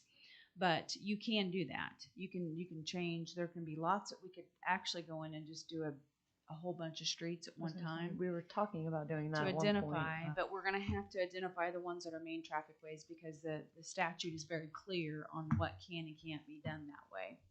And so if you wanted to do this project and some other projects, just to show that we're making some progress, we can do that. But like I said, they're going to have to be main traffic ways or main arterials. If we were to go out and say we were to couple a few of our projects together and go out for bond, would that affect our grant that we're also going out for again for Horton? It could, yeah, because they're going to want you to have cash available for that. You should know by the spring on that one whether or not they're going to fund it. But we would want to move before that. Yeah, you'd want to move before that. I know we've talked about this before. How'd this turn from a $200,000 project to a $1.3 million project or whatever? Part of it was I don't think we had extended it beyond 20th. We were just doing that section, and it was being done in-house from the way I understood it. I know Kevin and I were talking today, and Kevin, I think one thing you talked about is, is there any cheaper way of doing it? Can we just shoot grade, get the elevations right, do some ditch work, run slip machine, run some curves, and the water's the this water's number's the main. not even including the section from. I know that's why I'm saying 1.2 because it's a 700. Yeah. What's wrong with doing that, Jason? It's kind of an emergency. Not an emergency. No? Okay, I just want to make sure. No, I think one of the main concerns that caused that pavement to deteriorate was drainage. Right. Absolutely. running a curb and gutter section through there is very important to mitigate that issue, and which, changes the profile of the road, tries to get everything kind of pushed down. We tried to save costs by not actually putting stormwater underground, so we don't have additional pipe work, replacing the pipes that already exist. The whistles that are in there. Yeah, and then extending that culvert down at the south end. So as a cost of a project goes, this is to get the solution that works. This is kind of the best we can get. And the next thing that we looked at was, okay, can we sacrifice what I would call design life by designing a thinner section of pavement? And we know rock is considerably cheaper than concrete or asphalt. So there's limitations to that. As soon as you get more than 12 inches of rock, the benefit of the rock goes away. So depending on the amount of traffic, the amount of trucks, that trucks obviously control your design life more than anything else, probably 95%. So knowing that a lot of trucks use that road, we proposed, or we can propose, what I wanted to do was look at options for your pavement sections and how much design life each one would get you based on, and I think Susan said you thought you knew traffic counts, maybe total traffic, but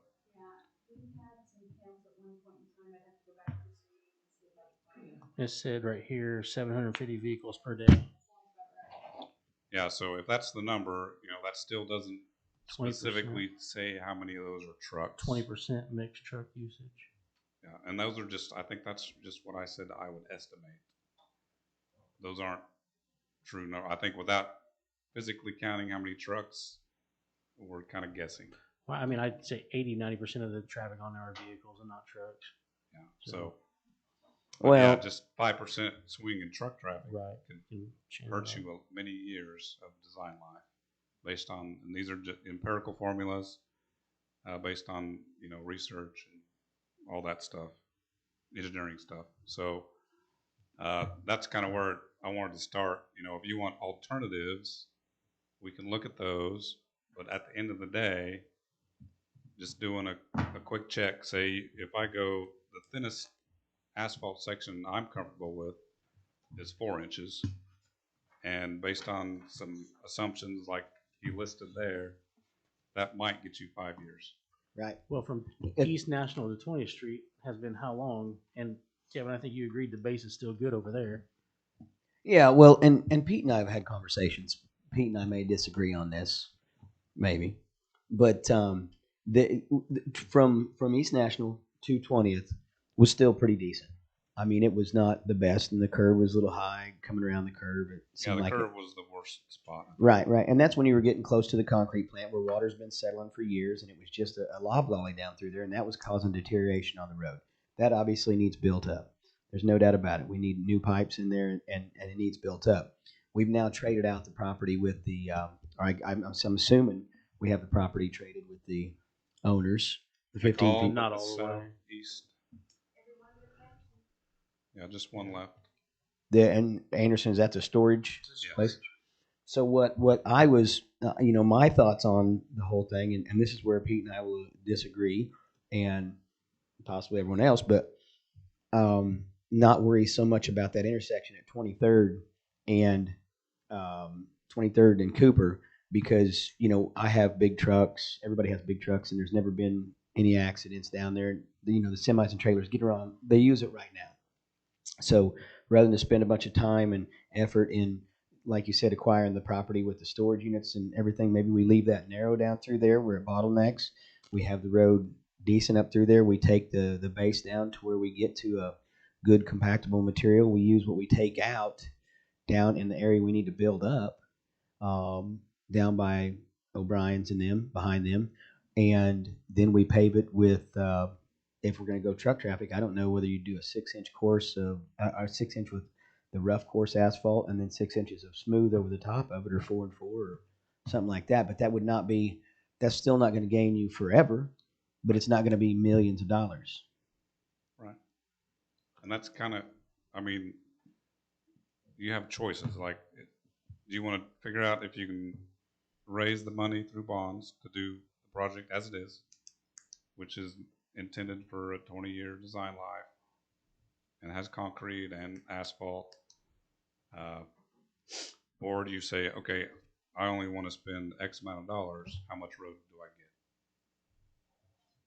Or how much payment do I get for the whole road? You know, you see what I'm saying? We need to pick a point of, you know, either it's a thinner section. I think the whole thing, if you do the whole thing, I think it still needs curbed just to help the water. That water issue. So, I mean, that's expensive. Curbs are expensive. So, and look, I think I was going to get into looking at, so the proposed section that we had, which had, you know, concrete at the intersections, asphalt in the middle, and they were substantial sections because of the truck. So 8-inch concrete on rock and 10-inch asphalt on rock. So comparing that against what I would say is the minimal section of 12 inches of rock, 4 inches of asphalt, only saved $60,000 to $70,000. So yeah, I went through that exercise and only saved 10%. And so that would be a 5-year. And that doesn't get you very long. The curbs we'd be right back where we started. Right. And compared to a 20-year is what we're. Yeah, typical design life, we try to do a 20 years. Hasn't that road down from East National 20th been 20 years though? It's been a long time. It's been before 2007. So it's been 15 years. Which one? From East National to 20th Street, that's been 15th Street, and that wasn't that bad. I mean, that wasn't that bad of a road after 15 years. It was good from 20th to the East to National. To the south, down to East National. Yeah. Yeah, and I think the issue with the budget, I think here's my. And that was just asphalt laid on top of clay. Well, right, that's what we're talking about. That's why the low spot occurred down by O'Brien's, where everything just came down in there and it sat there. Absolutely. But that's what we're saying, and that's the part I want to cure, because, and we've already visited with O'Brien's. They know they've got an issue back there with the concrete plant where they put all their spoils and the water came off of it and sets in the ditches. So we're trying to resolve that part of the problem. Well, I will disagree about why the estimate went from 200,000 to 1.2 million. First of all, the 200,000 did include the whole section from East National to 23rd Street, but that project was to be a mill and overlay and do nothing with the drainage or the grade or anything. It was merely take up the 2 inches that was laid on dirt and put down 2 inches laid on dirt, which would be a total waste of time. And, that wouldn't last 2 years. So we went to a engineered section, something that we're looking for a 20-year project. Would you rather spend $50,000 or $200,000 and get 2 to 5 years out of it, and have to go through this same process every 2 to 5 years, or do we want to say let's put a 20-year term street in there? And yes, it's expensive, but the overall benefit far outweighs the cost. And so I would agree that we could put the right of way where we have tried to put it, except the guy on the end won't work with us. So we could make a dog leg there, and we could come back onto the original. Well, we've already traded. Well, we could start there at Yeah, it's tough. Well, we can't make a dog leg because we've already traded property from, Yeah, is Wardcraft, the, they already give Carl Skint's that's property. west of Carlskin. Carl Skint didn't, we didn't trade any property with Carl Skint, did we? Well, that's what I'm saying. Maybe we could trade back. Huh? Maybe we can trade back. Well, he had nothing to trade. There was, isn't he directly across from the storage place? Yes. Yeah. So there was no trade there. He just, I don't know what happened So there. the downside of bottlenecking it back down, not extending the culvert, the upside is one, you'll limit big trucks from using it more, or no. Well, whoever uses it now would not be hindered by that. If you widen it, would semis use it more? Because there's ain't too many semis that go down there now. They're doing just fine. That's what I'm saying. There's Yeah, semis and I think trailers. they do it. Yeah, there's semis and trailers going through there every day, and there's no accidents. You got to watch yourself. You have any idea how much it saves by we can't get that property and we don't widen the culvert? Yeah, I have to look. I mean, It's yeah, so hundreds of thousands however of many dollars. feet of roadway you don't improve, I could just ratio that. It's you're saving hundreds of thousands of dollars by not widening that intersection out down there. Yeah, possibly. And so Definitely what's our in the plan from East 100,000. National to 20th? Say again? What's our plan from East National to 20th? I mean, we put this out to bid and we don't have nothing planned for that yet. No, we do not. I think I've sent a proposal before. It probably just stayed with Jeremy. So it would be, yeah, we would, the anticipation was another designed roadway. And you're asking for another $100,000 in engineering fees to I guess I'm confused about this. Okay, yeah, so on Cooper Street as it was bid, from 23rd to 20th, what we're looking at is essentially revising the plans to a point that you want them. So whether that's build less of the road or change the section, there's effort, required to do that. So we're revising the plans. And part of that was that traffic analysis and pavement section design based on multiple design life. But the $90,000 was going to be in there anyways, whether we change it or not. Yes. So what that is construction inspection. Yeah. Which we were asked to provide that previously. And what that gives is basically all the testing requirements and observations on as a representative of the city to watch. So kind of like, I know Michael watched the 3rd Street manhole. He checked on it every day, but he wasn't there all day, every day. So what is typical standard is, it's a city funded project. So someone is with the contractor every hour that they're out there, essentially inspecting the work. So and making sure it meets specs, is matches the plans, all that stuff. So is there a reason why we're not bidding out the rest of Cooper together? Why we're not bidding out together? The National.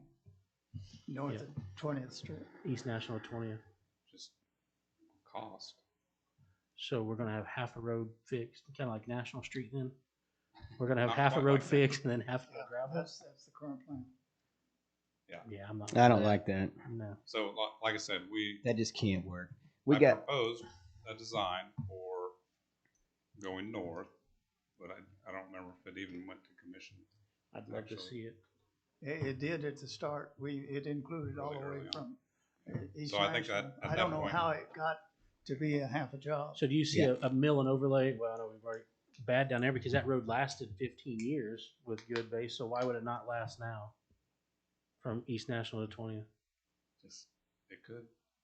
I mean, I'm just going off it did. Well, so It's I'm just a matter of I want to disagree with you guys on the condition of that asphalt from East National to 20th Street was terrible. That was that had settled.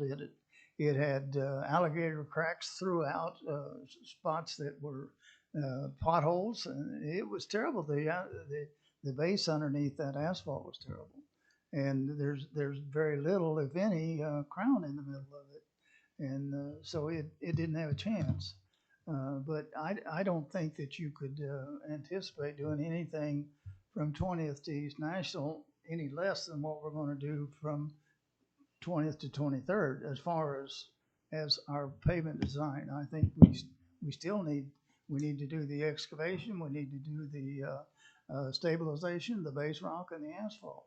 And one of the things too that we're looking at here is that, you know, our low cost on our base rock is hinged upon getting it supplied from the county, which at this point is not happening, as I understand. Right. Have we got any AB3 base rock from the county? Currently. No. I mean, they can't make enough for themselves, as I understand. So, you know, we're Yes, you'd have to. And I don't have try any to of that for forecast sale. yeah, we have a cheap price if we buy it from the county. Right. And so, you know, we got a big problem on Cooper Street. Yeah, the problem is we can go expensive, do $800,000 for them 3 blocks, get your 20 years, or we can spend $100,000 on overlay and get 2 to 5. Well, it's been there. It's been 15 years. But how many times has it ever been? 0. Nothing. And They that's, never and that's the done- reason they why never it's so sealed bad. it. Not that it was bad base or anything like that. We That's the don't reason it's so maintain bad. stuff. We did not maintain it. With That's- maintaining it, so if you're spending $100,000 for 5 years, $800,000 for 20 years, I'd rather do it 3 times and save money. I don't think we need. Yeah, that's the trick. I mean, I don't know if we need gutters Well- all the way down from East National to 20th. right. Yeah, I mean, that's Yeah, why I think yeah. we're just. So yeah, we're just trying to get it. This is a problem. It's because it was built up and it has ditches and it was done. Yeah, sooner or later we got to realize we can't do 20-year plans. What we can do 4 or 5-year plans at the same cost because we can afford it. You're Yeah, right. it's We're just generally not good practice. But- We're basically trying to continually maintain. Well, it lasted for 15 years. I would love to have perfect stuff, but like you said, we got to at some point come back to We realization. got a lot of roads that need fixed. Right. Yeah, And the contractor's if you're not gonna talking guarantee 1.4 million on every 6 blocks, we're screwed. Yeah, and the issue with, you know, it's good that it lasted that long. When it started to deteriorate, I don't know, but it probably became a safety issue at some point. And I will tell you, it deteriorated. It deteriorated from O'Brien's and down in your section probably year 2, year 3. That's when potholes started that's coming why up. we focused on that section. Absolutely. And it's not from, I'm not talking about up by, let's say, Weston Carlskin. I'm not talking about there because it maintained fine there. But it was basically from Marbury's to 20th. I'm pretty familiar with that section. That was trash all the time. And we were constantly throwing gravel in it, backfilling. Snowplow trucks would hit it and shove it from one side to the other. So you're going to continue to do that. Absolutely. But if we go in there now and build that up, as far as even using our own guys, if we would take part of the grade down upstream or whatever, or add to, and build that section up to where we have the proper drainage by O'Brien's and do the new tubes, whistles, I mean, that's definitely going to help by chasing that water away from it. I don't know. Josh, can It's I confusing you. Well, I mean, it sounds like we're in the process of trying to engineer based on our costs. So maybe one way to approach this, or to get us all on the same page, is to ask Susan, are you still back there? Really, to me, if I listen to you guys, that our decision is going to be based on the most efficient, cost-effective way to get this done.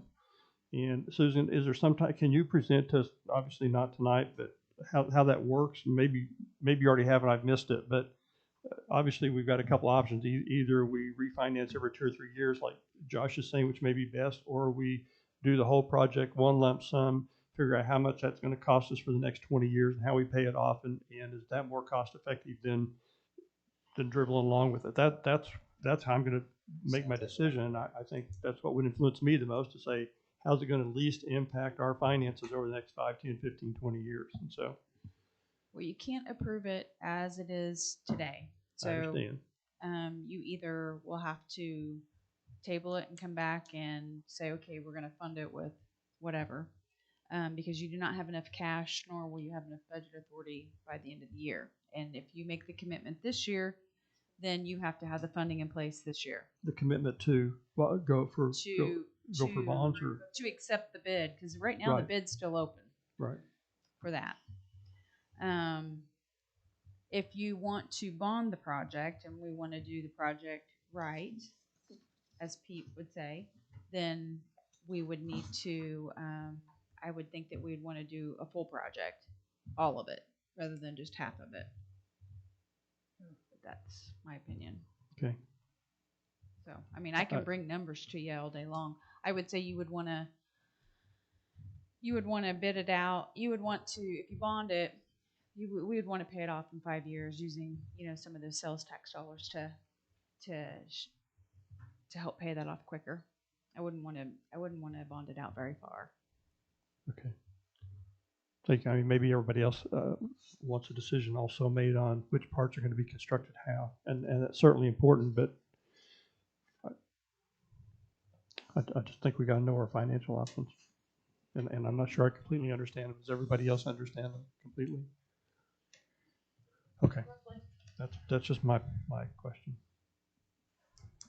During the short run, I'm going to say in the short run, Susan's here, and she's been very patient with us in terms of the amount of dust and traffic by her house. And so are we going to continue to limit traffic until we get this figured out? It's closed down right now. Good. It's not closed, it's partially open. It should be restricted to single lane in each direction. So Well, every time I've been back there, it's got a road closed sign up with a cone there where you can't get by. Okay, so we've done that, and then Susan's also suggested, and I asked you about this, making sure we have a left-hand turn signal out at 23rd and whatever that highway is, 69, so that traffic isn't routing themselves up Cooper Street, but rather out around the way they could go and not be engaged. Right, because it is difficult to turn if you're coming from the south, going to the industrial park. Or if anybody's tried to do it in the morning and then lunchtime and after at 4 o'clock, 5 o'clock, you're going to sit there and maybe a couple of times before you're able to turn against traffic. Same way if you're coming from the north and turning onto 23rd Street going to the college. That is the busiest intersection in town, and there's no turn lane. It's also very highly used because of. Go ahead. Go ahead. I understand that it's convenient. I do, and I don't. But That's not. The problem is that we tore a road up that didn't need to be tore up, and you've left us with. We find ourselves living on a dirt road. Yeah, I was also going to say the part I was going to say that the reason it's highly trafficked is because it's very dangerous to get on the highway and turn left from 20th Street. I agree. From 20th Street. I agree. And that was the whole purpose that road was opened on 23rd Street to begin with. And I completely understood and agreed with it. Yeah, even though it wasn't great for us, it was necessary. I agree. Right. That was that. It would have less. That helped the city traffic. It helped Orion's, now Marbury's. But it would also help the whole community if there was a light at 23rd, a turn light, so that so many people that use it strictly because it's so difficult to turn at 23rd, they take that to get to the industrial park, to get to Wardcraft, to get to Taco Bell, to get to all those places that they should be able to get to from the bypass. And I'm not saying they shouldn't use it, but I'm just saying break it up a little bit. Yeah. It doesn't all need to come down Cooper. Mark, yeah, I don't. Can we look into that? Stop the turn lights, yes. Turn lights and this That's a state deal. Continued limit of traffic down Cooper. If somebody can give me direction, I would. We're working on getting the traffic counter. We've been talking about that, so that's on the agenda. Ma'am, were you also talking about from 23rd Street widening it at the intersection so you can turn. There's already turn lanes, there's just not a turn light. Oh, okay, no, you didn't let me finish. I was trying to turn either back north from 23rd Street. You were talking about also turning south from 69 on the 23rd Street. Right. Okay. Yeah. So, yeah. It was Yeah, turn lights, yeah. It was designed to have them. yes, but back at 20th again, I've been trying to say it was a very poor design by whoever was with, and I'm not going to blame the state or whoever, but it was a poor design because you want to talk about a dangerous intersection. There is accidents all the time at 20th and Main to where people pull out of that Dollar General or the sale store or whatever, and they pull out and they get blocked, and then semis and trailers and things like that. That is, we probably need to be working with the state to try to readdress that situation right there because there's going to be some pretty serious accidents for a long, long time on 20th and Main. I travel that corner quite frequently, and I see, and again, we have emergency personnel that have to leave there and try to get on the highway. And I'm not looking for another light by no means, but I am looking for. So there ought to be an exit. I think we have an extra one. There ought to be an exit out of the. I'm having trouble laughing tonight, but anyway, I think there ought to be another exit out of the Dollar General or something like that. If we can somehow get that taken care of, or shut the access down, possibly from the Dollar General that comes out there. Well, I'm just saying, if you went from Verizon, Dollar General over to Arby's, if there was an access road all the way down through there. Frontage road. Yeah, something like that. Get something big like Kansas City's got, So on Cooper Street, what are you looking for us? Well, I guess the initial deal is, are you going to continue to table the bid for the bidders? Sounds like that's probably a yes. Well, there's no money It's right hard now. for me to bid on this without knowing the rest of Cooper Street. So I don't know why we're bidding half a project. Yeah, it seems like we need to know the financing for the variety of options that you all have talked about, and then Susan's opinion about how most effectively to use that. That's so I would, I don't know how to do this. I'd move we table this until we have that sort of structured information we can use. Well, yeah, we can't bid on it anyways. We don't have the. Well, we were told several months ago that it makes sense to borrow money to do projects today because of how cheap the interest is. And so I think that we ought to take advantage of that and get this project finished. In the entire project from East National to 23rd Street.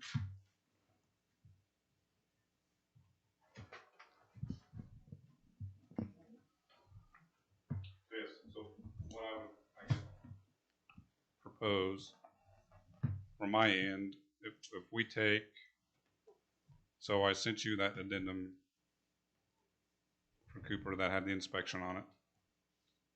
So I could basically update that to show our plan for 20th to National, and then you'll have all the costs for that, and I could do a quick estimate of the project cost with construction, and then Susan would have the whole project total. Yeah, and I don't mind going out for bonds, but to do 6 blocks with that type of money, we can usually do 20 to 30 or 40 blocks. It just seems like we're going nowhere. Right. Yeah. Depends on what. So that's the problem with going Cadillac on every road is we'll get 6 blocks done on a 5-year bond instead of 50 or 60. So. Agreed. Hey, Mayor. Yes, attorney. It's probably not worth talking. And I obviously have no decision-making authority, but if I'm hearing what you're saying, do you also want him to give you an estimate of what it's going to cost to basically put asphalt over the dirt, as Commissioner Allen says, 2 or 3 inches, and run that all the way down, leave the other road alone, just asphalt over the top of it. And don't put all the curb and gutter, and just see how much road you can get for that. I think we need to know all of our options. That's the point I'm trying to make, is we need to get our options priced so that we can decide. If it was my option, I would overlay 20th to East National, do what you're doing on 20th to 23rd, but not widen it down by the culvert. I mean, that's what I would. Yeah, this is like where all of us may disagree, and it's not the right way to do it. No, it's not the right way to do it at all. But we don't have unlimited funds like some people think we do. Well, again, we've listed about 5 options. If we could have pricing for each of those options and then make a decision on what we're going to move forward with, that puts structure to what we're talking about. Rather than that's what I would love to see. And I'll throw my option out there again, just because when Bob, and I'm not knocking your idea, but I know you're an old road. It's just an idea. You're an old road builder from way back, so I get right. it.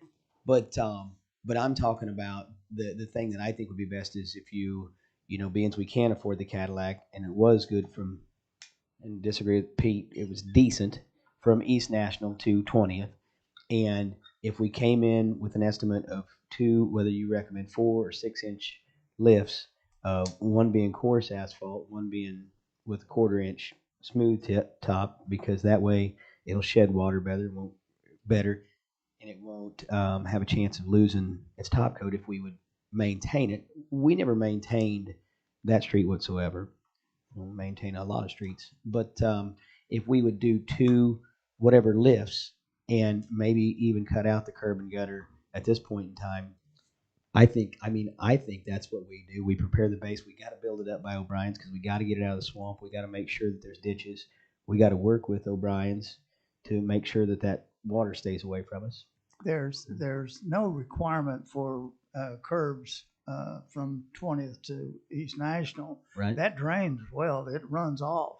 There are ditches. I mean, they're just, we don't have the cause for curbs down through there. If we do a typical cross section, which we have on going south, the typical cross section, if we put that cross section in and some base rock along the edges, and let the water run to the ditches. That's we don't need that kind of a design that we have from 20th to 23rd. We don't need that kind of design going to National, because totally different cross section there now.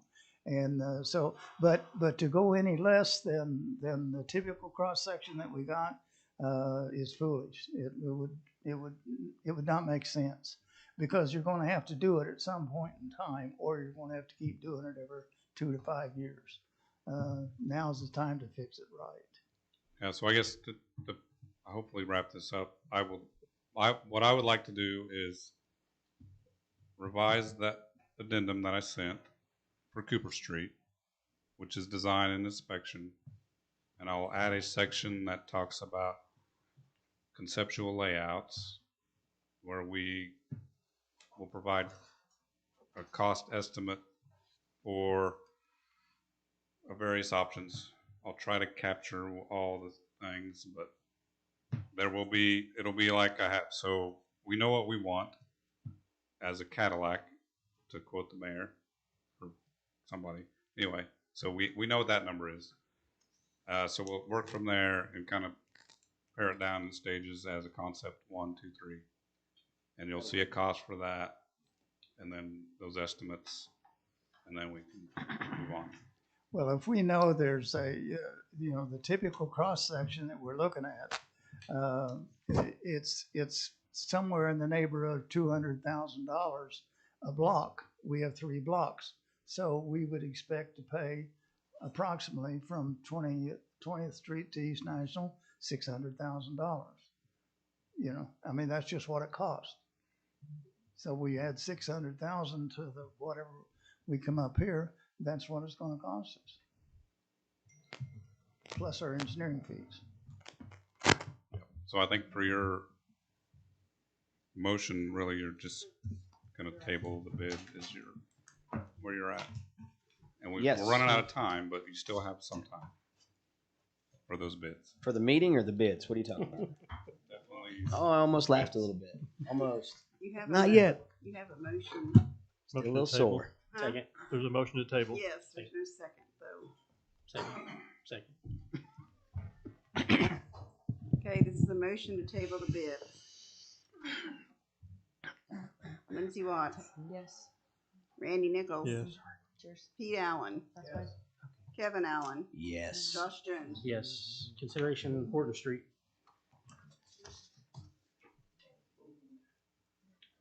So not near as complicated. However, I think I haven't found it the thing to consider on this is I think that section of Horton Street is part of the cost share. Kevin. So I think the best recommendation now, because if we're gonna submit Horton again for the KDOT cost share, and this is part of that section, I think you probably just need to reject the bid. There was only one bidder anyway, first of all. So he was local, which is good, but I think, again, it comes down to cost, and it's part of the cost share application. So all you're doing is waiting as long as we might have to wait anyway to get just those 2 blocks done. So my recommendation is to just reject that for a future.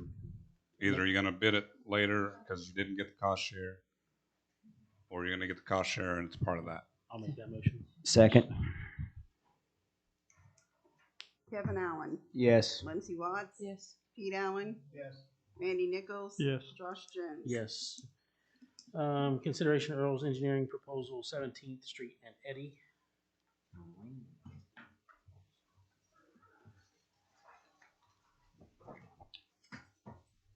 Okay, this is the one stormwater project I managed to eke out with all my efforts. So just to recap, this is the particular area, 17th and Eddy. There's a sump mid-block that is flooding an individual's house. So that's kind of the driving factor. But as you look at that drainage basin, that ultimately ends up crossing National diagonally through that lot where there's an open concrete channel at 15th and National on the east side, east of National, north of 15th. So that's where all this water goes. So the issue, as you go up the hill, none of that water is being captured.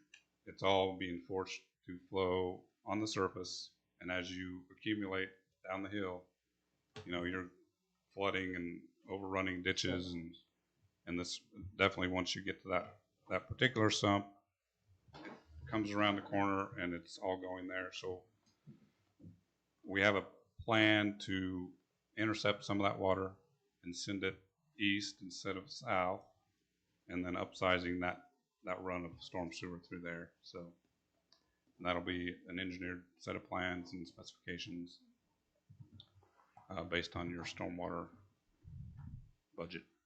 Are you just basically updating us on this then tonight? No.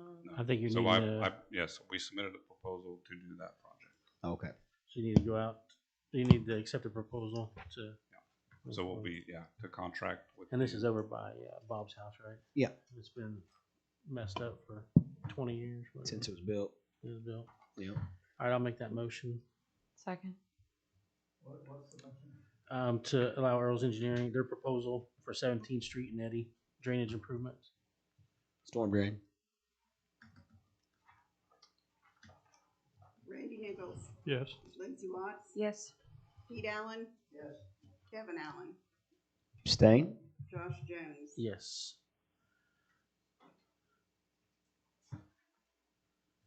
All right. I think that's it with Thank you. Although, are we still waiting for bids on? Thank you. You can head home now. National 17th? No, we've already accepted them. Notice to proceed. National. Yeah. So National Avenue notice to proceed was issued for And part of his timing wise, Couple weeks. he's going to work I think on he said weekends. come this weekend, this Saturday. So this Saturday, and I'll call him tomorrow to double check. Okay. Make sure he's, because they're the ones I'm sure doing it'll rain or something. the overlay further south on 69. So his plan is to extend their work week to come up here. Wrapped up. Thank you. Thank you. All right, consideration to purchase police cars from Kansas Highway Patrol. I believe we talked about this last time, Travis and Jason.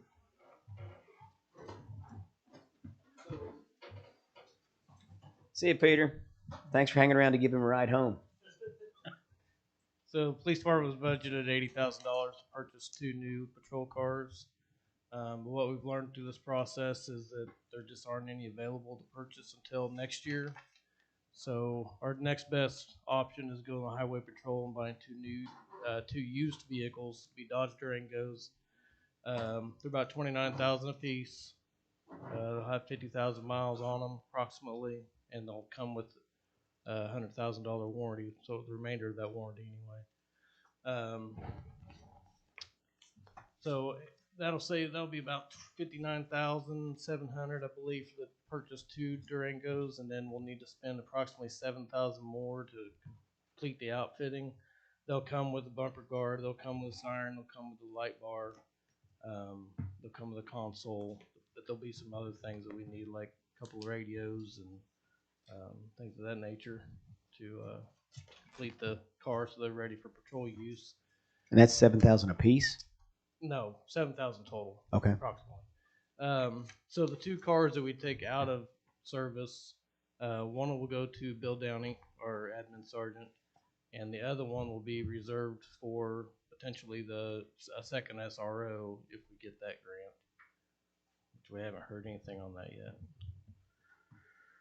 All right, I'll make the motion to accept, to allow you to purchase those 2 vehicles. Second.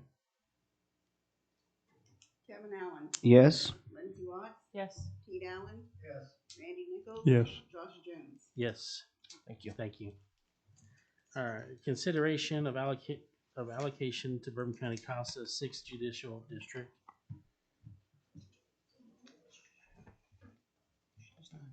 There's a letter in your packet from Krista with CASA, and it's just explaining the need that they have this year based on COVID. And this was part of our budget discussion, right? Yeah. This Yeah, is we've already given them $5,000, and you said something about this, and I asked. Yeah, I would like, I don't know, because we talked about doing some other funding with the schools and stuff, and just, I mean, this is a good program, but to allocate all our money just to one program, it doesn't There's seem. quite a bit in reserves. Yeah. There's like $30,000 in reserves. So I mean that's totally your choice. Yeah. Well, I would make a motion to table this, just so I can do some more research on possible other ways of using this extra 10,000. Second. Randy Nichols. No. Lindsay Watts. No. Pete Allen. Yes. Kevin Allen. Yes. Josh Jones. Yes. We make sure this is on next. But yeah. Discussion of removal of military bridge.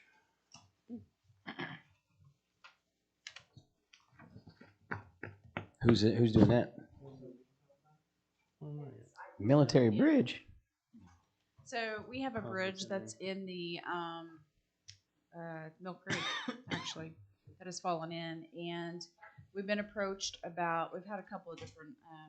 We can bid it out and have someone be able to keep the scrap in exchange for pulling it out for us. We've already looked at the permitting of it. We do not have to get permits if certain ways are how it's handled of being pulled out. Or we could bid it out so that we keep the scrap, pay for the cost of removal. I mean, there's lots of different ways we can do this. How would you suggest we do I it? suggest going out for an RFP and let the person decide however they want. Okay. I mean, that would just be my suggestion. Yeah, I mean, we just go out for request for proposal.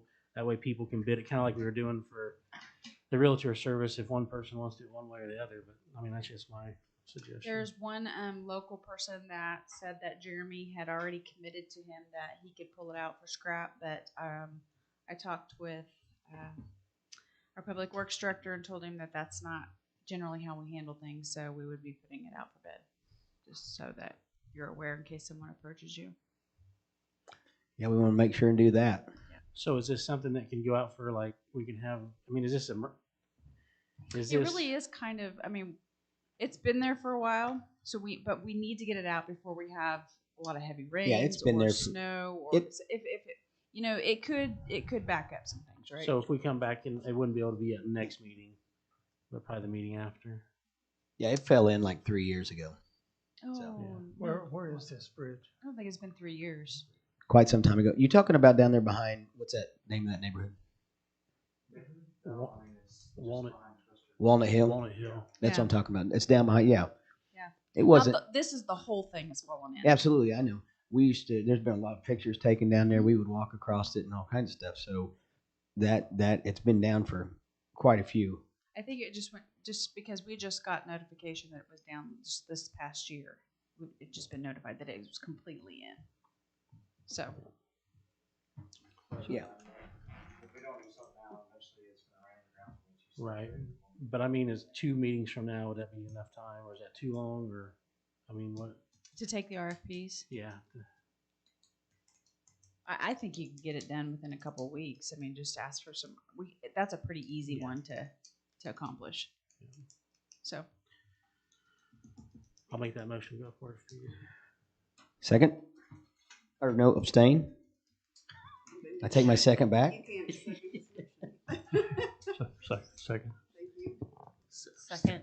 Abstain? Randy beat you to it, Lindsay. Oh, I didn't hear Lindsay you. Watts, Yes. Randy Nichols. Yes. Pete Allen, Yes. Kevin Allen. Abstain? Josh Jones. Yes. All right. M, approval of $20 towards city employee health insurance starting October 1st, 2021. This was another budget That thing you- that we discussed. Insurance went up, and so it doesn't offset their raises. And it's budgeted and Yeah, it's everything. budgeted. I make the motion to do it. Second. Kevin Allen. Abstain? Seriously? No, I'm kidding. Yes. A yes or an abstain? No, yes. Okay. No, yes. Pete Allen. Yes. Randy Still get in Nichols. trouble. Yes. Lindsay Watts. Yes. Josh Jones. Yes. Consideration of appointment of Dave Stewart to Lake Advisory Board. I'm assuming when these boards have more than one person, they give us who all applied, right? Not just who they recommend. He was the only one. Yeah, I mean, I'm just not on. I was just meant in He general. took Don Vanwer's place. Oh, he was not the only one. He was not the only one. He was not. Mark was. I'm sorry. Well, I would have picked David anyway. So I already threw you out, Mark. I withdrew my name. I'll make the motion to appoint Dave Stewart, Lake Advisory Board. Second. I've been told I'm on too many boards. You're just Pete boarding. Allen. Yes. Board. Kevin Allen. Abstain? Lindsay Watts. Yes. Randy Nichols. Yes. Josh Jones. Yes. Discussion of minimum bid requirements, 1 single family dwelling per lot. I'm assuming this is the lake. This is the lake lots, and we discussed this to make sure that it was only going to be 1 single family home built per lot. That if you don't say that, then there's a possibility that someone could build 3 or 4 tiny houses on there. So that's why we believe that the verbiage should indicate that this is 1 single family home per property. I agree. I'll make that motion. And that it is required to build a home on the property. 2 different things. No. We're not requiring them to build on the property. No, I think. I thought folks had already discussed that at a previous. We did. We have. We've discussed it a I lot of thought times. there was a decision to do that. Okay. Just asking. No, there's not a requirement. There was originally a requirement that said you had to build within 1 year. You was going to receive $1,000 a year fine, and so on and so forth. So we removed that, and we said you can buy the lot and you don't have to build on it. Okay. Okay, so this needs to say the maximum is 1 single family dwelling per lot. I'm just saying, I mean, Maximum, yes. I mean, we don't have to say there has to be a minimum of one single family. Yeah, it's not minimum. No, I'm just saying, so to clarify, you don't have to build. Anyways, I make that motion.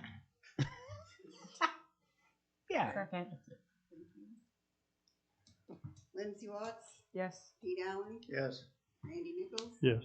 Kevin Allen, Yes. Josh Jones. Yes. Discussion of 4 Lake Fort Scott properties for sale. No, that's just discussion of First Source building for sale. Look at P. Look at Oh, P. P. first. Okay, I'm sorry. Once again, I stand corrected. It's Mr. Mayor. Yes. Would do you want to set a minimum bid for these lots? Price. From the discussion I had, I haven't talked to each and every realtor, but I did have feedback that it might be better if the city said what they felt like the price should be, but then I've since, had the discussion that then that kind of starts to set a, why did we go down the realtor route? Right. Yeah. So I'm not sure. Yeah, I've talked to a few realtors, and so they were concerned that we were going to set it too high. I think they should decide. I mean, I guess if they decide different, they decide different, but I think it should be up to the realtors to decide. I mean, we accept. The only difference is I think they need to know you now started at $50,000 and someone takes full price. Say, well, we're not going to accept that. So that'd be my only concern. My only concern is them setting it lower than what we would accept as a whole, and it'd be a waste of time. Well, until you sign a contract, right? You've got no obligation. But if I'm saying if they set their price at, let's say, $50,000, and we come back and say, well, we wouldn't even take $50,000.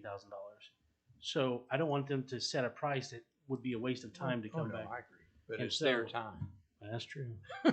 I will say I talked to a few realtors, and I think I don't know how to do it because I don't want them to set it too low. And I don't think that's why we. I know. I just don't want to waste their time if they set it too low. But absolutely. Yeah, I think you kind of have to depend on them to be smart enough to understand all that. They're professionals. Well, you hope. Remember, they're in business to make money. So why would I set it at 50,000 if there's a potential I could get 150? So they're only going to get paid if we get paid. So I think you bring up a good point, Mayor. It's let's see what they come to tell us what the price could be. I'm just ready to get them listed. So. Yes. Well, we want to get them listed too. Have we split the properties up? Did I already ask you that? That's yes. Okay. So do you need a motion here? Or, I mean, I think we should give you direction that Yeah, they can set the price. Just the direction, set the price. Unless there's a Great. motion Okay. otherwise saying different. I'm not sure what you just said. He was trying to. Well, I'm just making sure. Yeah, this is where it gets confusing when you go through the realtors rather than the auction. But we've already crossed that bridge. Well, you want the realtors to deal with who? The city manager, or do you want the realtors to deal with other individuals here? I mean, there should be one point person. You mean for the final? No, decision? not for the final. This is to get it listed and to communicate with them. And then you were talking earlier. I would communicate to all of you individually, not in one email. We have a bid on property number 3. It's come in at this amount. What is your answer? I think as much as we're paying you, you can handle it. So you're saying that rather than have a meeting, Mark will make heavens there's still a police the officer. final judgment whether to sell it or not? No, just day-to-day things to get it sold. The final one would come back to us. Yeah. Yes. You have final right of refusal. Just if they have any questions, I trust Mark would come to us on any major ones. Might have to start paying me more. Are you ready to discuss the First Source? Oh, wait, you have to say that. One other thing, Mark, when we were discussing this, there was a lot of people at the lake this weekend, and there was a lot of scuttlebutt about. I said, "Is all 8 of those properties because they're all marked up on the south or the north end of the property, but the ones at the south end are still not marked." Really? Yeah.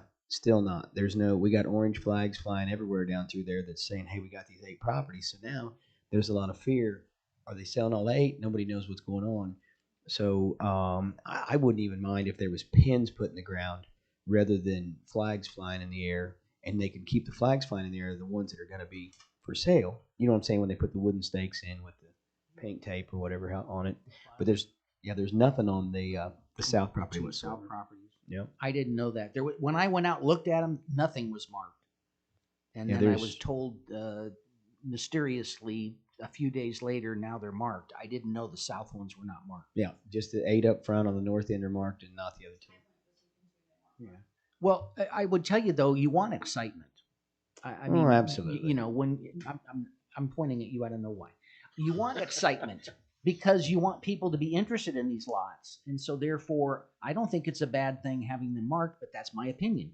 You want to take those off and put pins there? I'll do whatever your wishes are, as long as we don't take an hour and 27 minutes to determine pins or flags. I'm just saying, I don't mind building excitement, Mark, but it's also the option that's why we sold 4, because we don't know exactly what we're going to do in the future.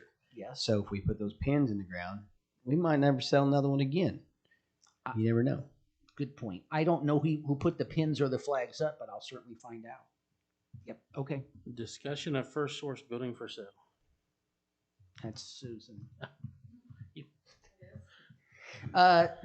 We've met with the realtor, and again, she has some ideas. We are ready to get it out. I'm sorry, you're gonna have to help me here because I lost my place of thought here on the First Source building. Yes, minimum. Thank you. There we go. To know minimum? Yes, she'd like to know if you have a minimum. Would that be an executive session? Yeah, I since hate to it's say a minimum. property. That's a good point. This is a test. In a public session to say, hey, we think the building's worth $10, it's probably kind of silly. Right. That's what I want. Well, I go 11. Declined. Is she more wanting a starting price, you think? Well, we gotta have a list price for the contract. So is that what she's wanting, a list price? Yes. Did So you? is that? I mean, I'm sorry. Did she have a suggestion? Is that something we should be talking about out in public? Didn't you just say? Well, I mean, I think the list price we can, and I remember reading some comps on all of them that turned it in. And we had appraisal. But I think the comps were around 450, if I remember right. Yeah. Yeah, that's about right. I mean, I think the average comp was around 450. So if I had to make a recommendation, I'd start it at whatever 449 or whatever. But that's just me. So do you want me to come up with a suggested price, not to be publicized like in the meeting where you just mentioned that price? Well, I mean, it's going to be publicized. Because other people will bring it. That's a good point. Yes. So, yeah. I mean, the minimum I don't think should be. Okay. But the starting, I mean, okay. Maybe that was a lot lower than everyone else was thinking, so maybe I screwed up. I don't know. Not at all. I don't. The less said about that is better, I think. Is that it on that? I think so. Does that need to be a decision, or is that just a? Did you decide something? He's got enough authority. Okay. Did he decide Poke something? him in the ribs if you have a different opinion. Thank you. Did they decide something on it? Because I missed it. Yeah. Okay. Okay.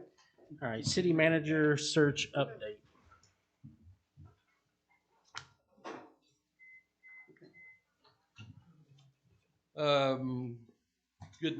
Good night, I guess. Now it's not good evening anymore.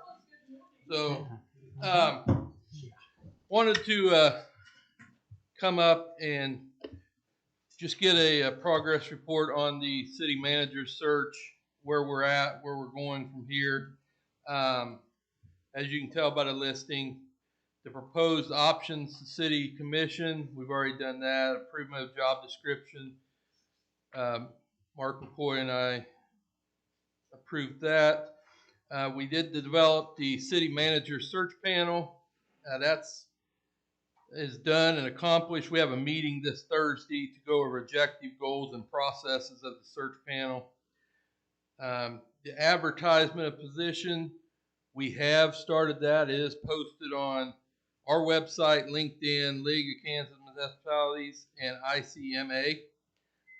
We're going to give that 30 days. It will close on August 2nd, or October 2nd. Sorry, it is late. Sorry.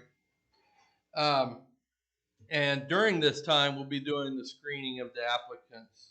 Myself and one other gentleman will be doing that. Looking at qualifications, background checks, professional checks, et cetera, et cetera. Again, closing of job posting would be October 2nd. That's when no more applications will be accepted. We've talked a little bit about this, how we're going to conduct the interviews. First round of interviews, the week of October 4th, will be done by the city manager search panel. We're looking at 6 to 8 applicants, hopefully around that number, maybe more, maybe less. We'll just have to decide once we get there to look at the qualifications and the background checks. Interview will be done on a grade scale format.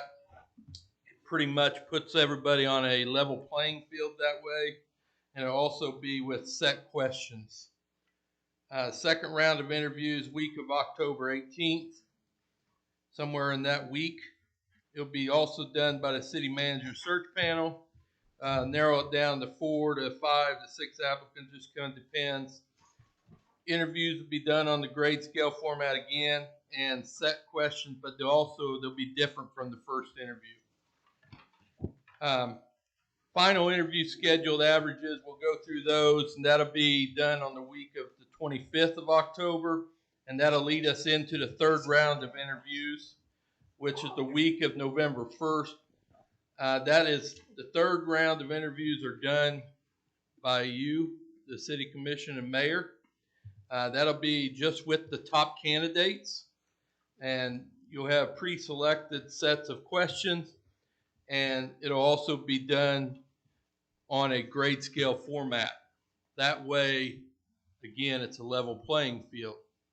And that leads into, hopefully we'll come up with a candidate that we like, that we want. We'll give them an offer November 15th that week. Hopefully make an agreement, get the contract signed on the week of 29th. That will also lead into approved and the new city manager announced the week of the 13th of December. And roughly new city manager begins work on January 3rd of next year. So sounds like a lot. Hopefully we can move it up some. We'll just have to see. Right now, been less than a week, and we've got 19 resumes. So we've got some work to do to screen them and see what we've got. Will we be able, I mean, can us as commissioners, can we see them too to screen them? I guess At what you can. point? Yeah, when would you want to do that? So if we get, let's say we get 40 applications. I mean, just individually. Here's what happened in the past.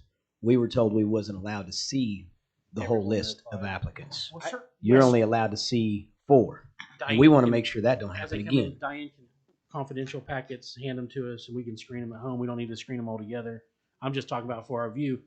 The last thing I'd like to do, I trust the panel, but it's just, I'd like to look over all of them. The only other thing I suggest is that last week when we're interviewing, if we can include whoever else wins in the election, because that's that same week of the election. Well, there's 2 people that stay in here. So whoever else, yeah. No, he's saying who wins the election. Yeah. Whoever else wins the election. I mean, we're 5 people, so I'm not saying Randy and Lindsay. I'm just talking 5 plus 3. 5 plus 3. Yeah. So. Here's what I would say to your first point about seeing the applicants. That makes it. Confidentiality is very important. So if I share it with one of you, then we'd have to make sure you don't share it with everybody else or whatever, unless they read them also. But there can't be talking amongst each other where it pretty much takes away from the guidelines that we're going with. Right. So And also, you've got to think about people. We hope some of these people are coming from jobs, coming from a career, and we don't want that to get out that so-and-so's looking for So, okay, employment. so then my only concern is, like last time, we would have local people apply. We never even knew applied. They would get letters saying the commission, sorry, you didn't meet the commission standards. I don't want that again. Yeah, that was a big contingency with us with the company that they selected to hire, and it just was an informal letter that was sent out to people that applied. It took a long time and put themselves online to apply, and it said, "Sorry, the city commission of Fort Scott chose not to review your application," and that was an all-out lie. And how many top candidates? Complete If lie. we have 30 applicants and you bring us 3, I'm going to feel like I didn't do my job looking over, at least skimming over 27 other applicants. But you got to trust us to do our job, and that's where. And I don't why want to we give you. feel, I just or want at to least look. I feel it's going to be successful. But Austin Bach considered those intellectual property. That's why they didn't show them. Yeah. And I have no problem with you guys looking at them. Well, then maybe we got to make sure we follow. Maybe we can do like we did with Ocean Ball on a Saturday before. We can go through. We sat down here for 4 hours and went through a bunch of them. So, but I would like to 9. Yeah, I'm not saying all of them, but yeah. Is that right? I mean, unless you're going to send us 9 at the end, that's what we picked from last time. We picked 9. I mean, if you want to rank top 9, I just don't want you to rank top 3 with 40 applicants. Well, that's why we're presenting to you processes. And so if you're telling us, let's just use the number 40.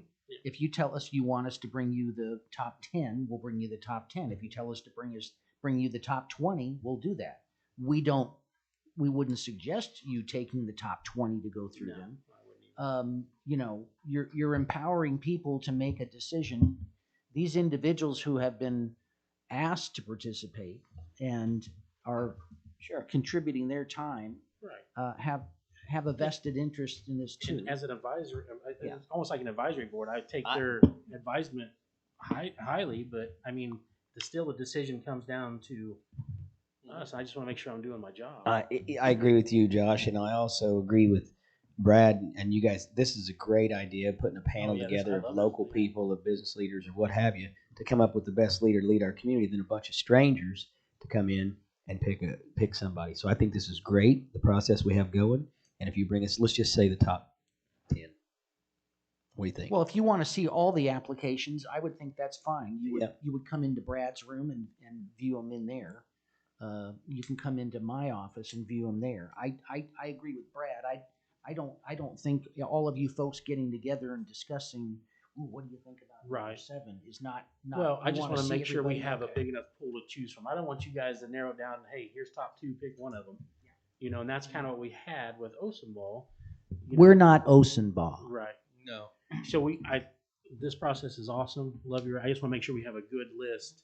Even if you say this fair. guy, we wouldn't even, That's fair. I mean, you just got to realize it's going to be an all-day deal the more people you get. And when I say all day, the more you go, the longer it gets, because I would say an hour per candidate. I would. That's what we did last time. We sat here for. Yeah, we was here about 5 hours, 6 hours. Did we post a salary range? We did last time, and I don't know if we should do that this time either. Will any commissioners be on the city manager search panel? That's not a. What's that? Will any commissioners be? I know we talked before about having one or something. I don't have you on there. No. We have a city representative on the panel. Why wouldn't we have a city commissioner on the panel? We could have 2 if we wanted. I would like to sit in, not to listen. Maybe the mayor. You mean as an observer? Yeah. Maybe the mayor and the president. Well, that should be something that you folks would vote on. That's not our decision to make. I think it's great that we've given you our recommendations and suggestions, and we have with 2 that, HR professionals that have hired a lot of people. In my past experience with a lot of these things, the more people that are involved with the decision, and I'm sorry, just like tonight's decisions, I understand you're 5 commissioners, you're elected to run things, but, you know, you're not going to be here for the rest of your lives. No. And the public has to live with this. And, you know, the reason I get paid so much is because I care as much as every single one of you in here equally. I'm not going to say I care more than you. I believe I do. I believe I'm invested here. Absolutely. You know, the honest answer is we could have sold those restaurants and left. Right. We chose not to do that. We chose to stay here. And you know, my volunteerism is, I get a little prideful. You know, I'm pretty damn committed to volunteerism here to do the right thing. And I'm not trying to tell you not to do something at all. It's your decision. You folks do what you want.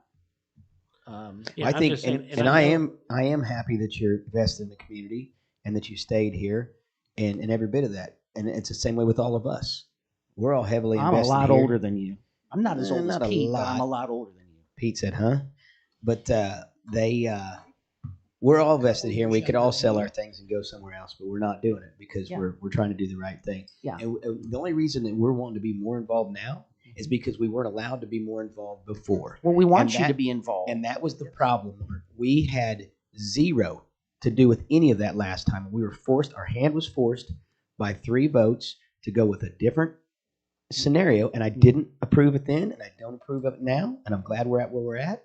So we want to make sure it goes the right way. We both work for you, so if you tell us exactly what you know, now will this be want, how much will this what's cost? 10, 20,000 for you guys' services? Let's see. We calculated. I think we're going to spend about $1,600. Yeah. Awesome. Yeah. I mean, I don't think you want a commissioner in there by the look of it. It just I don't may care make it a little bit. I don't care if you film them and give me the video. I just want to see why people decide. I mean, I'd like to see interviews. We have 3 city managers on the payroll, and so this is one of the most important things a city commissioner can do. I want to make sure we're doing everything we can. Yeah. I trust you guys, but ultimately, if this one something happens, to this one, it's going to come back to us, not the panel. Right. So we're gonna hope that doesn't happen. Yeah. so yeah. I mean, if you want to be a fly on the wall, so be it for the first couple. That I'm fine with that. But like Mark said, you guys make the decision. You tell us what you want. I'm gonna like a liaison. That's a fancy word.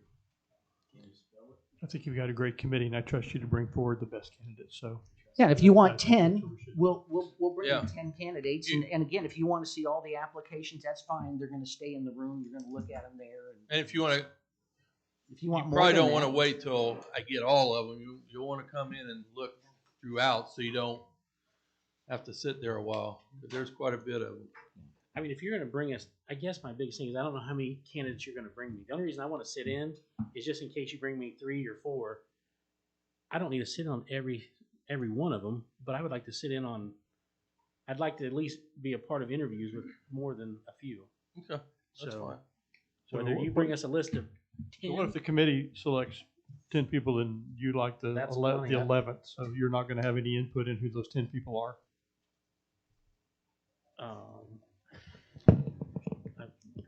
What was that question? I don't know. Okay, you sit in on the That didn't make interviews, sense. and they interview them, and they select 10 people, but you wanted the 12th person.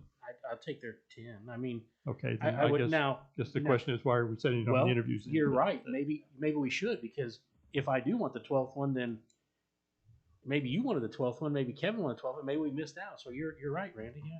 Well, I just, yeah, but maybe I want the 13th and he wants the 14th So and you maybe want the you should 12th. sit in on all of them then. So you're saying the one I'm just saying, it sounds like you're saying we take need to their top 10 sound even like if we you need- wanted number 13. Okay. I think I trust the committee. You trusted the last one. well, we're gonna learn by what You guys are took doing it. place last time. Absolutely, Because absolutely, I've heard absolutely. you folks say that you didn't care for how the final portion. I'm just I don't trying to mean get the happier, Mark. selection, but You I just was go about laughing doing it before however you want to tonight. do it, and then if we need to make changes along the way, we'll do it. Yeah, we're flexible. Yeah. I'm Gumby. I don't know about Brad, but I'm Gumby. I'm flexible. Do you have I have a other lot of interim faith in you, reports? but I don't have 100% in nothing because, like I said, ultimate decision is The going to mayor come down hasn't to us. asked me yet. But I know I you're good agree at it, with Brad. I so do. Let's I ask trust you. Yeah. Like I said, if you guys want to look at them, feel free. Okay. Thank you. Thanks, Brad. Thank you, Questions? Brad. You're doing No, great. the other job. thing, Enough like I comments, said, questions? the only thing I'd like to is whoever wins the election can sit in also during that final interview. Did he say it right that time? Yeah. So it'd be And whoever else didn't Oh, win whoever the else. election. Yeah, I'm good.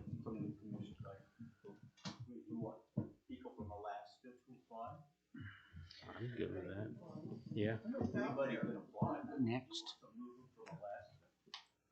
They want to move here from We, last we year. have a, we have a limited budget with that, so it's 2 cents a mile. And just kidding. Okay. All right. To be determined. Good question. That's a good We're question. under commissioners' reports and comments. Lindsay? You good? Pete? I'll pass. Randy? I'm sorry, no, I'm ready to go home. Kevin? Yeah, I got a few things. One, report back. CH called, or I called CH earlier, and he does want to close down the road to the south. He wants to close down 18th Street. So it'll close down from the curve all the way down to Marshes, past Marshes at the stop sign. Or maybe we can keep it to where you can get into Marshes, or somehow we can have Jesse figure that out to where they can still get into Marshes or what have you. And I don't have a problem with that. But they're wanting to close that down because they're talking about having a lot of traffic, a lot of motorcycles that's not going to fit in that parking lot. So they're going to have all kinds of things set up. They're going to raise a lot of money that day for the VFW. And I feel like if we have to shut down that street for that time being, I'm still okay with that. We can reroute them to get into Marshes to make sure it's not going to hurt any businesses. It's going to be on a Saturday, I believe it is, so that probably that insurance company and whatever else is over there is going to be okay. There's still other routes to it and away from it. But for the fact that the amount of money they're going to raise that day for a place that's struggling to keep their doors open for our veterans of foreign wars, I'm all behind it. So I think you can cut or like block off that road without blocking Marshes. They can cut through the old.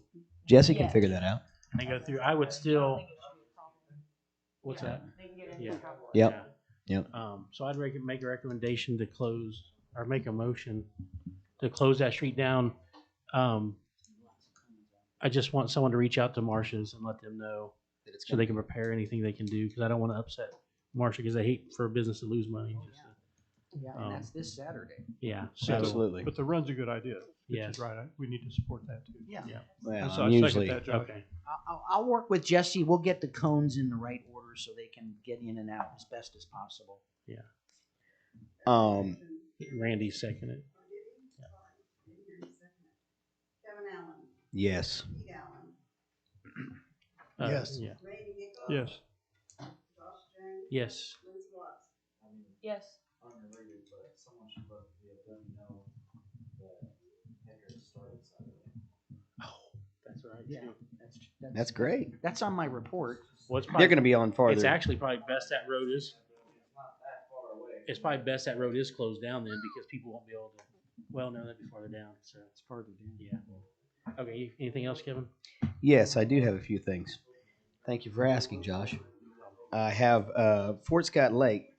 When we talked about Fort Scott Lake, we mentioned here a while back, Mark, about a secondary valve. When we had a little boo-boo this year and opened up the valve too far, the people from the past, employees, said you could only open that valve probably a quarter to halfway, and then you had to shut it back down, or you would bend the stem in it.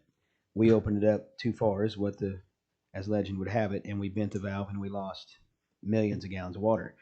It is a wise move, in my opinion, to put a secondary gate valve on that pipe that shuts that thing off in emergency situations such as that.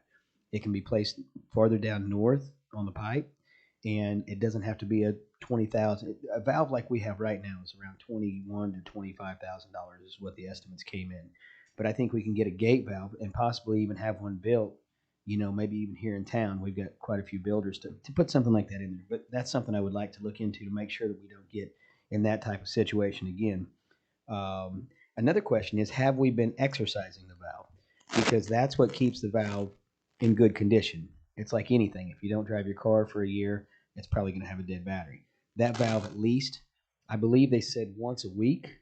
The past employee went out and opened it up, shut it back down, and kept it lubed up or whatever you need to do it. So we need to make sure that they're exercising that valve. And the other thing that was on the radio, I don't know if anybody heard it or not, but the last couple of weeks, all you hear about is beware of green algae. Beware of the algae in the water. If you're eating fish, you need to boil them. You need to do this. You need to do that.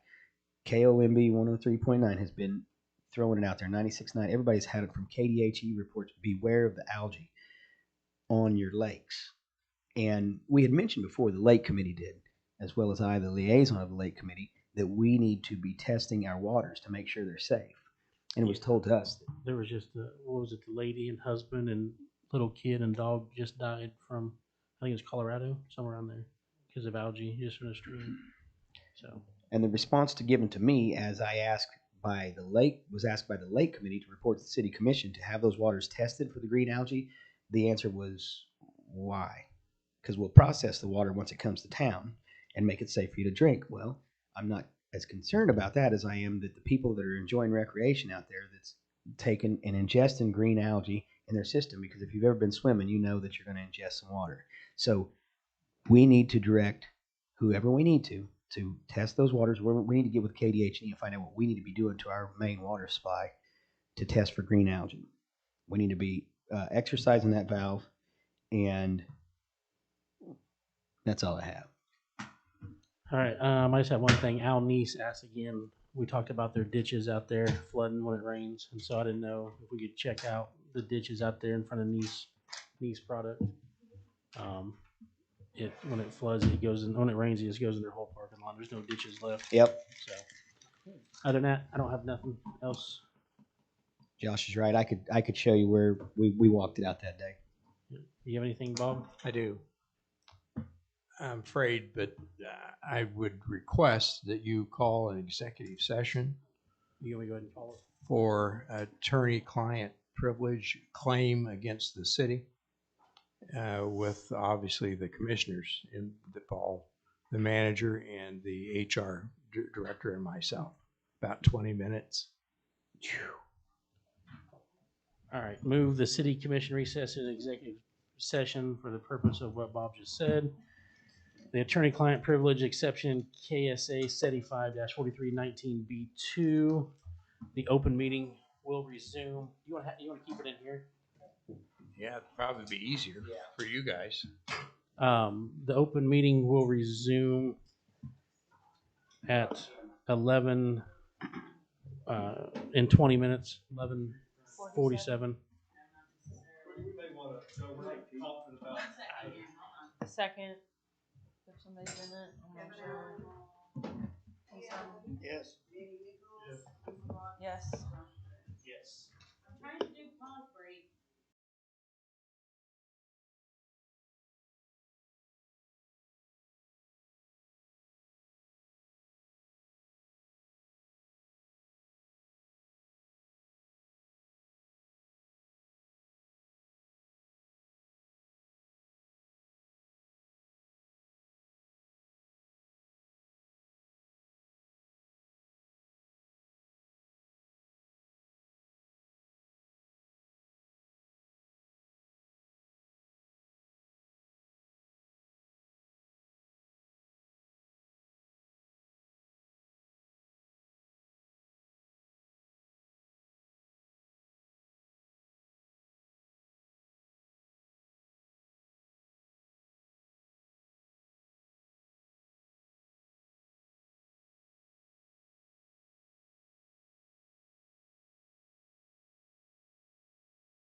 executive session.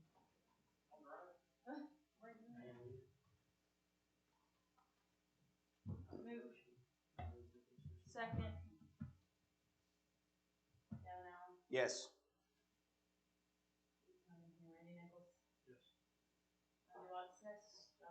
Yes.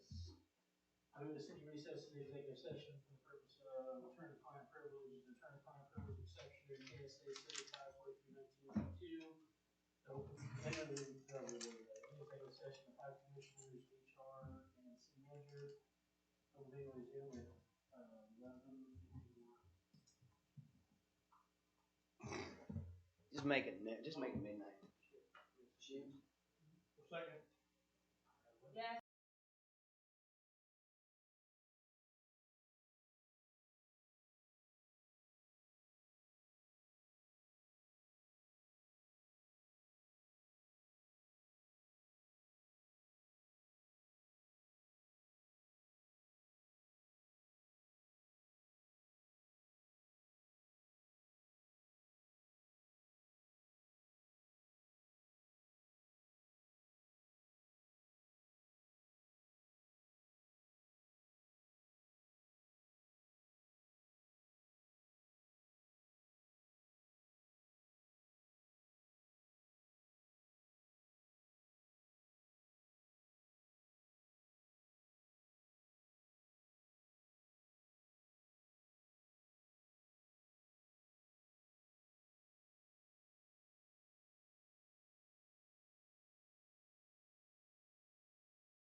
motion to.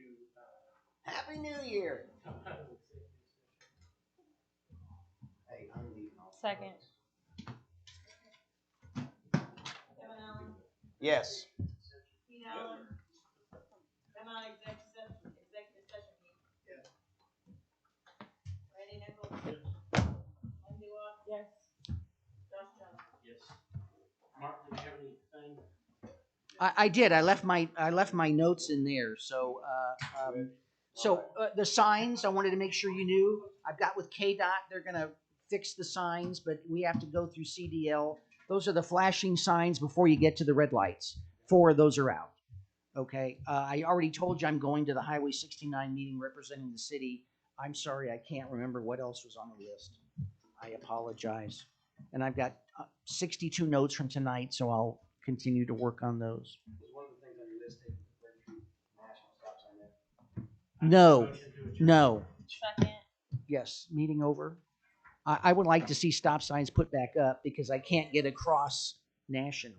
Pete Allen, yes. Hurry across that. I'll send you. I'll send it to one lady. Josh Jones. In a truck.